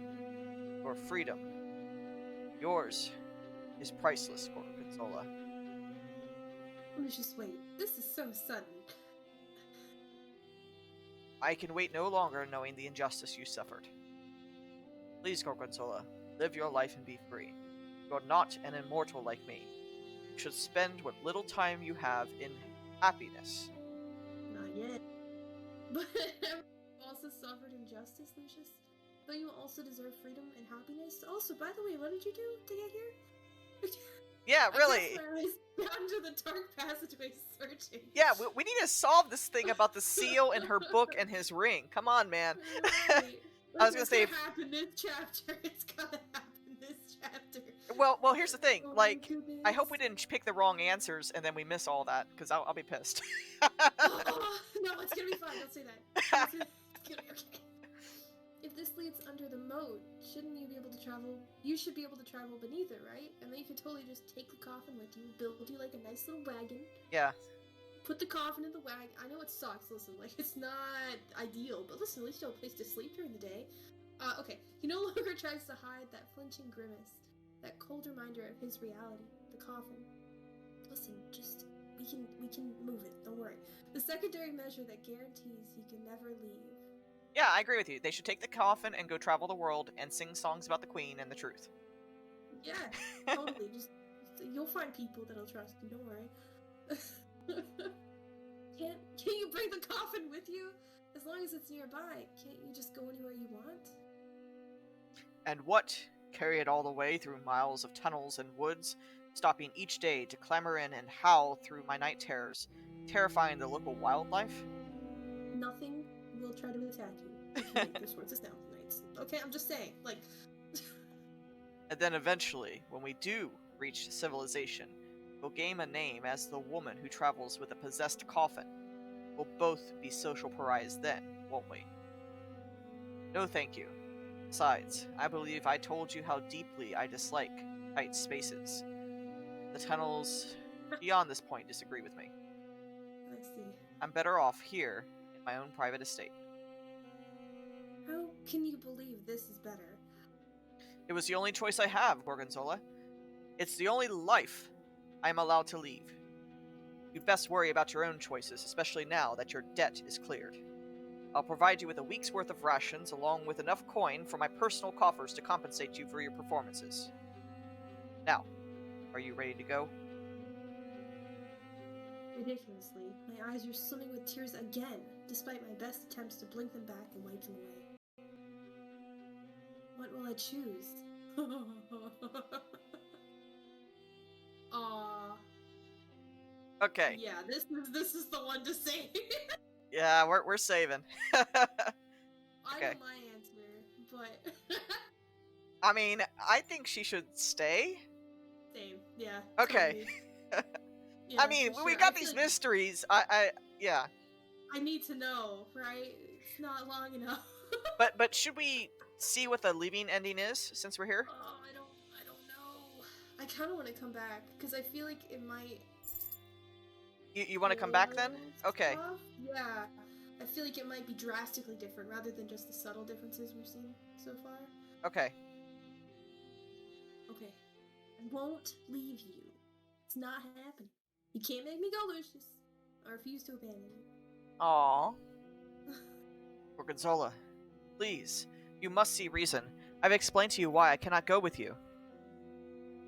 And I'm staying here.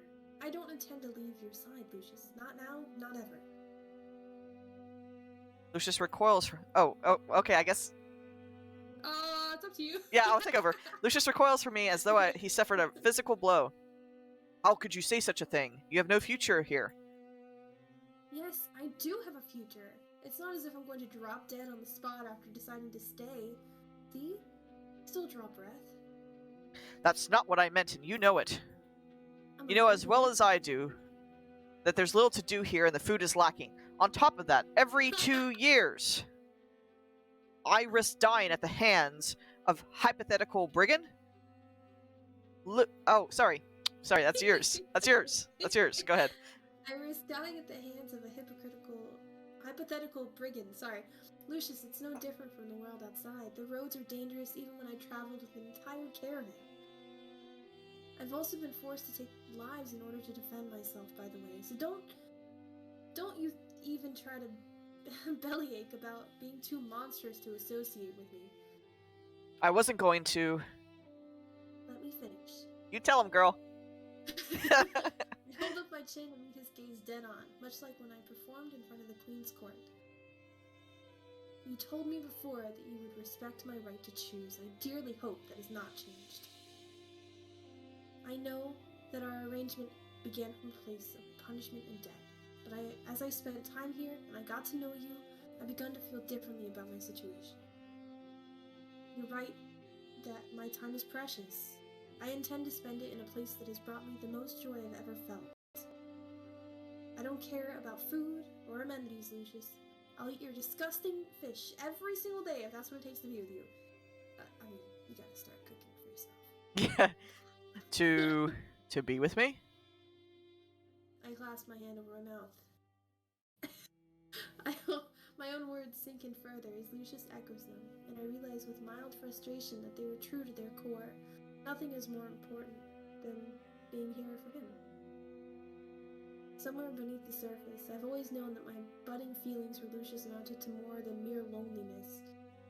I convinced myself that I was fine with being a companionless traveling bard, yet now it hurts to be away from him when the sun rises. How much deeper would that night cut if I could leave him now? Ooh, girl, you're in love. Yeah, I know, right? Ah! I've seldom been in love. I'm not confident I'd recognize it even if it slapped me across the face, but this feeling I have when I look at him now. God, how I hate how honest I had to be when I had to be now that I'm in close, frequent proximity to someone I actually like. I just wanted to be the voice of reason here and say that there's no reason she can't leave and then come back. I mean, that's really true. Also, there's no guarantee that they actually got out. Like, I know that they worked really hard to dig this tunnel. There's no guarantee that it's still open, that they actually made it out and they finished it. Like, I don't know. It's just... I guess we'll find out later, huh? Yeah. Okay. Now that I'm in close, frequent proximity to someone I actually like. My voice shakes, though I try my best to get my bearings. I've come to care about you a great deal, Lucius. Can't you tell? We live in a cold, wicked world. You know as well as I do that sending me back to it would not guarantee my safety. There's bandits and wild animals, shipwrecks, and desert heat. I'm grateful that I survived my fair share of adversity just long enough to meet someone like you. Aww. Yeah. Being here is the closest I've felt to having a home. I don't have much of a life to return to outside this estate. Maybe I want to rot here for the remainder of my brief and miserable existence. I want to discover whatever else we have in common, and I want to learn more about you. Would you deprive me of that? This is... Conflicting emotions war across his features. I can tell he's tempted to give in, but he's just as strongly compelled to battle this to the bitter end. This is precisely part of the problem. You don't even know who I was before. Alright, then tell me! A member of the royal family? I found your ring, Lucius. I was shocked at first, but you weren't the one who condemned me here. I won't hold you accountable for the cruelty of your successors, so please don't suggest that I'd hate you because of who you are. I don't. I suspected that you found it. but you still don't understand. I want to know about the thing. Explain it. Explain it. Yeah, I want to know about that darn journal. Come on, we got that. Okay. Mm-hmm. Then explain it to me. Are you not royalty after all? These tunnels will be the death of me. I feel lightheaded. I need some air. Lucius turns and stalks away, leaving with the lantern. Are you kidding me? Lucius! There's an odd sense of deja vu as I pursue him through the servants' quarters. My pace far less harried than his. Yeah. Okay. Although his strides are long, I have no difficulty keeping up. He slows to a stop in the courtyard, and once more stands with his back turned to me. Do you know how difficult it was to make the decision to free you, Gorgonzola? A selfish, disgusting part of me is pleased that you would choose to stay. It's not selfish to be pleased, Lucius. Isn't it? He whirls on me. I told you what happened last time, to Gillian. It took me years to recover, Gorgonzola. If any harm were to befall you, if you were to be taken from me, I don't think I could. He cuts himself off as a shuddering breath escapes him. Lucius, I'm making this decision not from a place of foolhardy courage, but because your presence is worth enduring some apprehension. I am scared, you know. It's alright if you're scared too. I close the distance, reaching for him. When he mirrors my movements, however, timidly, I seize him and pull him into a fierce hug. We're hugging this out. Yep. Just a hug? Alright, no, we're not there yet. Alright? Just held hands like the other night, alright? Lucius trembles to my grasp, Yeah. his fingers digging small crevices into the clothes on my back. I can't promise I'll live forever, Lucius. No one can promise it. Not even you. That's not true! That's not true! That's not true at all, actually. But the time I've spent with you has been the happiest times I've ever known. I feel like I can talk to you about anything, even things I intended to bury forever. And the memories I've made here, I know to appreciate them only because I've had you by my side. Please don't deprive me of our bonds. I want to enjoy it while it lasts, however long it may be. Lucius, I think I'm falling in love with you. Well, he's the one that said it. My heart feels like it stopped. I know it sounds absurd. I know we haven't known each other long. But True. you're a beautiful, radiant woman. Anyone can see it. You must have better options than this. You deserve other options. I just know someone out there will worship the very ground you walk on. His confessions reverberates in my mind like a tuning fork. I feel dizzy and like I'm soaring all at once, but I pull myself together enough to murmur into his hair. What if I don't want the other options? What if I only want you? Then I would be powerless to deny you, my radiance. Aww. Ah, we're from cat to radiance. That's a big step. Yeah, so from little girl, from kitty cat, now radiance. Yeah, that's a big step. I would hate for you to regret this decision. I pull away, not to detach from him, but to get a good look at his face. His eyes search mine as he cups his palms over my cheek. I propose a new barter, vampire. Oh? I would have your heart in exchange for mine. Despite himself, Lucius scoffs at a small laugh. If you have thought this through, if you are truly, wholeheartedly certain, then to rot we shall go, together. He tucks flyaway strands of my hair over my ear. Such a tender gesture from someone I once feared so deeply that's really true. Okay, Oh, now yeah. we got it. Can I kiss you? Smooches! Oh, you get to pick! Oh. That's really funny. I hope we get a CG for this. Hold on. Save. Oh, that'd be great. So true. Are you on the second page? Alright, should we be First gutsy? one, obviously. Huh?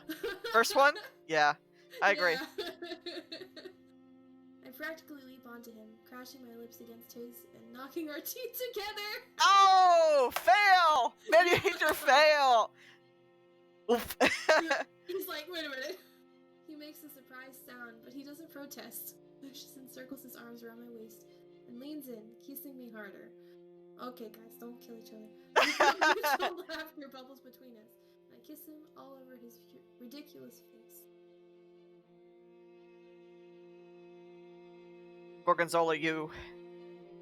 He scoffs at another laugh, looking as bashful as a schoolboy. He cradles my face in his hands and plants a final, chaste kiss on my forehead.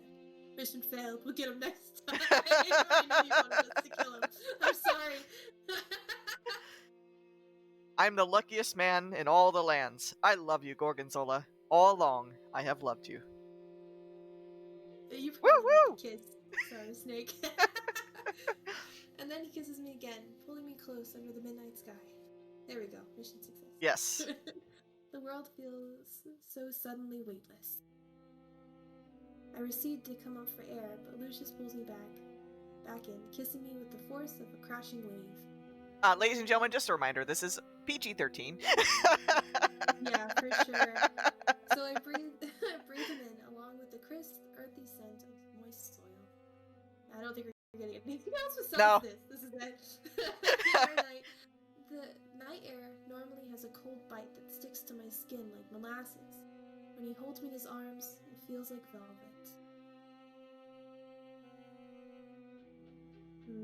I'm sorry, no CG. I know! Time, sure. Hold on. Let me save. Hold on.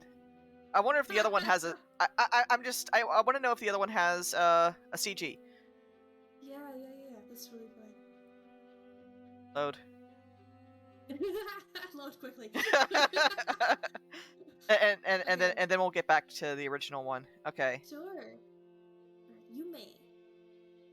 My eyelids flutter closed as he presses the pad of my thumb against his lower lip. Against my lower lip. Sorry, that doesn't make sense. Yes, I love you, Gorgonzola. He murmurs the words softly, but close enough that his breath grazes my skin. I really, truly, and deeply, I love you. Aww.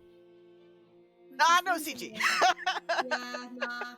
Okay. They didn't have enough time. Nah, definitely not. Although the first one would have been really funny if they like smacked heads or something. Yes, this was actually shorter. Okay. So load. I think this is where we stopped, right? Yeah. Yes. Yeah. Okay, well, this is definitely towards the end. Alright. Hi, dude, I need to know what you did. That's my next question. In all my long years, I have never met anyone like you. In my comparatively very short years, I never imagined I'd fall for a vampire clean freak with the driest sense of humor I've ever known. Clean freak? Oh fine, you're not wrong. I still love you, you insolent creature. Oh my goodness. Lucius catches me around the waist and lifts me, spinning us into a triumphant half arc. Also, she did have to walk upstairs. Sorry. Lucius! Don't tell me to contain myself, Gorgonzola. I won't do it for all the riches in the world. Oh! Bristling fox scales skim over my ankles, and my feet fall uneven as he sets me down.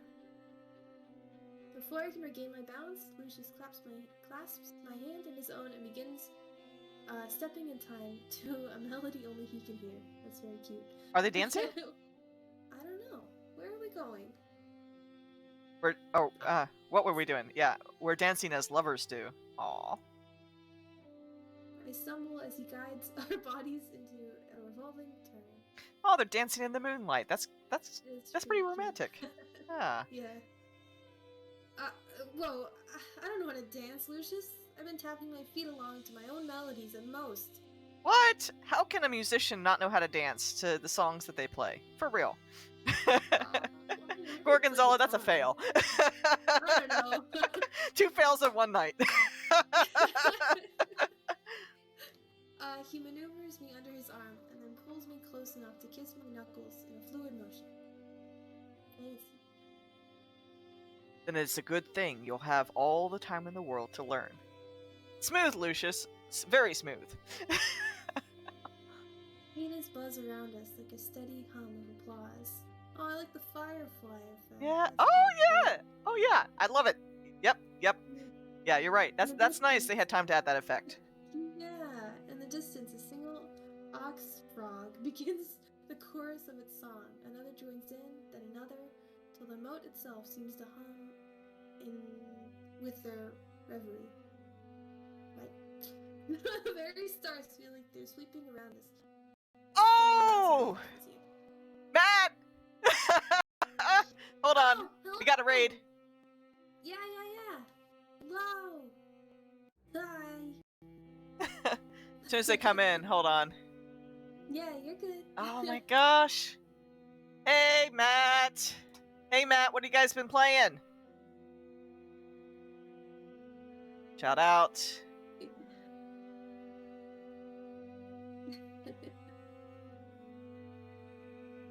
Jackbox Party Packs. Fun.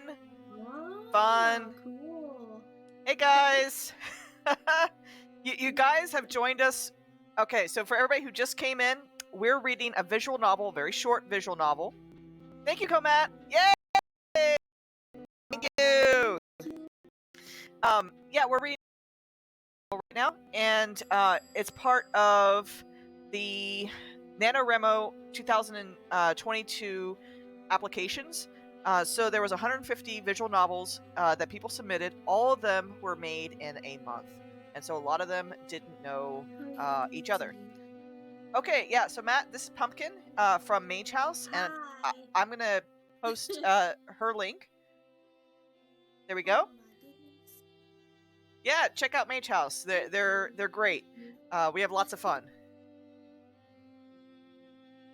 So yeah, we just got the smoochies in our story. Our 5 hour took 5 hours to get a kiss that they didn't even show. They didn't show. That's true. But this was a darn good story. I mean, this is an incredible story. All right, so Yeah, let's. writing is very, very good. Okay. For a month, I'm impressed. Yeah, I know, right? Yeah. Do you want to pick up now? Okay. Hold on, let me drink first. Yeah, you're good. Oh my goodness. As Lucius dips me Yeah, back, smooch. I realize these aren't stars at all when one of them lands on my nose. Oh, cute. Oh, also thank you for the follow, because I still have my OBS up. Oh, awesome. Thank you so much. Are these lunar flies? Sorry, never heard them referred to like that. There's so many. I've never heard of them called that either. Lucius, I think these are bugs that stung me when I first crossed the moat. Uh-oh. Oh my goodness. That's not Oh, good. gods, we need to get inside. Okay. 3 fails, That's really 1 night. Listen, it's a relationship. Yeah. Very typical in a normal relationship. Not everything can go perfect. Okay. We rush into the estate together, holding onto each other and giggling like children. Lucius slows only to pat me down and make sure none of the insects tagged along. Nasty little buzzers. The worst stings will itch for days. I forget how aggressively lunar flies breed during the rainy seasons. My cheeks hurt from grinning as he tends to me, diligently checking my hair and under my arms. Got very puffy sleeves. That's really cool, Snake. Yeah. Green? Never heard of green fireflies before. Lucius, Yes, my radiance. back to it. I know! I nearly burst out in laughter at the pet name he's chosen, but I've regained enough to control to pass it off as clearing my throat. I give him a quick peck on the cheek, redirecting his attention from checking for bugs to looking in my eyes. His lip tilts up into a smirk as he backs me gently against a wall, pinning me in a place by propping his elbow next to my head. This better stay PG-13.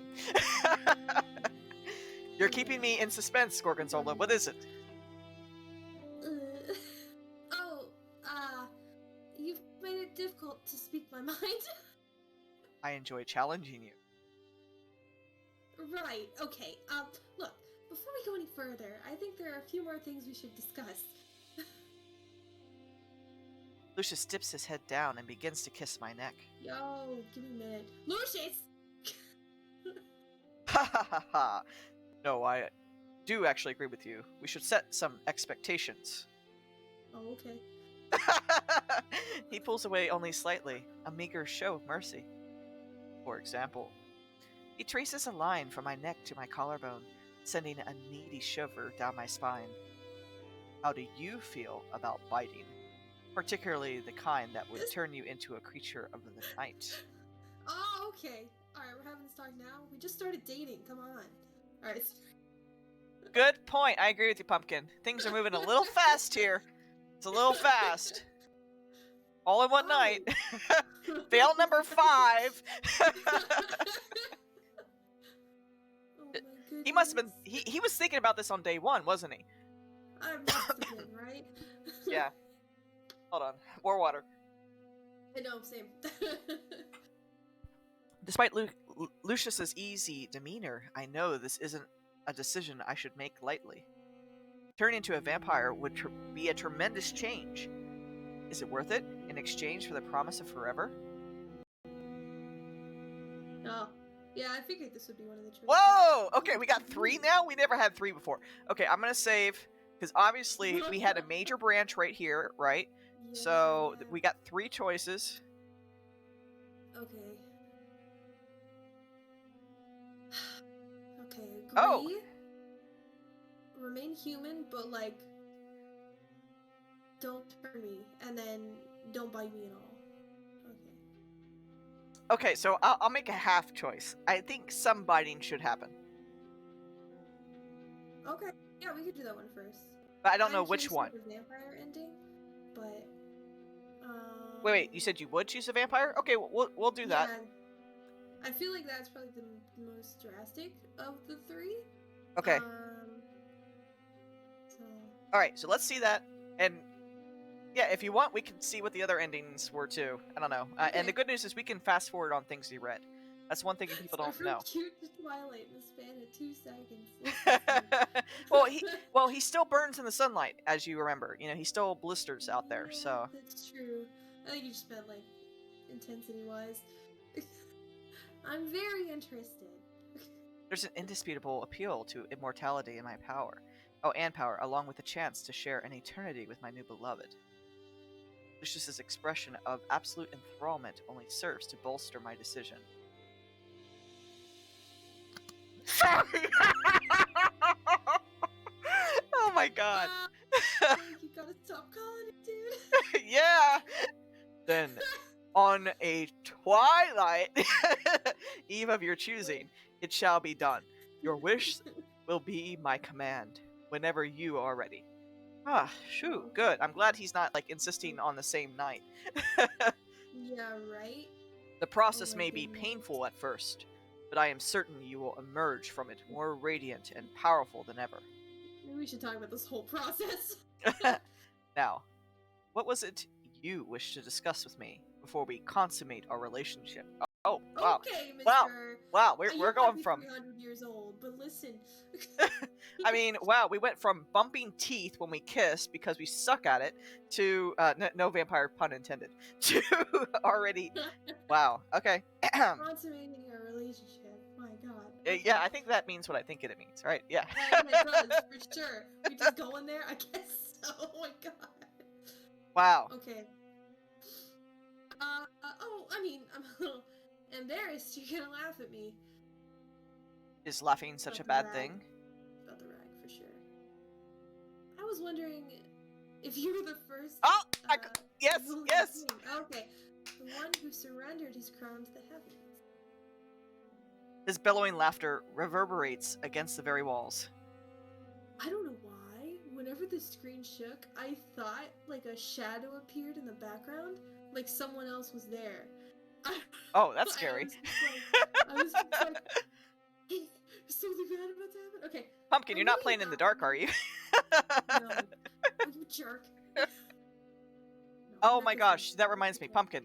One of the few scary games I've ever played. The Letter. It's a visual novel, but boy, it has some Japanese horror style jump scares, and oh my god, I played it in the dark, and that was not a good idea. Different. I don't know what it is about Japanese horror that just like, oh my goodness. Well, the quality of that English visual novel was just through the roof, and always for people who's never played visual novels, I always recommend The Letter. They do have one very offensive word in it, but otherwise it's cool. Yeah, there's stuff that's like that, where sometimes, especially period pieces, sometimes we'll use words that we don't say anymore, but at the same time it's like a period piece. You know, it's just, I don't know. It's hard. The writer explained they wanted to make that certain character that much more offensive. Sure. Okay, and I get it. Yeah. Okay. No. Oh, Snake, listen, eventually we're gonna get to all the horror games, buddy. It just might be a while, okay? just not with Xantherous, because Xantherous is too afraid. I'm such a chicken. I'm also terrified, so don't worry. Okay. Alright, forgive me, it's just... Gorgonzola, you may need to relearn your history. Illuvia's first king reigned from the dawn of civilization. If I were him, I would be very old. My father's side of the family did claim to be descended from the man, but birth certificates can be so easily forged these days. I, myself, am no king. I was the heir for a time, but I never ascended the throne. It means you were a prince. I still am, if it pleases you. Oh, okay. Well, thank you, mister. Lucius tilts his head, studying me as if a thought had just occurred to him. You know, Gorgonzola, you said once that I had no whimsical books in this estate, but I do have one on the subject of old myths around here somewhere. I should see about finding it. Are you familiar with the story of... Hey, you're the one who does Greek stuff. Do you know this word? Or... Hesiod? Hesiod? No, there's no T, so Hesiod. Hesiod? Okay, yeah. I think so. It's a box instead of a jar. In some iterations, isn't it? Oh my god. Pandora's box. You know, I think you're right. The story involved someone opening a container despite being warned not to touch it. And in doing so, they released all manner of curses upon mankind, except hope. It was the last thing in the jar. Okay, sorry. You truly do know your stories. Caresses my cheek absent-mindedly. It is a tale that resonated with me for quite some time, and I had a personal theory that there were two kinds of people in the world. The kind who preferred to live a blissful, unintrusive existence, who would never risk those curses, and the ones curious enough to open the box, then knowing the consequences that would befall them. I'm fairly certain of the answer, but Gorgonzola, what manner of person think you are?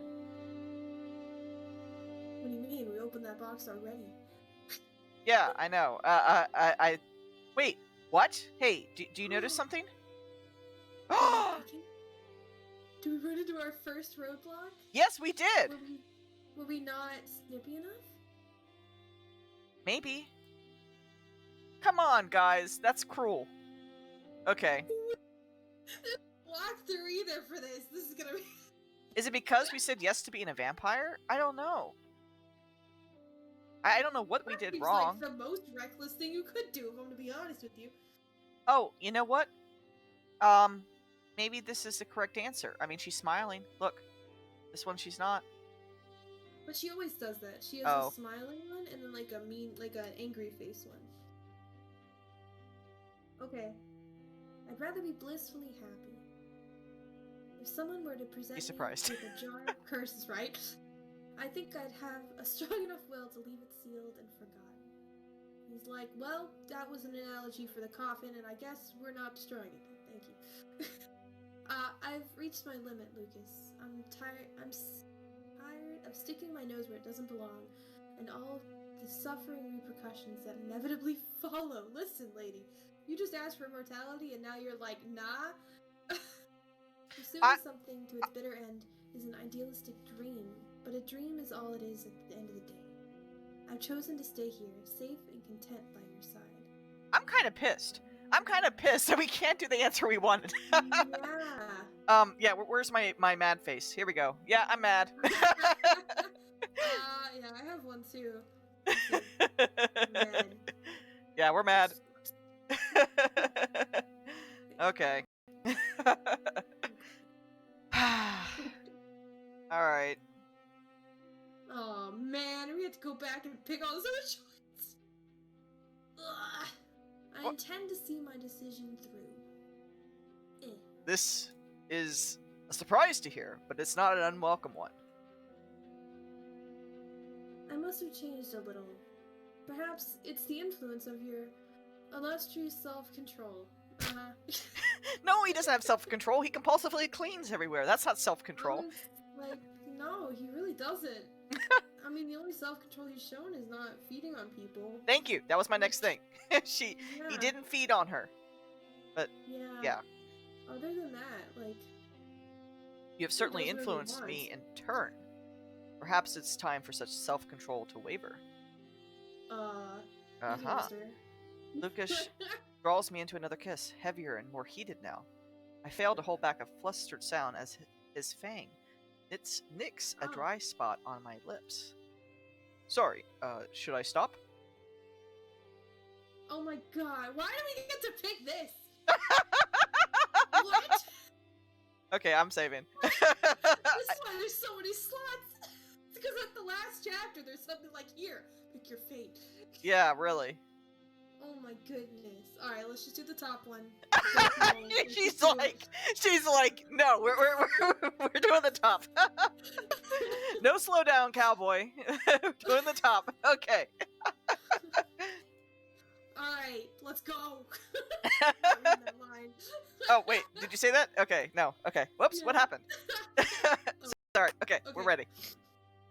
Keep going. Take me to bed. Oh my gosh. I'm over here. Okay. It's hard to read these. Okay. As if I can deny you. Ow. Yeah. Alright, the grin he wears is ravishing. Oh my god. Oh, okay. I let out the lightest scream as Lucius bends and hooks his arm under my knees, and he carries me down the hall like a new bride, nearly kicking down my bedroom door in his haste to undress me. Okay. I yield to him completely and utterly. Okay. Yeah, I think they're gonna keep it clean. Yeah. Lucius leaves me gasping in mess, shattering every semblance of self-control like a glass pane.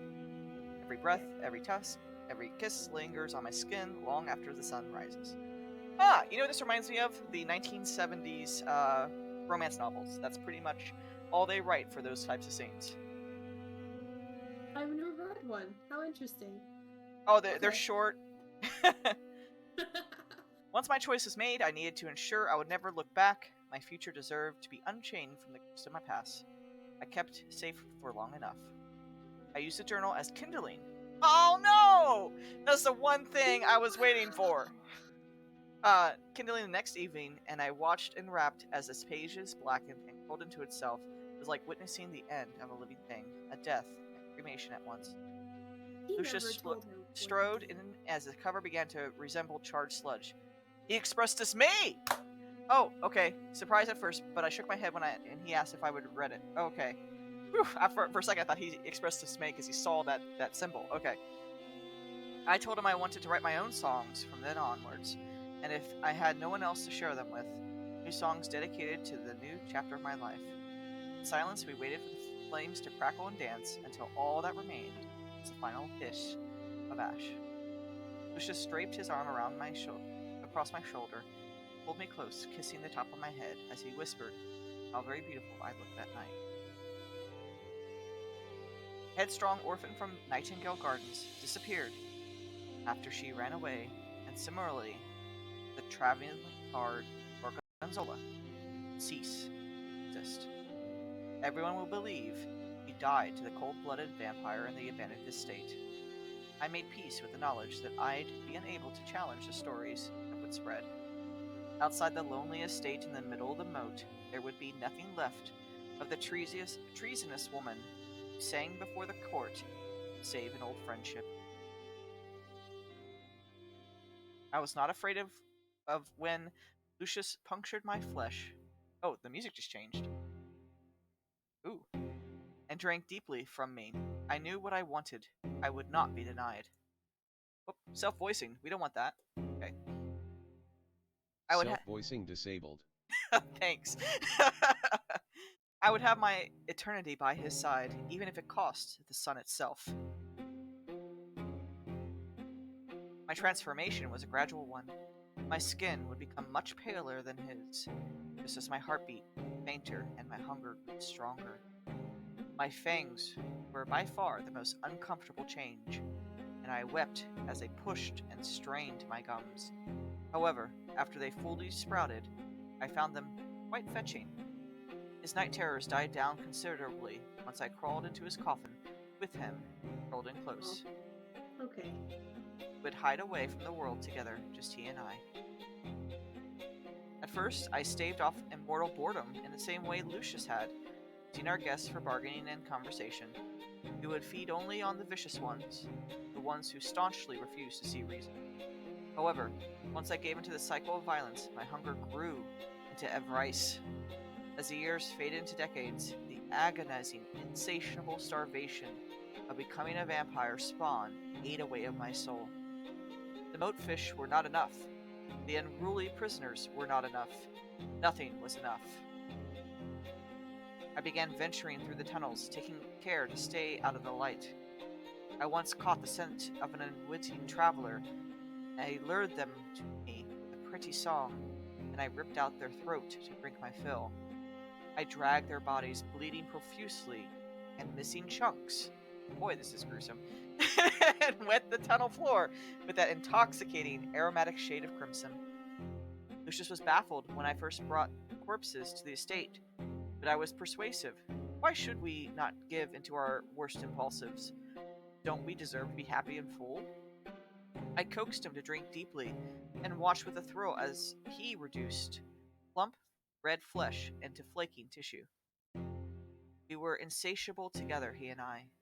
I continued luring my victims to their doom, beautiful elegies, and sometimes I kept them alive long enough to let Lucius savor this kill. It crossed my mind that we become as vicious as monsters, but the saccharine taste of blood wiped away any budding misgivings. I stopped caring how others would perceive me.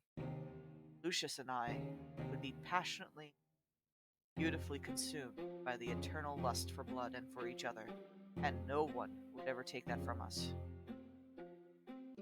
So this is the bad ending. Bliss and vampire. I mean, that's a bad ending, right? I mean, that kind of sounds like it. Okay, what are the options? I think the biggest one is the tunnel. Yes. To leave or go. Or just stay or go. And then the next one is probably the change. The changing to human or vampire. But then there has to be another one, right? That unlocks that one we couldn't pick. And that's what I'm trying to figure out. What would do that? Do we have to go back and pick, like, only snarky answers? You know what I mean? Or, like, I don't know. Do you want to go back to see the escape one? I do. I feel like that one will be very different and will, like, definitely be a different ending. I feel like if we choose not a vampire, it'll be mostly the same, except she won't. I don't know. Vampire. I don't know. So. We'll see. Oh wait. I think it's on the next page back. I'll wait. No, hold on. We're gonna skip everything. Okay. Do. They're moving around. Oh, you're Okay. right. Well, since we're here. Yeah. Either. It's up to you. Okay, so. Yeah, okay. Don't want to turn. Got it. Bidden recreationally without permanent commitment. Okay. Okay, so he's pleased. This can be Okay. arranged. Okay. Alright, we're gonna skip. This looks like the same, right? Yeah. Yeah. It'll skip only on things we haven't read. That's nice. We still can't pick the other one. Alright, we can't, Killing so, but we're gonna skip. We're gonna slow down. Okay. Yeah. Wish is my command! Alright. Okay. Alright. Chase kiss on the cheek. Okay. Yeah, you are moving fast. You hard-headed I lunks. completely understand. I'm sorry. Alright, so, they're gonna just talk. Okay. That's sweet. Okay. Alrighty, and then we get this one. Okay. So I'm pretty sure... Okay, so she kindled it, and then... Yeah, so she still burned the book. Okay. Whoop. It's this. It'll be the next part. Outside the lonely estate and all the mode. Yeah, she's... Oh, okay, yeah. Yeah, so this is the same. Okay. She started getting supplies. Alright, so I'll read it. It did not take me long to decide I would venture through the tunnels to get supplies. Although Lucius was reluctant to see me go, he would not deny me the chance to improve my quality of life. I was mindful enough to keep my face concealed when I frequented small farming villages at the end of the woods. I carefully packed and traded fish, salted and smoked.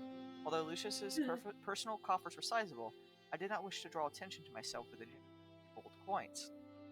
Lucius claimed paced endlessly through my absences, and was even tempted to move his coffin back into an underground to wait my return. And when I was once more in his arms, he would hold me tight and bid me travel faster next time. I always argued back that an almighty immortal creature of the night ought to have learned some patience by now. For the first time in centuries, the pantry was overflowing with seasonings, pickled vegetables, and cured meats. Each time I left, I would try to procure a gift for Lucius. Books, instruments, and other idle amusements. At one point, I convinced him to try embroidery. Through his sharp fingertips turned needlework into a challenging affair, he had taken interest in working with thread. He would go on to teach himself string figures, and bookbinding. When I brought home enough paper and leather, he handmade a new notebook for me, the Triumphant Grin. I filled the pages with my new lyrics and day-to-day music. It's very sweet. Yeah, through his night terrors never fully went away, I discovered that he could stray from the coffin a little longer when he remained in his bat form. His resemblance to a rat disturbed me at first. But it did not take... Cute little faces. Yeah, it did not take me long to warm up to cuddling him in his small, fuzzy state. And of course, whenever he returned to the shape of a man, he swept me away in the unforgettable night of passion. Yeah, her thighs were pleasantly and perpetually slower, and I never was more satisfied to see red pinprick dots on my skin through every reflective surface. There was an intimacy in ownership, and Lucas and I owned each other through. One time together was often slow and peaceful, but I treasured every single night when I had with him. Even as my hair turned gray, and my fingers grew slow, Lucius would always profess that I was the most beautiful, radiant creature he'd ever known. Okay. Bliss End, human. Human. Okay, so we had Bliss End Vampire and Bliss End Human. Alright, so load, you said I was on the wrong page. Might be this one? That one, I think. Make sure you're loading. Yeah, right? Yeah. Okay. Leave the estate. This is gonna be a crazy different. Alright. So, I'm ready to go. What other choice do I have? I cannot stay in the estate forever. Good. I'm relieved to hear it. Lucius pulls me into a quick, tight hug, and I feel my heart breaking for him all the more. Hold on to this lantern. I will return shortly with your supplies. Okay. He almost brings too much. A sleeping roll, dried fish jerky, nuts, spare clothes, a waterskin, a sword, extra kindling for the lantern, all packed carefully into a bulging rucksack. The bag weighs on my shoulder, and I'm sure to topple over if I'm not careful. As a final addition, Lucius pulls a hefty drawstring purse from his cloak, aww, and presses it into my palms. It's stitched from the finest silk. Several dozen coppers and a handful of gold for each song. I did round up a little. Hope you don't mind. Will you be alright on your own, Lucius? Lucius doesn't respond for a long moment. Aww! But he does give me a gamely, lopsided grin. I will be fine, Gorgonzola. I've survived this long. Who knows? My next guest could be a witch who could lift my dreadful coffin curse. I haven't given up hope yet. Come now, let's not delay this any longer. I dislike long goodbyes. He takes my hand one last time to help me down the ladder. Our fingers graze together as he withdraws his grasp. Goodbye, Gorgonzola. Knowing you has been an immense pleasure. His face is impassive. It figures that I'm the only one struggling to hold my emotions in check. Goodbye, Your Highness. Oh! She revealed that she knew! Ah, you figured that out, did you? Which means you were the one who left that bite mark on my ring. I knew it! I knew it! How dare you destroy art? You noticed that? Of course I noticed. You left a jewelry box askew. Powers of observation are truly frightening. We share an awkward laugh, and he waves me as I clamber down the rope. Ladder's first rung.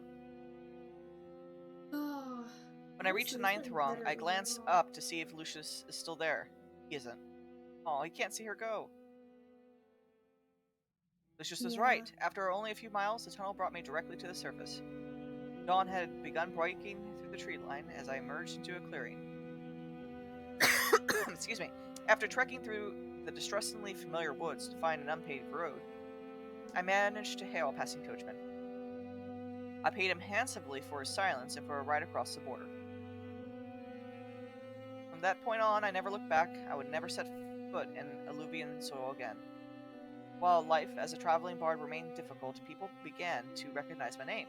As years passed, I culminated fame and fortune for my stories. My songs about vampires were especially popular. I never found out whether my music reached Alluvia, and I tried not to dwell on it. I was finally done that chapter of my life. Instead, I focused more on my present and my future, and I had a particular appreciation for the smaller joys in life.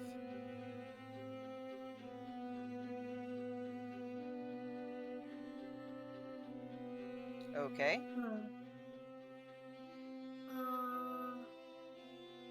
Okay, so she found someone new, or she was alone. You're finally awake. You were trying to cross the border, weren't you? Oh my goodness. I don't... It doesn't matter to me. I don't think it matters, really, yeah. Should we do, 8-ball? Yeah, let's do it. 8-ball, what do you say? Should we do, the first one? Nah, mate. Okay. Nah. Okay. Second one is... kept to myself. Not doing that crap again. Sorry. I was not interested in pursuing a romance. Though many have expressed keen interest in my companionship, I would turn them all down with a wrinkle of my nose. There were times when I gazed up at the sky, and my mind wandered to that lonely estate in the middle of the moor. Moat. Only then did I stop to wonder if Lucius had heard any of my songs, if some other brass, outspoken bard had memorized them well enough to perform for him. I would stop to wonder if he was looking at the stars at the same moments as me. I hoped he found happiness. Departure end. Okay. Yeah, I don't know what to do, girl. We didn't get the best ending. We totally failed on this, didn't we? Yeah. I don't know what to do, I'm not gonna lie. I mean, the only choice is to speed from the first and choose the other ones we haven't done. That's the only... Will it tell you the other ones you haven't done? Oh, I remembered. Do. If it takes too long, we'll just call it night. Okay, sorry. I just looked up on the website Yes? Is there a map? two clearly marked endings. Abandon him as early as possible, or remain in eternal bliss. An upcoming secret ending where you can discover the most gruesome secrets about the world around you. What do I you mean don't think it's in upcoming? the What? game yet. What? I don't think it's in the game yet. I don't think it's in the game yet. Ah. All right.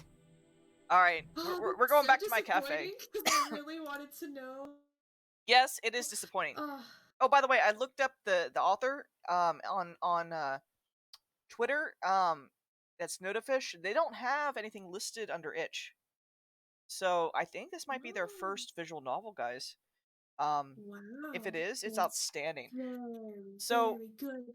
Listen, I need that other. I'm sorry? I need that other ending. I know. I'm pissed off too, because I wonder if our answers were the correct ones. And just because they didn't have enough time, that route was closed to us. Yeah. You found them on Twitter. I wonder if we could message them and just be like, hey, we streamed this. Just wondering, like, did we do something wrong? Or because sometimes indie developers and other people will like tell you like, no, there's a way to do it, or whatever. But you said it was locked, right? Like, it says an upcoming secret ending where you can discover secrets most gruesome about the world around you. To me, upcoming secret ending kind of implies that it's not there yet. it's either that or it's unlocked after you play through once. That might be true. Oh, and her current project is Blanket Cat. Hold on. That sounds adorable. It does. Oh, okay. Hello, I'm glad you like the game so far. You did nothing wrong. This option is grayed out because this ending was not implemented in the script yet. No! It's the only thing we didn't have time to include within the month time frame. We will do an update in a week or two to add it to the game, and that was replied 2 days ago. Yes! So in other words, we're coming back to yes! Okay. Well, I hope they include the route for that, because I want to, I don't want to waste time. Anyhow. Yeah, because that whole mystery about the symbol and what he did, completely untouched. Like, yeah, we know he's a prince, but like, what'd you do to get here? I don't know. Yeah, what did you do to get here? Is the queen actually the queen who first imprisoned him? So we have that question. Can we break the curse? Right. They spent so much time on talking about our friend, and I understand that was a very emotional thing, but I feel like there's got to be something more to it. You know what I mean? I don't know.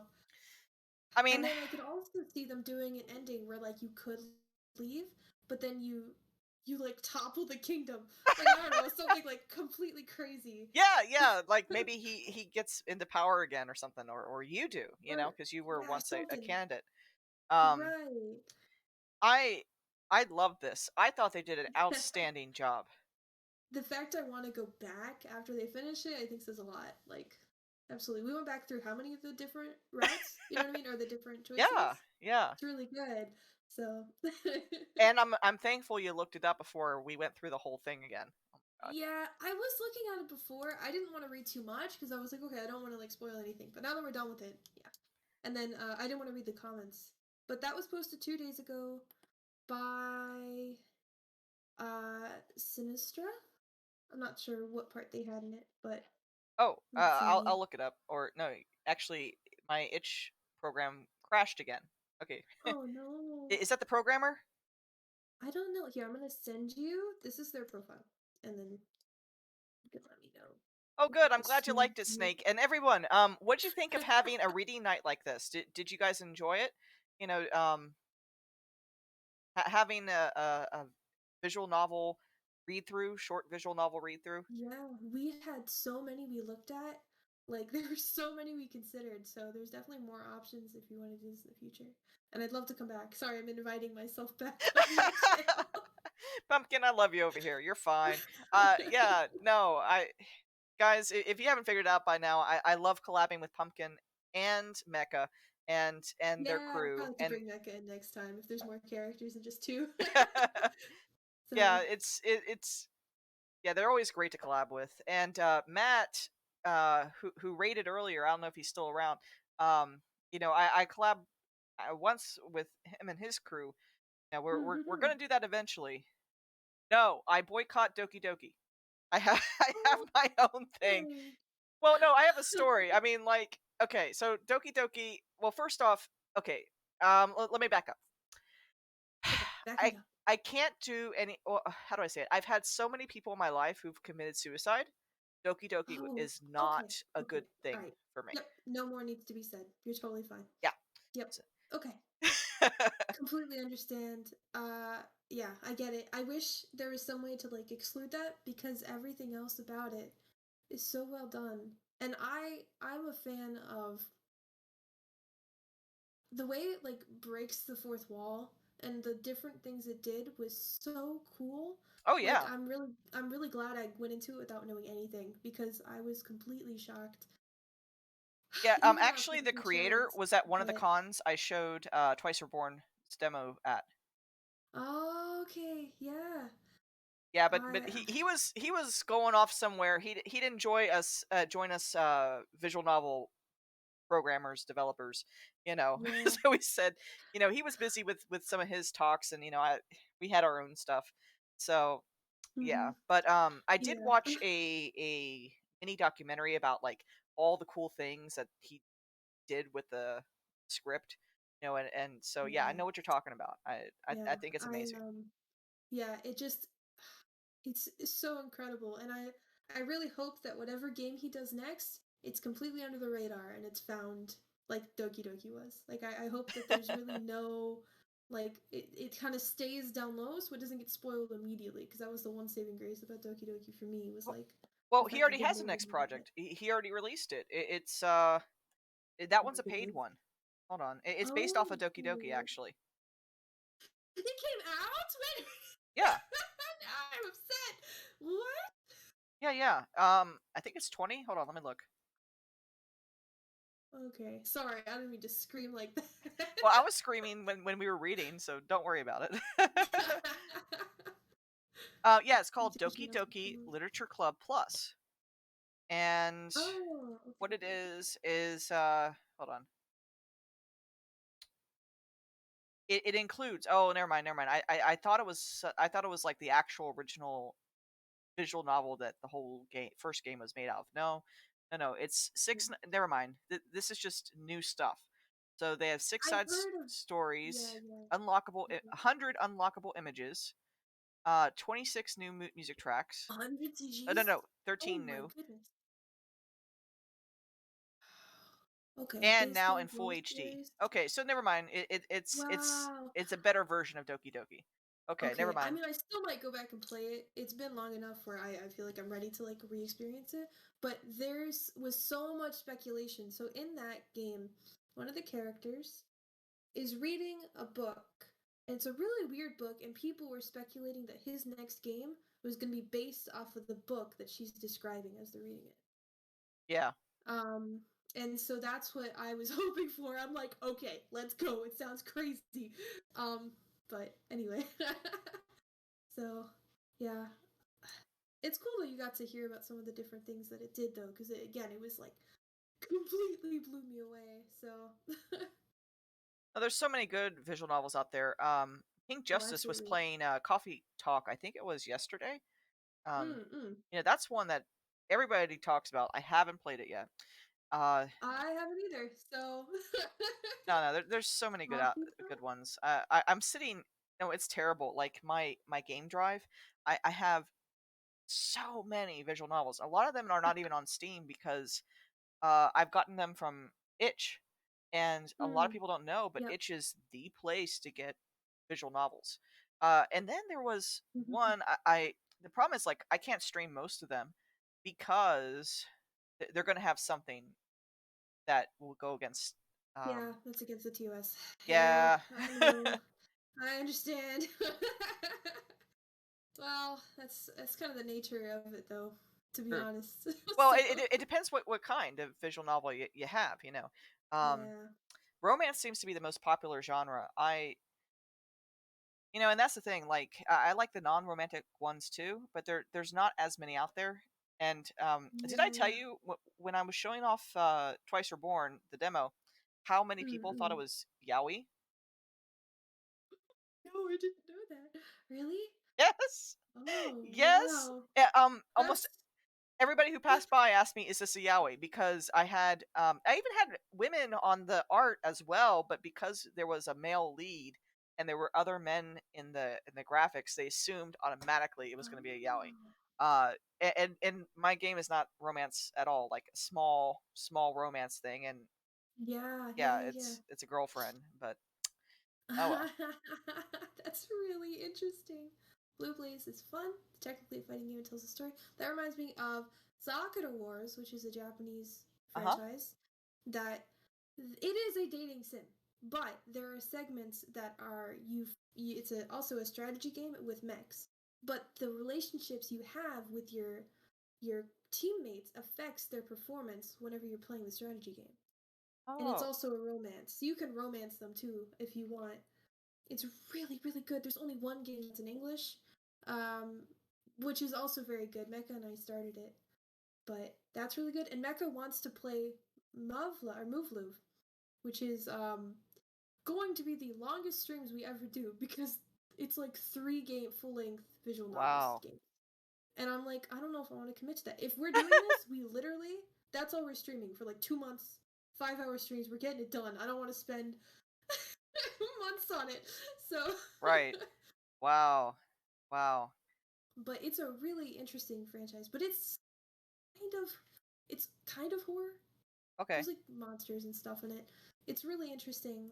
But it's very similar in Doki Doki that the first game is plays like a normal Uh huh. dating sim, and then after you beat it, it's like, oh, you unlocked a special new game mode.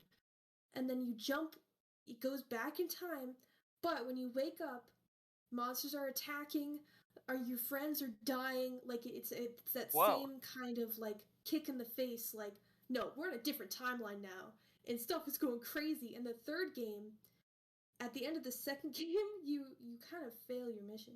But at the end of the third game, you're back in time again to the beginning of the second game with all the memories you had, so you know how to fight the monsters and beat it.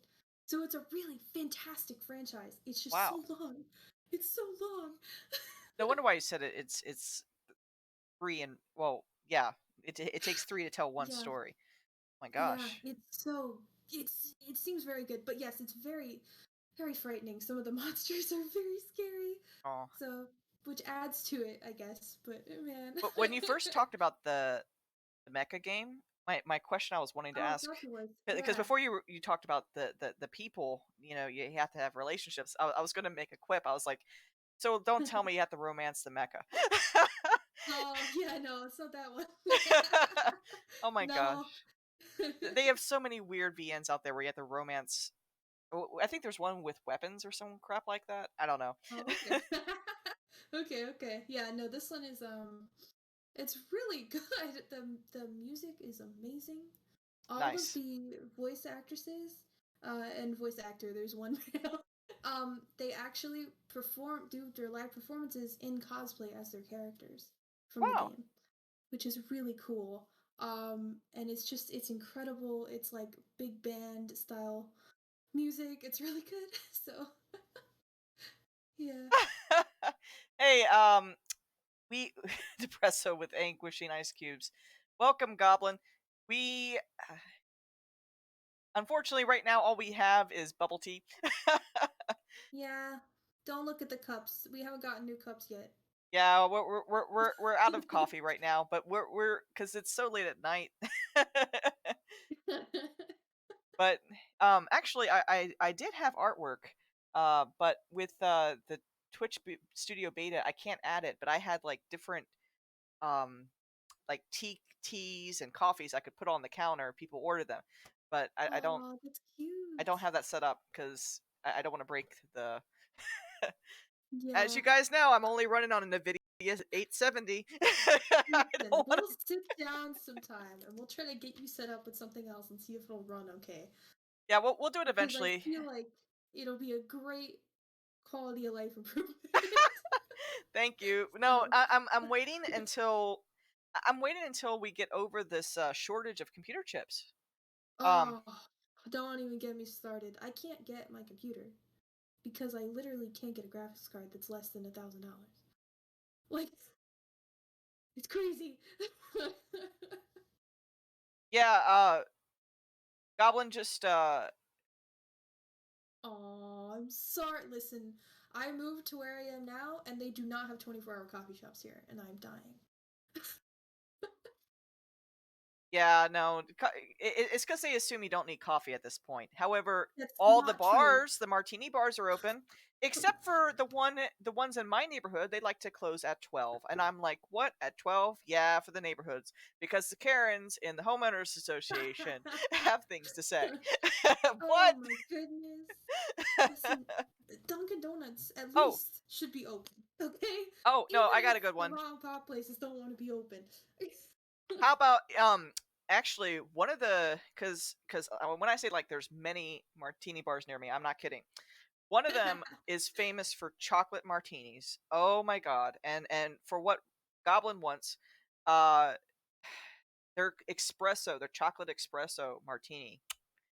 Man, man, that's great. And when they until recently, they had also made solid chocolate rims on the cups Oh on the wow. martini glasses. And Okay. yeah. That sounds incredible. In Orlando, there's this like it's in Universal City Walk, so it's like kind of I think you pay for parking, but it's not like you pay to go into Universal Studios. There's this restaurant. It's like a chocolate restaurant. And so they specialize in chocolate like everything. So like chocolate bread, you can get like different dishes that have chocolate in them, but their milkshakes are phenomenal and they do that with like the cups where they'll like put like the rim of chocolate and then it's just like this like massive mound of stuff on top of like this plastic mason jar. So good. Wait, It's solid chocolate? ridiculous. Like hard Uh chocolate? yeah, yeah. Yeah. Oh man, that's great. Um oh man, that sounds great. That sounds Goblin great. Association would like to know your location. Good luck. Yeah, Sorry. location denied. But oh yes, I want to do another post if you guys just came in. You know, thank you Pumpkin. Uh thank you for coming from MageHouse and joining me with this stream. Really, Yeah, this was a this lot was of fun. so much fun. So much fun. Certainly must do this again. Awesome. So, Yeah, me too. Me too. And it doesn't yep. even have to be a VN. You know, any game you guys want to do, Yeah, I'm down. definitely. There is that moving game, that physics moving game that I really want to play. We'll have to get everyone in on it because I feel like it'll be a lot. So, kind of like Overcooked, you know? It's like. Yes. Hey, but we rocked an Overcook. I mean, once we figured out our Absolutely. roles, Yes. we were very good at that game. Yes. Hand simulator? Well, listen, maybe. I'd have to get like a VR headset. I want to do job simulator so bad. But I just don't I feel like it wouldn't be the same if I didn't have the VR headset. My pumpkin spice, my favorite coffee shop here has a drink called the Headless Horseman. It's a coffee, it's a pumpkin spice coffee with Nice. allspice in it and like some other stuff, and it is literally the best coffee I've ever had. But yeah, and they serve it year round just for me. So, because I can order it off menu and they have it. So, Nice. Nice. yep. Well, I want to say thank you again. And um, wait, did you just reach 100 followers? Oh, you know what? I think who was it that followed while you were Yay! streaming? Yeah, thank you so much. Thank you for the 100 followers. I'm gonna do something. I just Yay! like didn't plan anything, so we're gonna get there when we get there. Oh, thank you so much, though. Thank you. Yeah, party stream. Party stream. Yeah, we're doing our like crazy 5-hour stream Sunday for Oh, Sonic. Which, by yes. the way, you are more than welcome to just hop in the voice chat anytime if you have time Sunday. I know Sunday's busy for most people, but Wait, is it the visual novel that you guys are playing? What's on the 5-hour stream? It'll be the entirety of Sonic Adventure. Oh. So yeah, so we're gonna be playing the full game, and Mecho's really good at it, so it takes about 5 hours to get through it. Oh my But we were gosh. like trying to like invite people to like join us, to, like talk to us this time around, because we did it last year. And it's like, I mean, I can hold a conversation with Mecha, right, for 5 hours, but I feel like it'll be better if we have other people there too. So more fun with more people. Sure. What time? No, that We're sounds great. What time are you guys we're starting? starting at 1 p.m. Eastern time, so that I think would be like noon for you. So let's go. Yeah, Yeah, I'm guys, super excited. check them out. Definitely. And Sorry, congratulations that's again on bugging. 100. Yeah, thank you. Yeah. All right. Well, I'm gonna go ahead and look for someone to raid. If we're good. Yeah, totes. Yeah, All right. totes. Definitely. Oh, I misspelled it. Oh, and corrected it for me. Okay. Let's see who's actually on and playing. That I don't have to worry about them doing something appropriate this time. Yeah, we Pay's wife, Oh. May, is a very lewd streamer. We raided her one time, and I was like, oh my god. Oh my. Oh my. So I found somebody. Since we have a pumpkin here, we're gonna go to the pumpkin over there. We're gonna raid Pumpkin okay. Potion. I don't even know how many people are watching her Oh, right now. Pumpkin Potion. She's so cool. Her design is amazing. I know exactly what you're talking about. Hold on, I'm waiting for my stuff to load, but I got ads, and I gotta wait for those to get done, because, yeah, I don't want to miss it. Alright, oh, and Freedom's live too, huh? I mean, it's your channel. You can raid, whoever you No, whoever you want. no, because I haven't, it's either that, no, I want to get somebody I haven't raided in a long time. Let's see here. Okay. And you know what happens when you raid Freedom? You get freedom. How many minutes True. is his opening? 5? It's like a minute and a half, but it feels like forever, let me tell you.